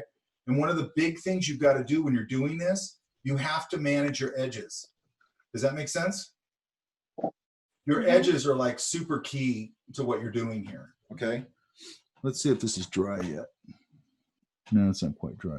So let's jump over to this real quick. Okay, so does that make sense? Now it could also be, let's see if I can get this to work.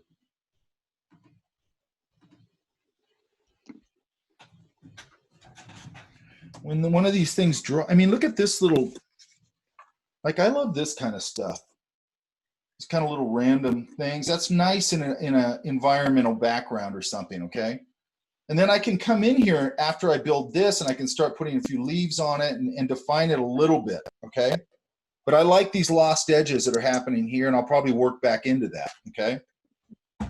And then I might come in here and go, let's say that this was dry. I don't know if it is. Hang on. No, it's not quite dry. That's a cool little mark right there.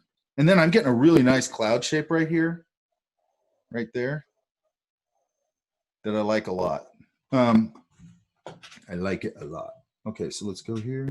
Actually, I'm gonna go a little warmer over here. So I'm gonna get some of my warm wash and see if what this does. Yeah, it just turns it a little bit.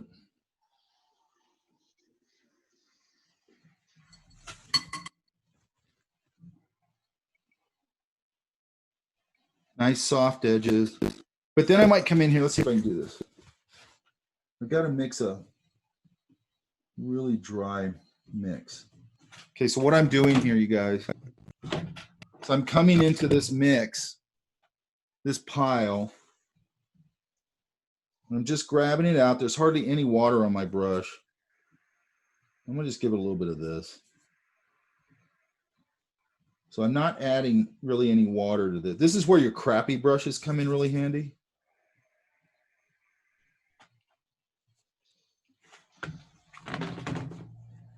And always have a spare sheet of paper. So I could come in here at some point and start to dry brush into this a little bit and get some nice ground texture. Does that make sense? You see how that's making a dry, and I know that's an inelegant brush mark, but you get the point, right? Right there. So I could come in here and start controlling that. And I keep my crappy brushes, like I have one here, hang on. What do I do with it?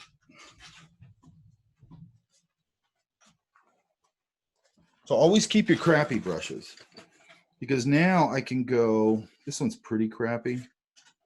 It's actually not that crappy, but it's, oh man, this one's pretty crappy. See how these are getting all frayed, right? But then if I go, okay, so let's mix.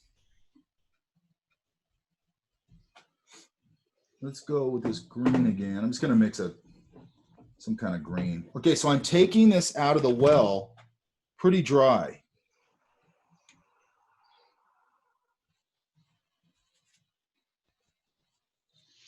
You got to be careful because you don't want to put too much water on it. This might be a little weird.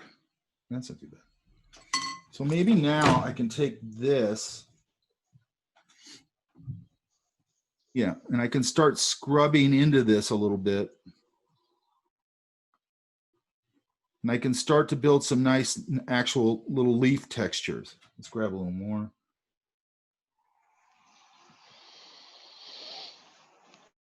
So let's grab it out here. So I want to break this border a little bit right there. That's nice. Because this little brush now, I can use it just for a couple of little hits, because I actually don't want to over control the leaf thing here.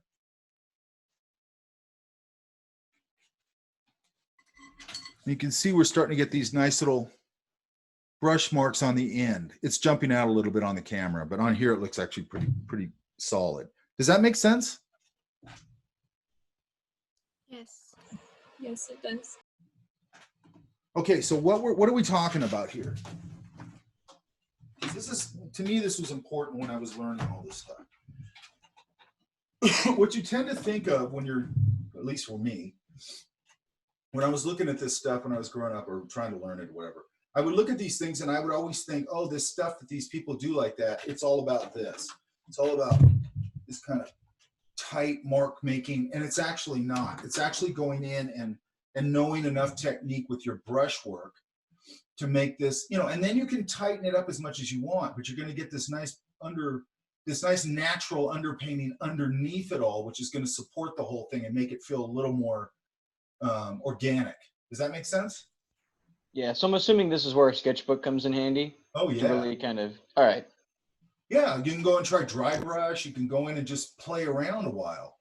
I always keep crappy watercolor paper around, and plus my sketchbook, just to screw around. Okay. Okay. And then let's see if this comes out. Is this dry yet? God, I can't believe how long it's taking to dry. That's good enough. But anyway, if you look at like here now, because I just pushed you got to let the salt dry. And by the way, if you're going to do the salt texture thing, it matters what kind of salt you use. So if I just use kosher, I think it's kosher salt. Yeah, kosher salt, which has a bigger grain, okay? So it's giving me this kind of thing. Hang on. gonna be hard to see probably. Hmm. You can see that it's giving me a pretty big grain, right? Yeah. And I'm not gonna leave that like that. I'm gonna go, okay, now what can I do to it? And I might just go, now it becomes like, do I want to mix some of this over it maybe? A little bit of that green, that's actually kind of nice. Then I'll put a little of that. You know, because there's going to be patches of warmth, dirt, and patches of grass and things like that. Does that make sense? Yeah? Yes, it does. You know, I wish I could show you this little wash right there is really nice. And then I'd have to get obviously some more in here. And then it becomes like, okay, do I want to start going in with just regular, this isn't very wet now. And now I have to manage these edges a little more because this is it's a drier wash. So I'd have to come in and kind of manage that. Again, I got to go, you know, where do I want hard and soft edges? Okay.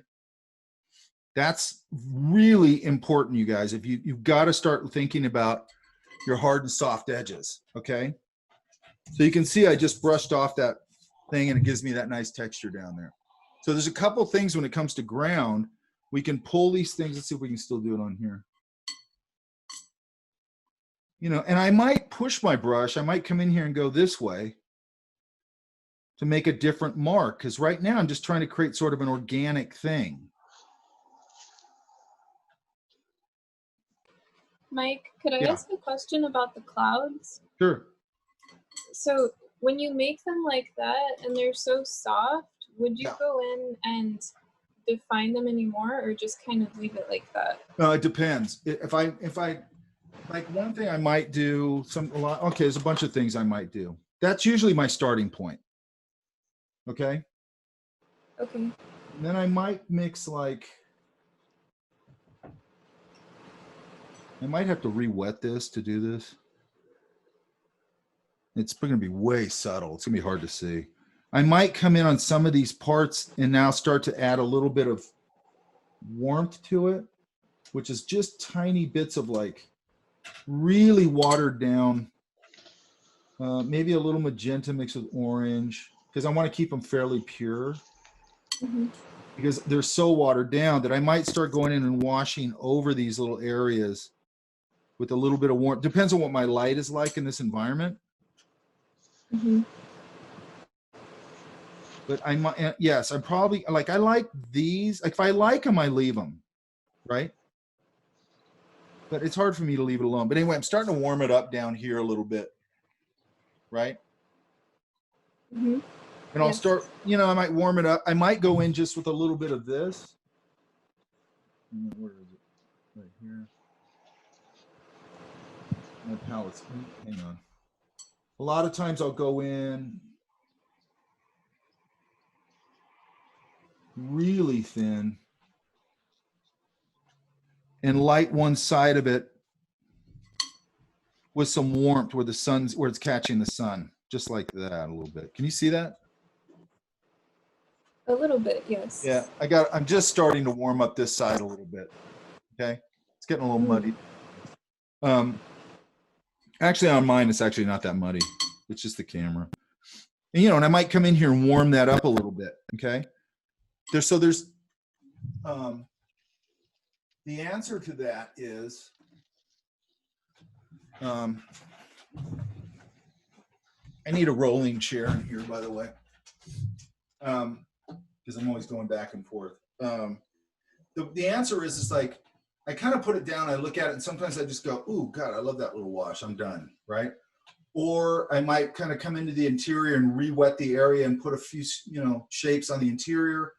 If it's a cloud, you know, the one side's getting a little grayer, then I'll warm up the other side with a little wash of yellow. And I'm just nudging it around. The thing you got to remember here,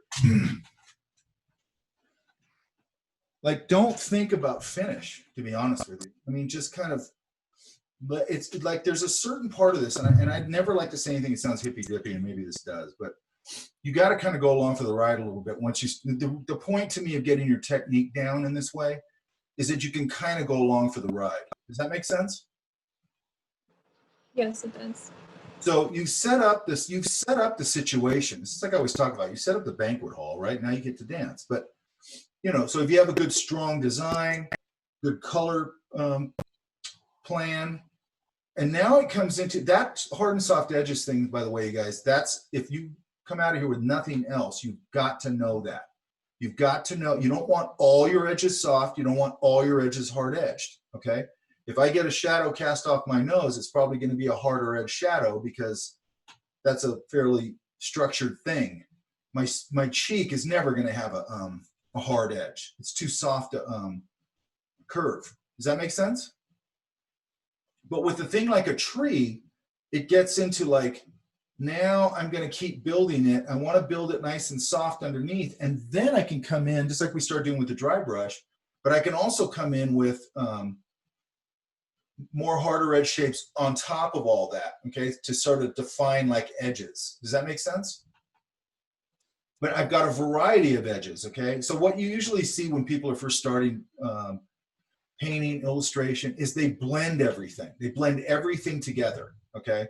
And it looks hideous because it just makes the thing with no form, no brushwork, none of that stuff, right? And I think you're better off if you get really good. Like the thing I always say is like I said, you think it's, when you start off, you think it's this, making all this stuff, and it's really this. You're way back here and you're sort of just dancing around and pushing things around. And then at some point you come in and you start doing a little of that. But it should really start back here. And I don't mean literally, but I do usually start back here because I don't want to be over controlled when I'm first starting that painting, okay? It's going to get more and more focused as I move into the painting. Does that make sense? It does. And then even if you're doing, it's like this.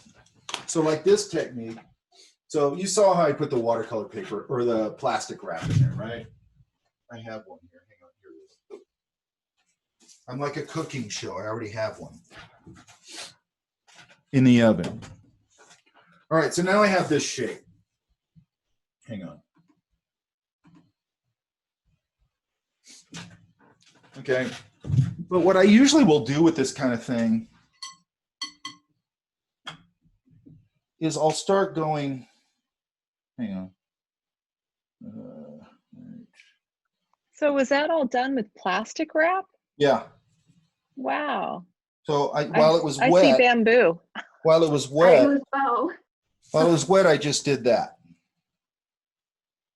That looks great. And then I let it dry. And then I'm going to take a little, this makes a quick brown here. But what I usually use it for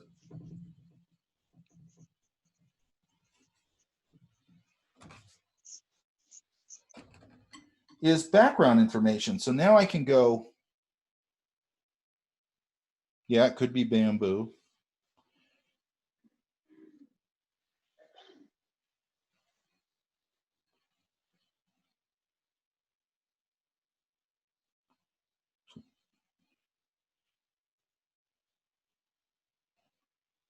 And again, out of this wash, I might start pulling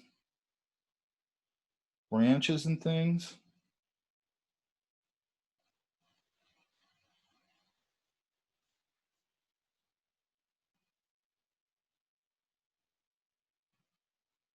Oops.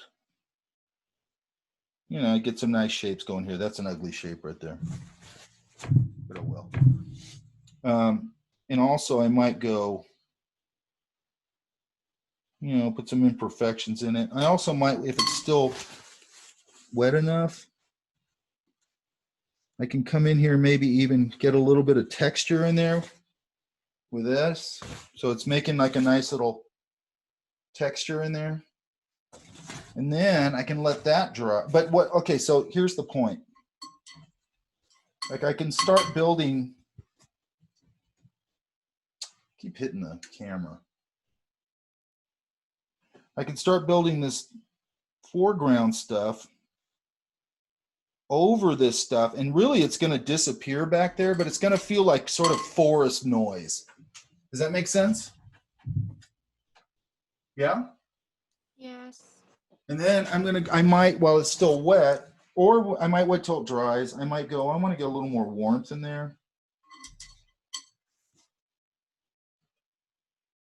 It's probably still wet. It's really subtle, but I might put a little warmth in there because maybe the sun's over there. And I can start building that, okay? I'm probably let it dry and then go back into it. And then I can go back into it with my rigger, my really thin liner, pick up this color, and even maybe put a few really small branches in here. Maybe I'll even try the orange. Let's try that.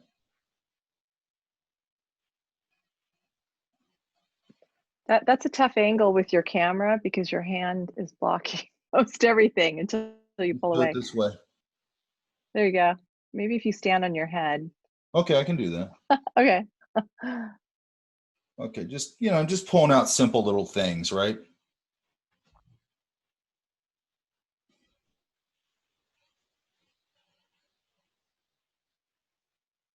And don't get stuck with like, I can only use my brush one way. I mean, you can, like this crappy one, where is it? This one. This probably will make some nice marks if I push it.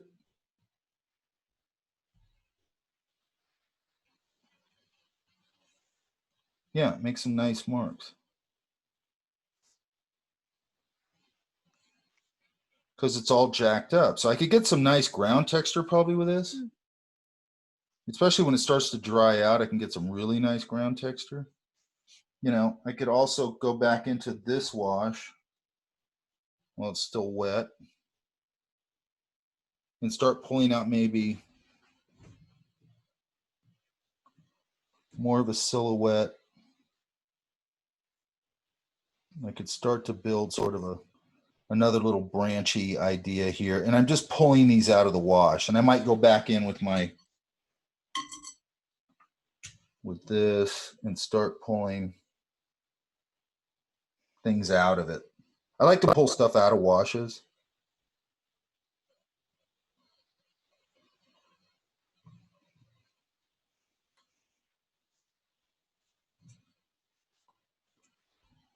So we were doing this, I was doing the same lecture basically over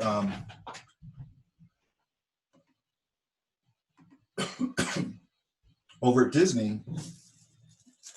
And it was interesting, like somebody was doing a cactus. There was a cactus on the table. We were out on the patio or the, whatever that is, the balcony. And they were attacking it in a kind of a weird way. And so I go, well, let's try this. And I just did the basic little silhouette of the cactus. And then I just started pulling out of those wet washes with that liner brush, the thorny stuff, right? And it just looks so much more natural. And I go, okay, let that dry. And then we just put like a darker value over it to define the darker parts of it. And boom, done, right? And even those guys over there, it's interesting because even they were like, oh my God, that's so cool. And everybody you're going around to, you're just going, what they're basically all doing is they're overthinking how, and they're over structuring everything they're painting. And when you show them like, no, get loose with that. And it's the same thing with your pencil. We've talked about this, you know, it makes all these great marks this way and this way. And it's the same thing with the brush. You want to get, I know this sounds corny, but you want to get real at one with that brush where you're, you know, it's not always trying to force this kind of an idea all the time. It's that light, loose, I know how to make that mark. I've got these jacked up brushes that work perfect for this. I saw a picture of Ken Oster's. You know who Ken Oster is, Susie? No. His brushes were an absolute mess. He kept these. Let me see if I can find it.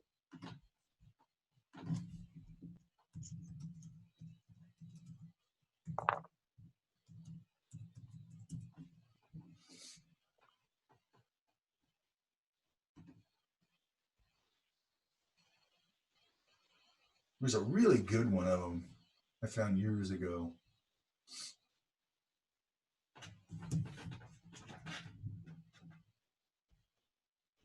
Shit, where is it?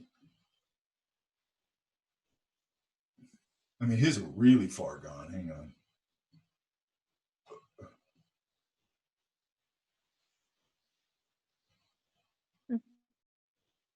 Man, hang on.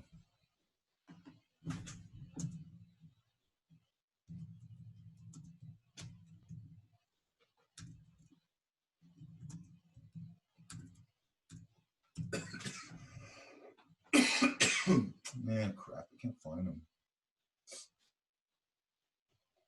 But if you saw,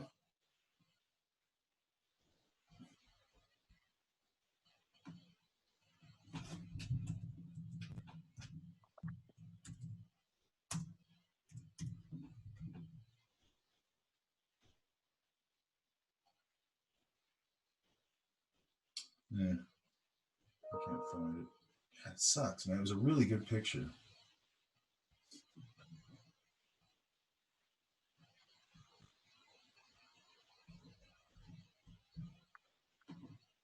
So is he local?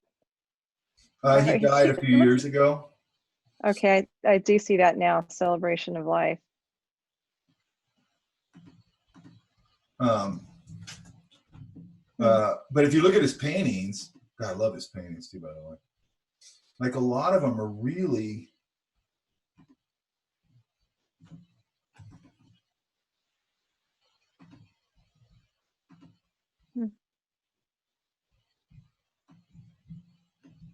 hang on. Oops. I mean, look at this foreground element here and this kind of stuff. You know, he would get really loose with his, and his brushes were like, they look like they dried and were all, I mean, they were trashed. You know what I mean? But, but you know, I think it comes back down to, he probably didn't want to, he didn't want to have ultra control over it. And I'm kind of the same way. I don't want to have ultra control. My technique is based around me guiding things, but not having total control over it until I need to have control over it. Then I do. But,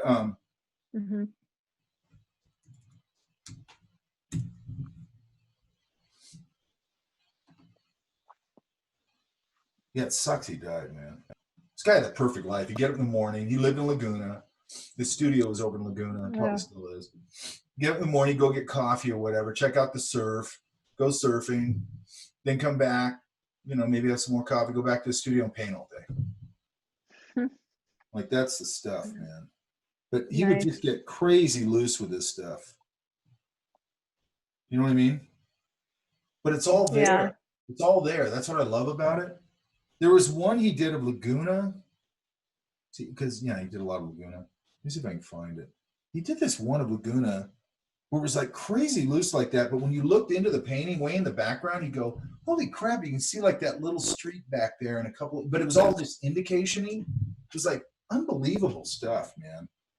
And I love the simplicity of this kind of stuff, like this back here. You know, so he's probably painting with brushes that didn't allow him to get any more detailed than that.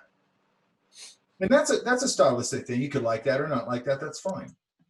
You know, and sometimes, like he would map out these kind of like.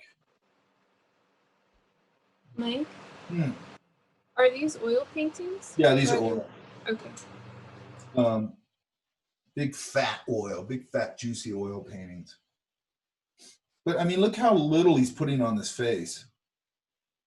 And look what he's doing. He's blocking in just the masses, right? And it's great. I just think they're great. I love them. I could go down this rabbit hole painting chefs forever. Like I've painted a few of them. It's fun. It's like a tradition. You see people doing it all the time, actually. Anyway, he does a lot of this really nice. And this is a little tighter, but look up in here, man. It's all mark making, right? So I think if you can get your head into the idea of abstraction and mark making, even if we're talking about illustration, I think it's going to help you. Okay. And I think, can you guys understand what I'm doing here? How I'm kind of building this very loosely. And then I'm and I could come back in here, by the way, now and go,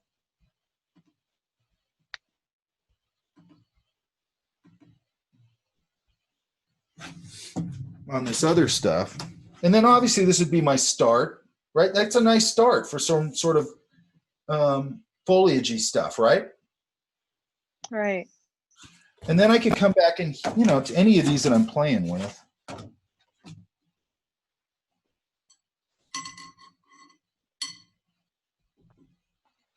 And now I could go, okay, I'm going to do less of this wet into wet stuff.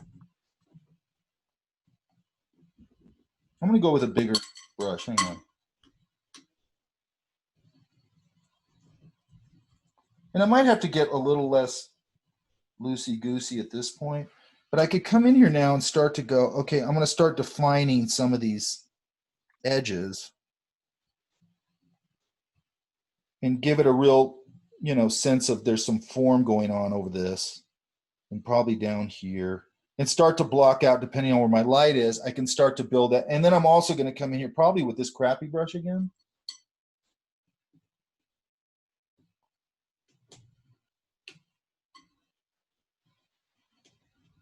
Sorry, I think I'm blocking the thing.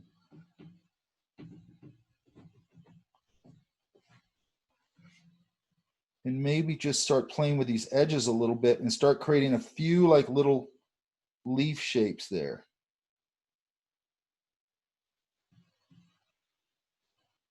But I don't want to get in there. That makes a nicer leaf shape because this is a jacked up brush. Okay, because it's just going to dab a few of these things in here, give me more of a leaf look than if I go in here like this. Because once I go in like this, I'm going to start shaping everything. I don't want to do that yet. Does that make sense? Yeah?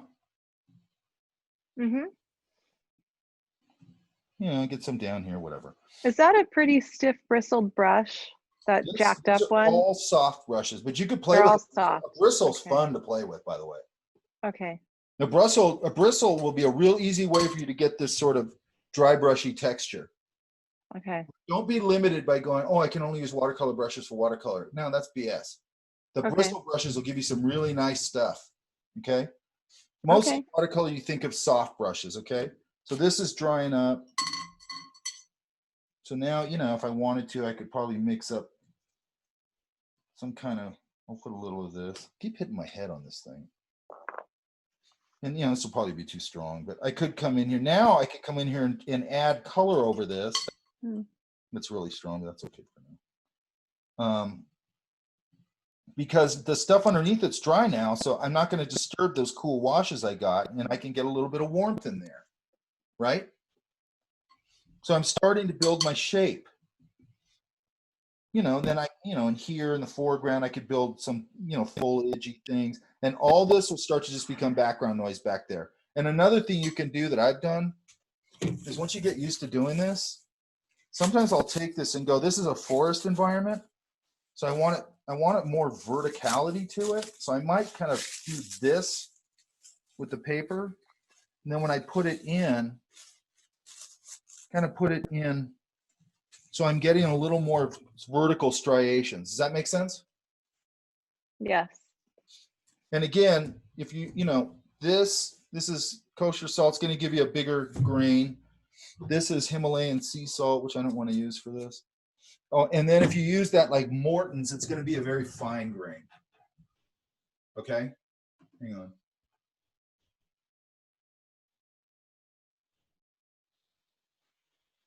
Okay, somebody's saying they don't know what to buy. The only thing we talked about with that is Lily. With in regards to, and I'll put it on the. Don't worry, I'll put it on the thing. You just need a sheet of 140-pound watercolor paper. Okay. When we talked about 300-pound watercolor paper, I'm just saying that's really thick watercolor paper that you don't have to stretch. You probably, you know, and again, you're not going to be able to light table it. I would just get a 140-pound piece of one sheet of arches. It's going to be, I don't know what it is, 18 by 24 or something like that. And I would just get that.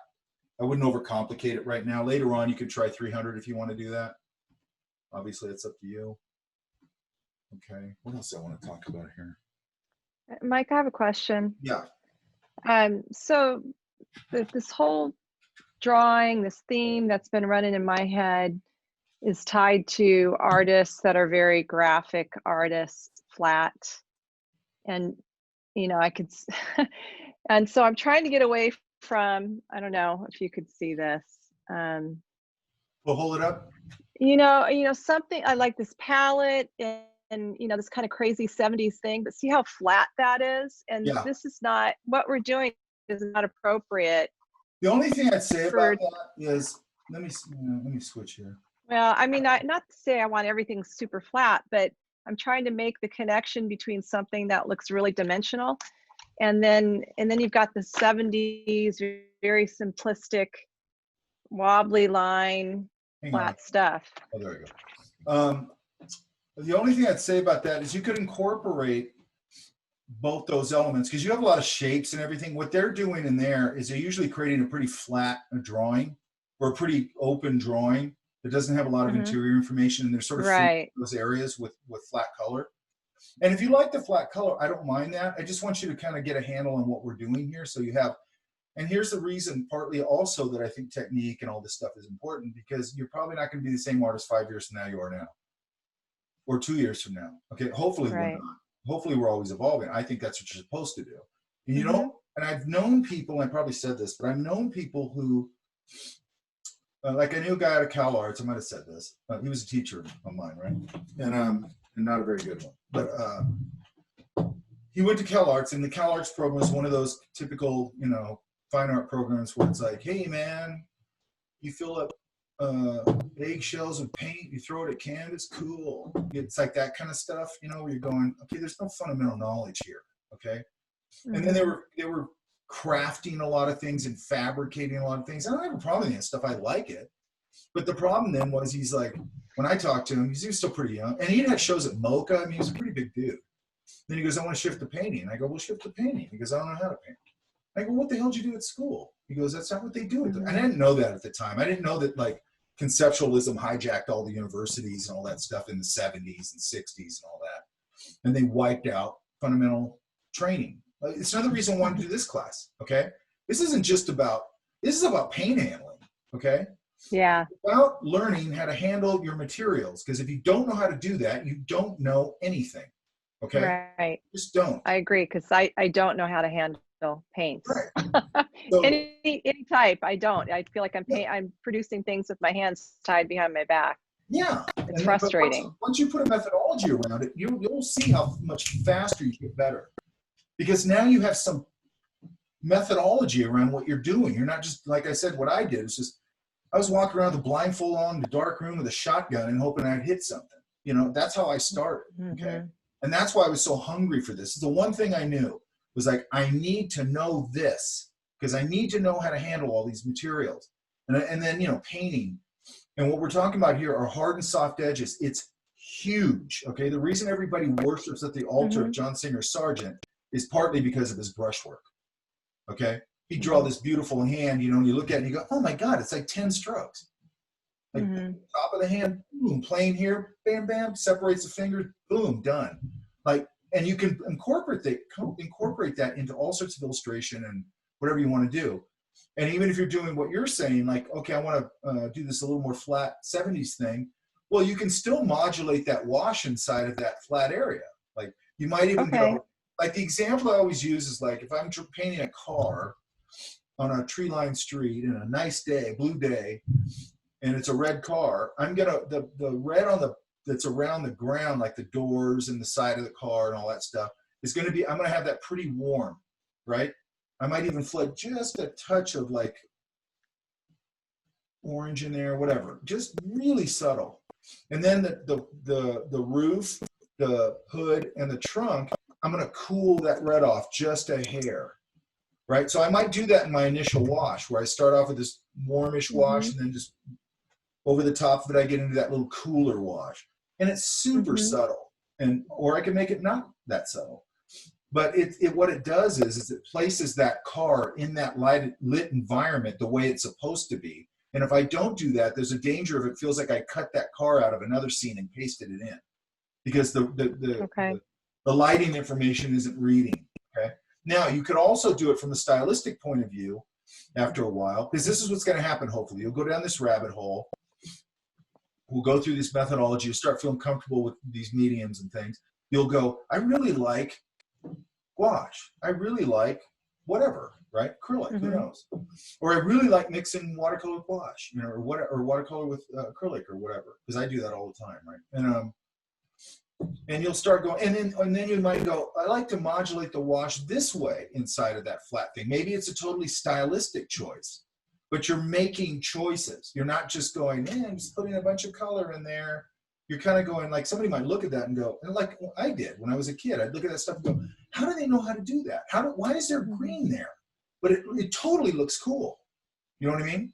You go, that just looks so cool. And that starts to come down to like a little bit of color theory. And then sort of what I was talking about earlier, when I'm setting up the color comp, I'm thinking about where can I bounce color? Where can I get color? I don't want all my paintings to become these monochromatic, boring, ugly, dull looking things. You know, so, and especially with this kind of thing, I can really heighten the environment if I want to. You know what I mean? Because this is a children's book thing, right?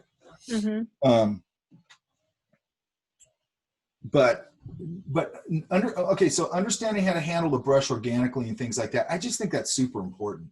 And I just don't see it talked about that much.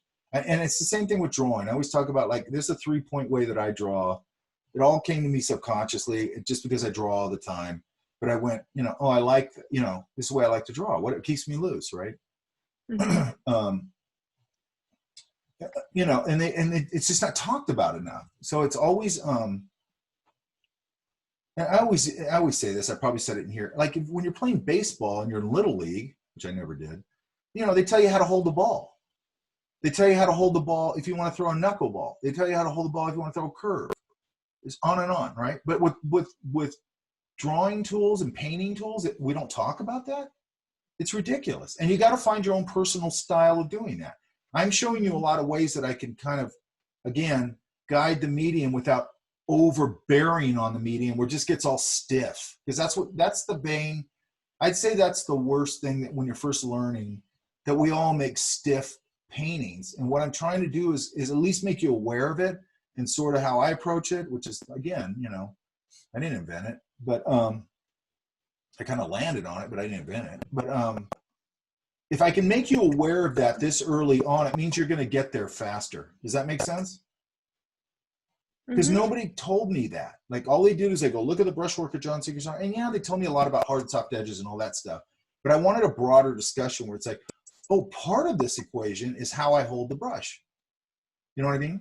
That brush can make a bunch of beautiful marks that make marks that I need. But that if I'm painting like this all the time, it's too deliberate. Does that make sense? And again, there's a place for this. Like in this little tree thing we're doing, now I might go in and go, okay, now I'm going to paint a couple of little individual leaves, and I'm going to go in and maybe define that branch a little better, and, you know, whatever my stylistic point of view is, then I'll go in and do it. But I want to start this thing just like a drawing. I want to start it nice and loose and then build it. Does that make sense? Yeah. And, you know, and then the color thing, like nobody told me that. I took all this color theory and everything. And then when you go out to paint, you know, whatever, plein air or whatever, you're like, you're thinking, okay, so it's again back to this transitional thing. People take like color theory, and that's great. You should take color theory. But then you've got triadic relationships, analogous relationships in your head, complementary, you know, monochromatic relationships, all this stuff in your head that's very technical, that's great to know. But when you walk out into an environment to paint it, you go, how does this all relate to this? Like, this isn't now that's not this. This is different now, you know? And so that's why I always tell people, I go, start with compliments. And 90% of what I mix is compliments. And then I nudge them this way or nudge them that way or add a third color. And just as a rule of thumb, you probably don't want to go over 3 colors in general. Okay, because then you're going to start mixing mud. Okay, so a lot of times I'm mixing a compliment, I let something live a little more, and then I go, that needs a little push into yellow. I'm going to flood it just a little bit of yellow and push it over to yellow. You know what I mean? And then you got to watch your mix, because you go, well, it needs a little yellow. And then all of a sudden you go, boom, and you pushed it into green. And then you got to go, okay, why'd that do that? Okay, you know. And after a while it becomes, you know. And then you have a couple special mixes, like I said earlier, ultramarine blue and burnt sienna gives me a very dark black kind of color. So does alizarin crimson and I don't know if it's sap green. I think I use Viridian. Really dark. But those colors aren't black. They're rich because they have color in them. Does that make sense? Right. Because I don't want to put black on my palette. It's a color deadener. It's a vortex. It just starts sucking all the color out of everything around it. And there's times in illustration where I'll use it, but usually I don't. And even if I do use it, I'll usually put a glaze over it of like a blue or something, or whatever the environment is, to kind of give it a little bit of temperature. Okay. And I know, and the same thing with burnt umber, it's just a bad color to have in your palette. And don't have Payne's gray on your palette. Just, I think I put up my palette, didn't I here? I think I did. In the links? Yeah, I think I put it up under announcements. I'll double check. So that's where I put everything. And I'll make sure that I clarify some things in the assignment thing. Okay, questions on this? So what exactly is the homework for this week? I want this drawing nailed down, transferred, and we're starting to go to color. So working on color comps or actually working on color? Well, you need to do color comps first, but I want to start going to color this week. Okay, got it.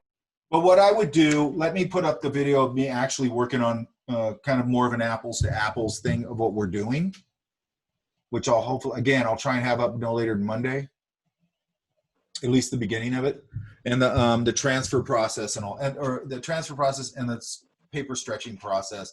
I'd wait till I get those up before I tried to do any of those things because I think it'll help clarify some of it. So Mike, yeah. For next Friday, you want to see color comps, or do you want to see the illustration with the beginning of color on it? I would like for everything to be nailed down, transferred, and we're starting color. Okay. Now, if you're totally wobbly on that early in this week or whatever, then contact me because we might have to do a one-on-one or something. Okay. Okay. Like I don't like I don't like leaving anybody hanging. You know, I want to make sure that like we're going through this because this is the worst part of this class as far as like how much process we have to do before we actually paint, and that's going to be so it's important to me that you understand this process because when we get to like things like acrylic, they'll be the same kind of, hey, this is what this does. You know, when you start manipulating it with a brush or whatever. Same thing with gouache. Gouache is very, you know, once you know it, that's what I was going to tell you guys. Hang on a minute. Hang on.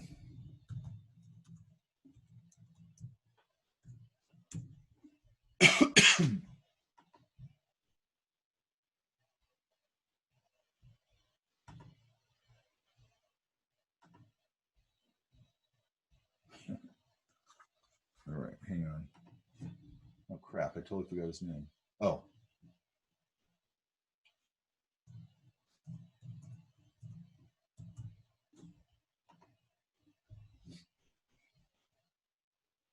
So these are Mike Hernandez.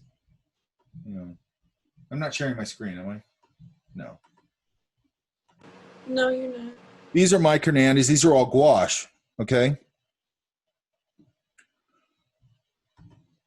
And they're all basically plein air things. And he's going all over the place from this sort of very simplified idea to a little more fleshed out. But they're all fairly simple if you look at them. You know, interesting mark making. Lake Hughes fire, wow. You know, and it's going all over the place basically. But I mean, he's got a good handle on his handling of gouache. Does that make sense? If you don't have that, you're in trouble. I just think you're in trouble. These are really nice too, by the way. Look at that. So these little studies that he's doing, you know, I do this constantly in a sketchbook. It's a really good thing to do, okay? I've got a plein air class on deck, but it just hasn't been approved yet in curriculum, which I'm dying to do. Do you know when it will be approved? It should have been approved by now. I got to talk to Frank because he's on the curriculum committee. I'll talk to him. Look at this one. Just super simple. And look at this stroke right here. See that right there? That's dry brush, right? Dry brush really easy to do with gouache, by the way. But he's just like, just pulls a dry brush down, right?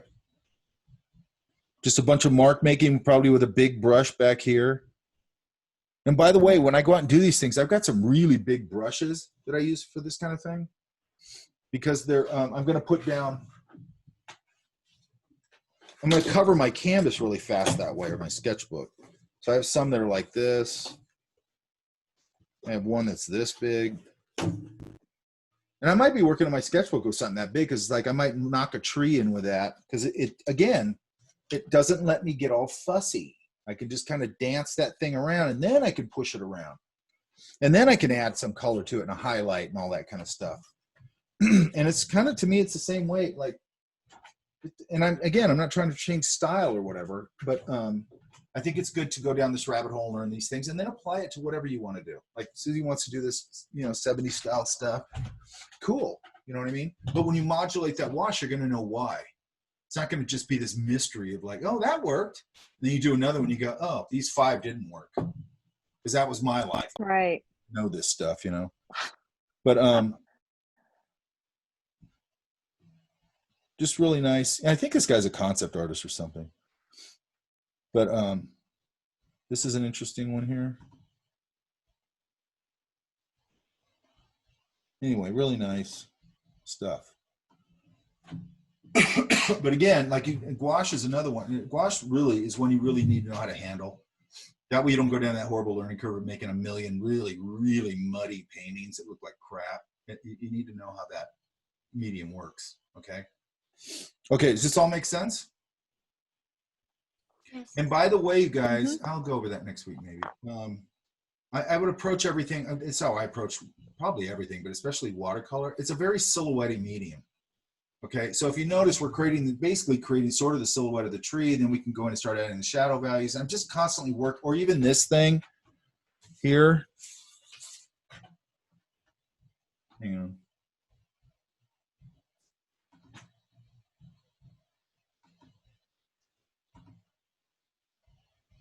So I've got this silhouette here.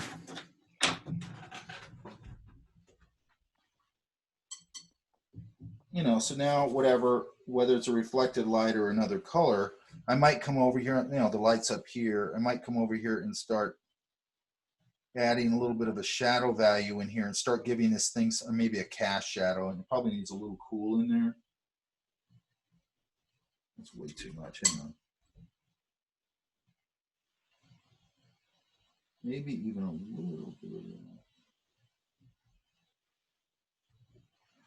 And I can come in here and start defining this other side here, and these colors down here. And I'd probably put some cooler colors down in here.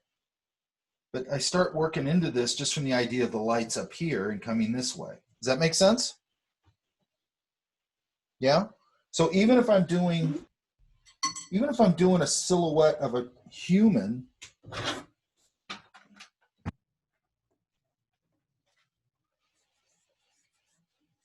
gonna be a really bad drawing. I might start it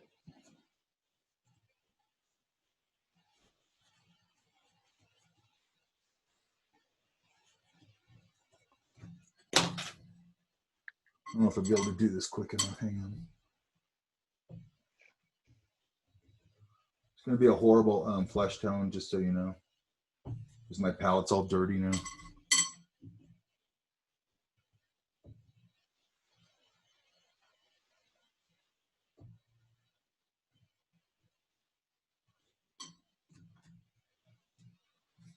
Not a good flesh tone, but oh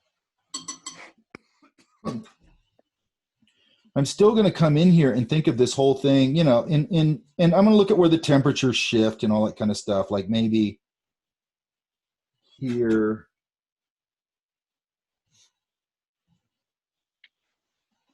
I might get a little more warmth in here, maybe on the nose for sure. Can you guys see that? So I'm starting to build just sort of washes in here of temperature more than anything. I'll go into this a little more later.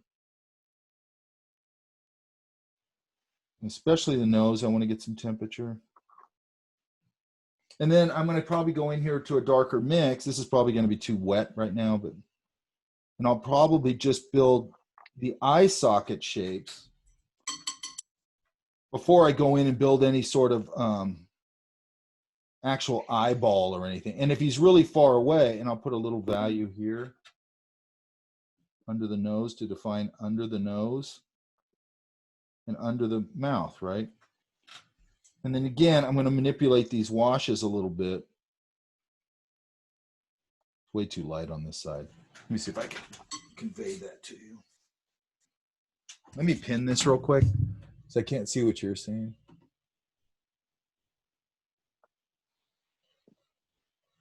That's weird.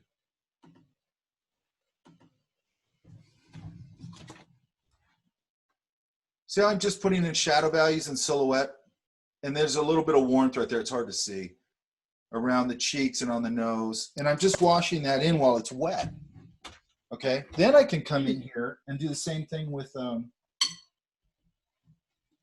just gonna pick up whatever color I get here. You know, and start to put in a big silhouette of the hair. You know, and the collar and whatever, okay? And I might go, there's a little more warmth in there. I'm gonna add a little warmth in there. The ears are gonna get a little more orangey.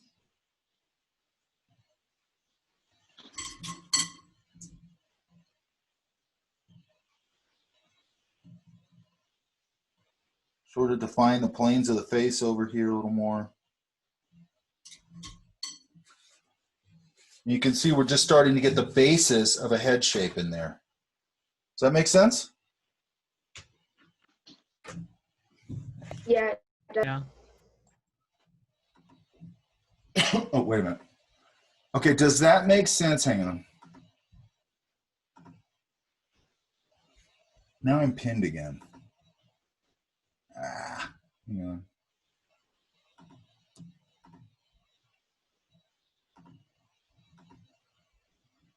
Here.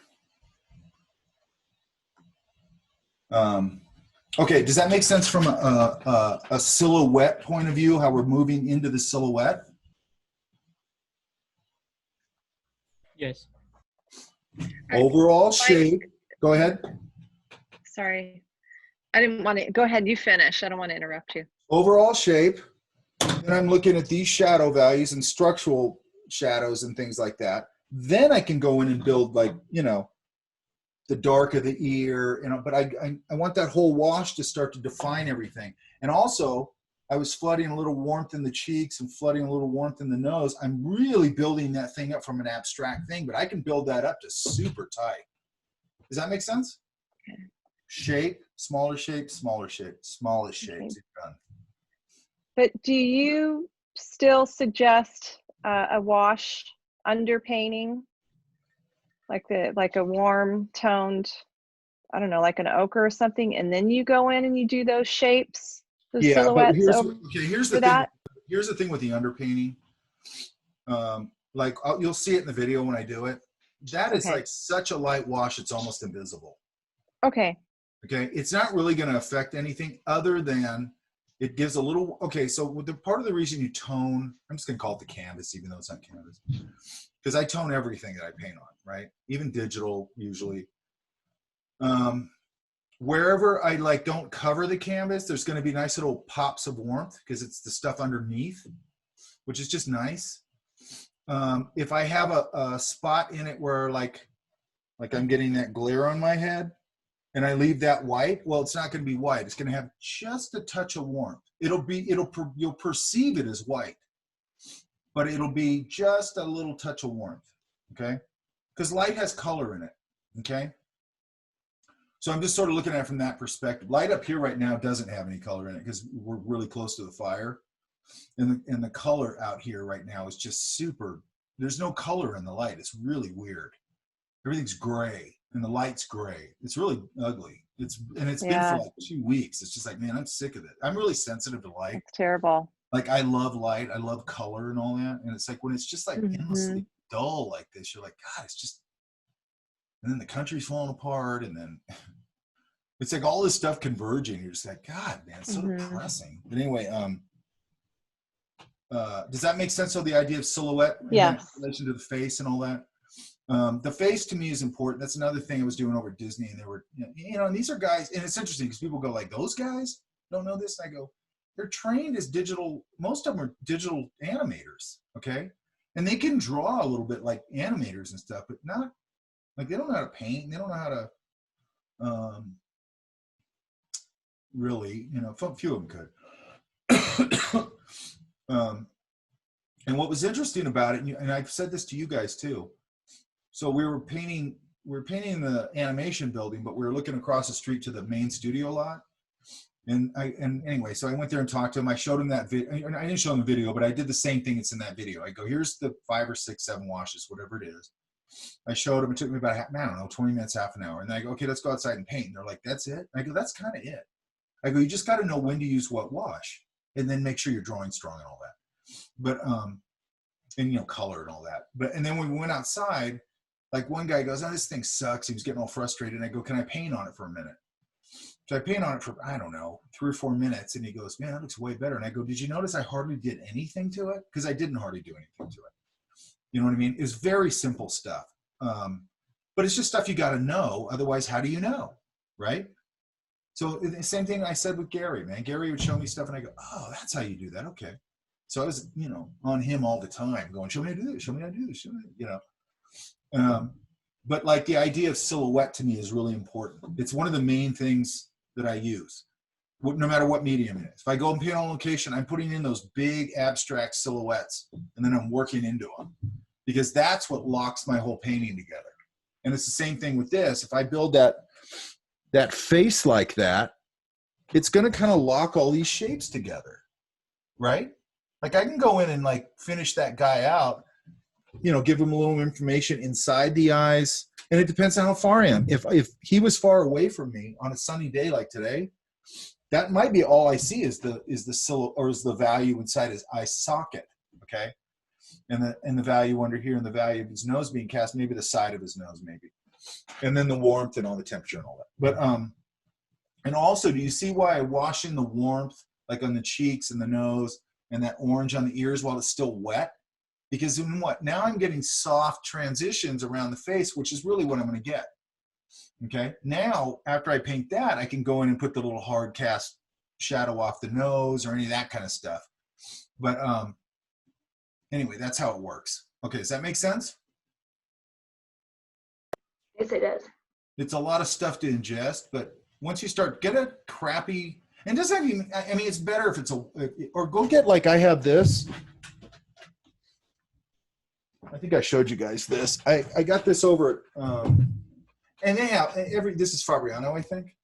It's not a bad paper, and I think this whole giant thing of it cost me like, I think it was like $12 or something. It's really, wait, maybe it's on here. Oh, no, it's not. It was really cheap. And I usually use it for demos like I'm doing here, but a lot of times I just go and I paint portraits on this stuff at the bar or at the saloon, right? Or whatever, or a little tree study or whatever. And just go in there and start pushing. Before I ever got, because it's going to take me, I said, until at least Sunday to get all these videos done, right? Go get some cheap watercolor paper and just have at it, And that paper doesn't matter if it's 90 pound or whatever, who cares? And just start going, I'm going to try and do a silhouette of a tree and then sort of build it in. And I'm going to try this, I'm going to try that, and just kind of get used to it a little bit. So you're not going into dead cold when you go into, or just put down washes and go, what happens when I drop, wet into wet? What does it do? Wet over dry? What does that do? And just start playing around. And one thing you're going to see if you sort of let it, it'll start suggesting all sorts of organic shapes for you. I mean, right? It'll just start suggesting them. You'll go, oh, that's kind of a tree. Going to start pushing things around, pulling things out, and also when you put down a mark, the reason I always keep this in this hand is when I put down a mark, if I don't like it, I just lift it right up. Okay. So it's not as unforgiving as everybody says it is, because I can lift this out pretty quick. If it's still wet, I can lift it out. And the other thing is, what else do I want? Like when we do things like rocks and things like that, if you put a rock like in the foreground, if you go to, and you can do this because I just did it with remember on the tree trunk bark, I use this. I just sort of do that, and then I get like a texture, right? I can kind of dab it and get like different, so I might use that for like a rock texture, like lichen. Like if I want to put some green lichen on a rock, I might just dab that. The other thing you could use is they sell natural sea sponges pretty much anywhere.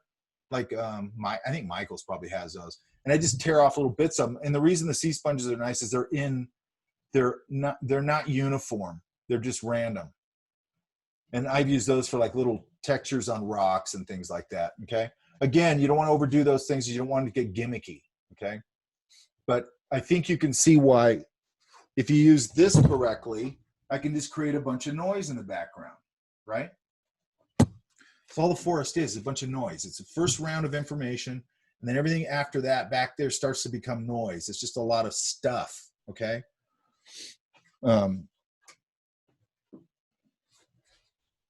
Okay, does that make sense, everybody? Yeah. Yes. Yeah. I have a question. Sure. For next week, do you want to transfer with only terracotta pencil or Yeah, you don't have to, by the way, you don't have to use a terracotta. You can use a regular pencil. I just like using terracotta. That's up to you. Okay. If you want to do that, cool. If you don't, that's cool too. I'm fine with that. Yeah, what I really want to do, I want to, okay, so I'm being cagey on this, and here's why. I want to get the drawings transfer for sure. And for sure, you got to have color comps and value comps. But if you need to come back to me this week before, because I don't want, it's a week. We have a week in between. So if you need to come back to me when you're probably going to want to come back to me maybe after I put the videos up, because then you'll be like, oh, okay, I kind of got it. But you might have like a question here and there. So I definitely want to get everything transferred as soon as you can, and then get everything set up so you can start to go to paint. And then once I put up all that stuff, you'll probably have some questions, and then you can come back to me with some questions before next week. And I'll do a midweek meeting. I think that'll help a lot if I do a midweek meeting, right? Okay. And again, the midweek meeting is not required. I'll just put it up, and it's up to you. Okay, thank you. Okay? So, but Mike, everybody hanging at this point. Mike, you had shared that the inking video, but we're not doing inking for this project, Okay, right? the only reason, and that's what I told you guys. Remember I told you I go color starts here? I put the timestamp on it. Yeah, okay. Because the color part of that thing does relate to this class. Okay. Okay, but the one I'm going to do is going to be, I'm going to build it straight watercolor on watercolor paper without the ink, which is important. But that one has that color information in there, I think is valuable for this class also. Does that make sense? Because I'm just sort of doing the same thing. I'm washing it in, wet into wet. Like I think I wet the whole bear down and then washed him all wet into wet. So what I want you to start understanding is like, you got to start learning. One of the main things you got to start learning with kind of any medium, but I think this one specifically is like, understand when to use what wash. That's a real big part of the equation, because that wash is going to do a lot of work for you that you don't then have to do. Does that make sense? Because that's what I want. I want the materials to do the work for me. Okay. Same thing with pencil, man. Like I let pencil do half my work, or anything I'm using. I let the medium do half the work. You know, that's what it should do. But you have to know all your mediums. So then when you go to gouache, or like when we talk about gouache, well, guess what? Half of that relates to oil. When we talk about acrylic, any opaque medium, that relates to gouache and oil, you know, or casein, or tempera, or whatever. If it's an opaque medium, they're all going to relate to each other from a fat over lean perspective, which we'll get to later. Okay, so let's get our drawings nailed down, totally finished, and then transferred. Okay, and then you're going to stretch the paper. That'll be the next part. I'll put that up online, and then if you have questions about it, you can come back to me. Okay. Okay. Got it. Okay, good, you guys. And I'll put it up on announcements, and probably I'll go, if I haven't put it up under assignments yet, I'll revise, I'll add to it. So I'll try and really clarify everything.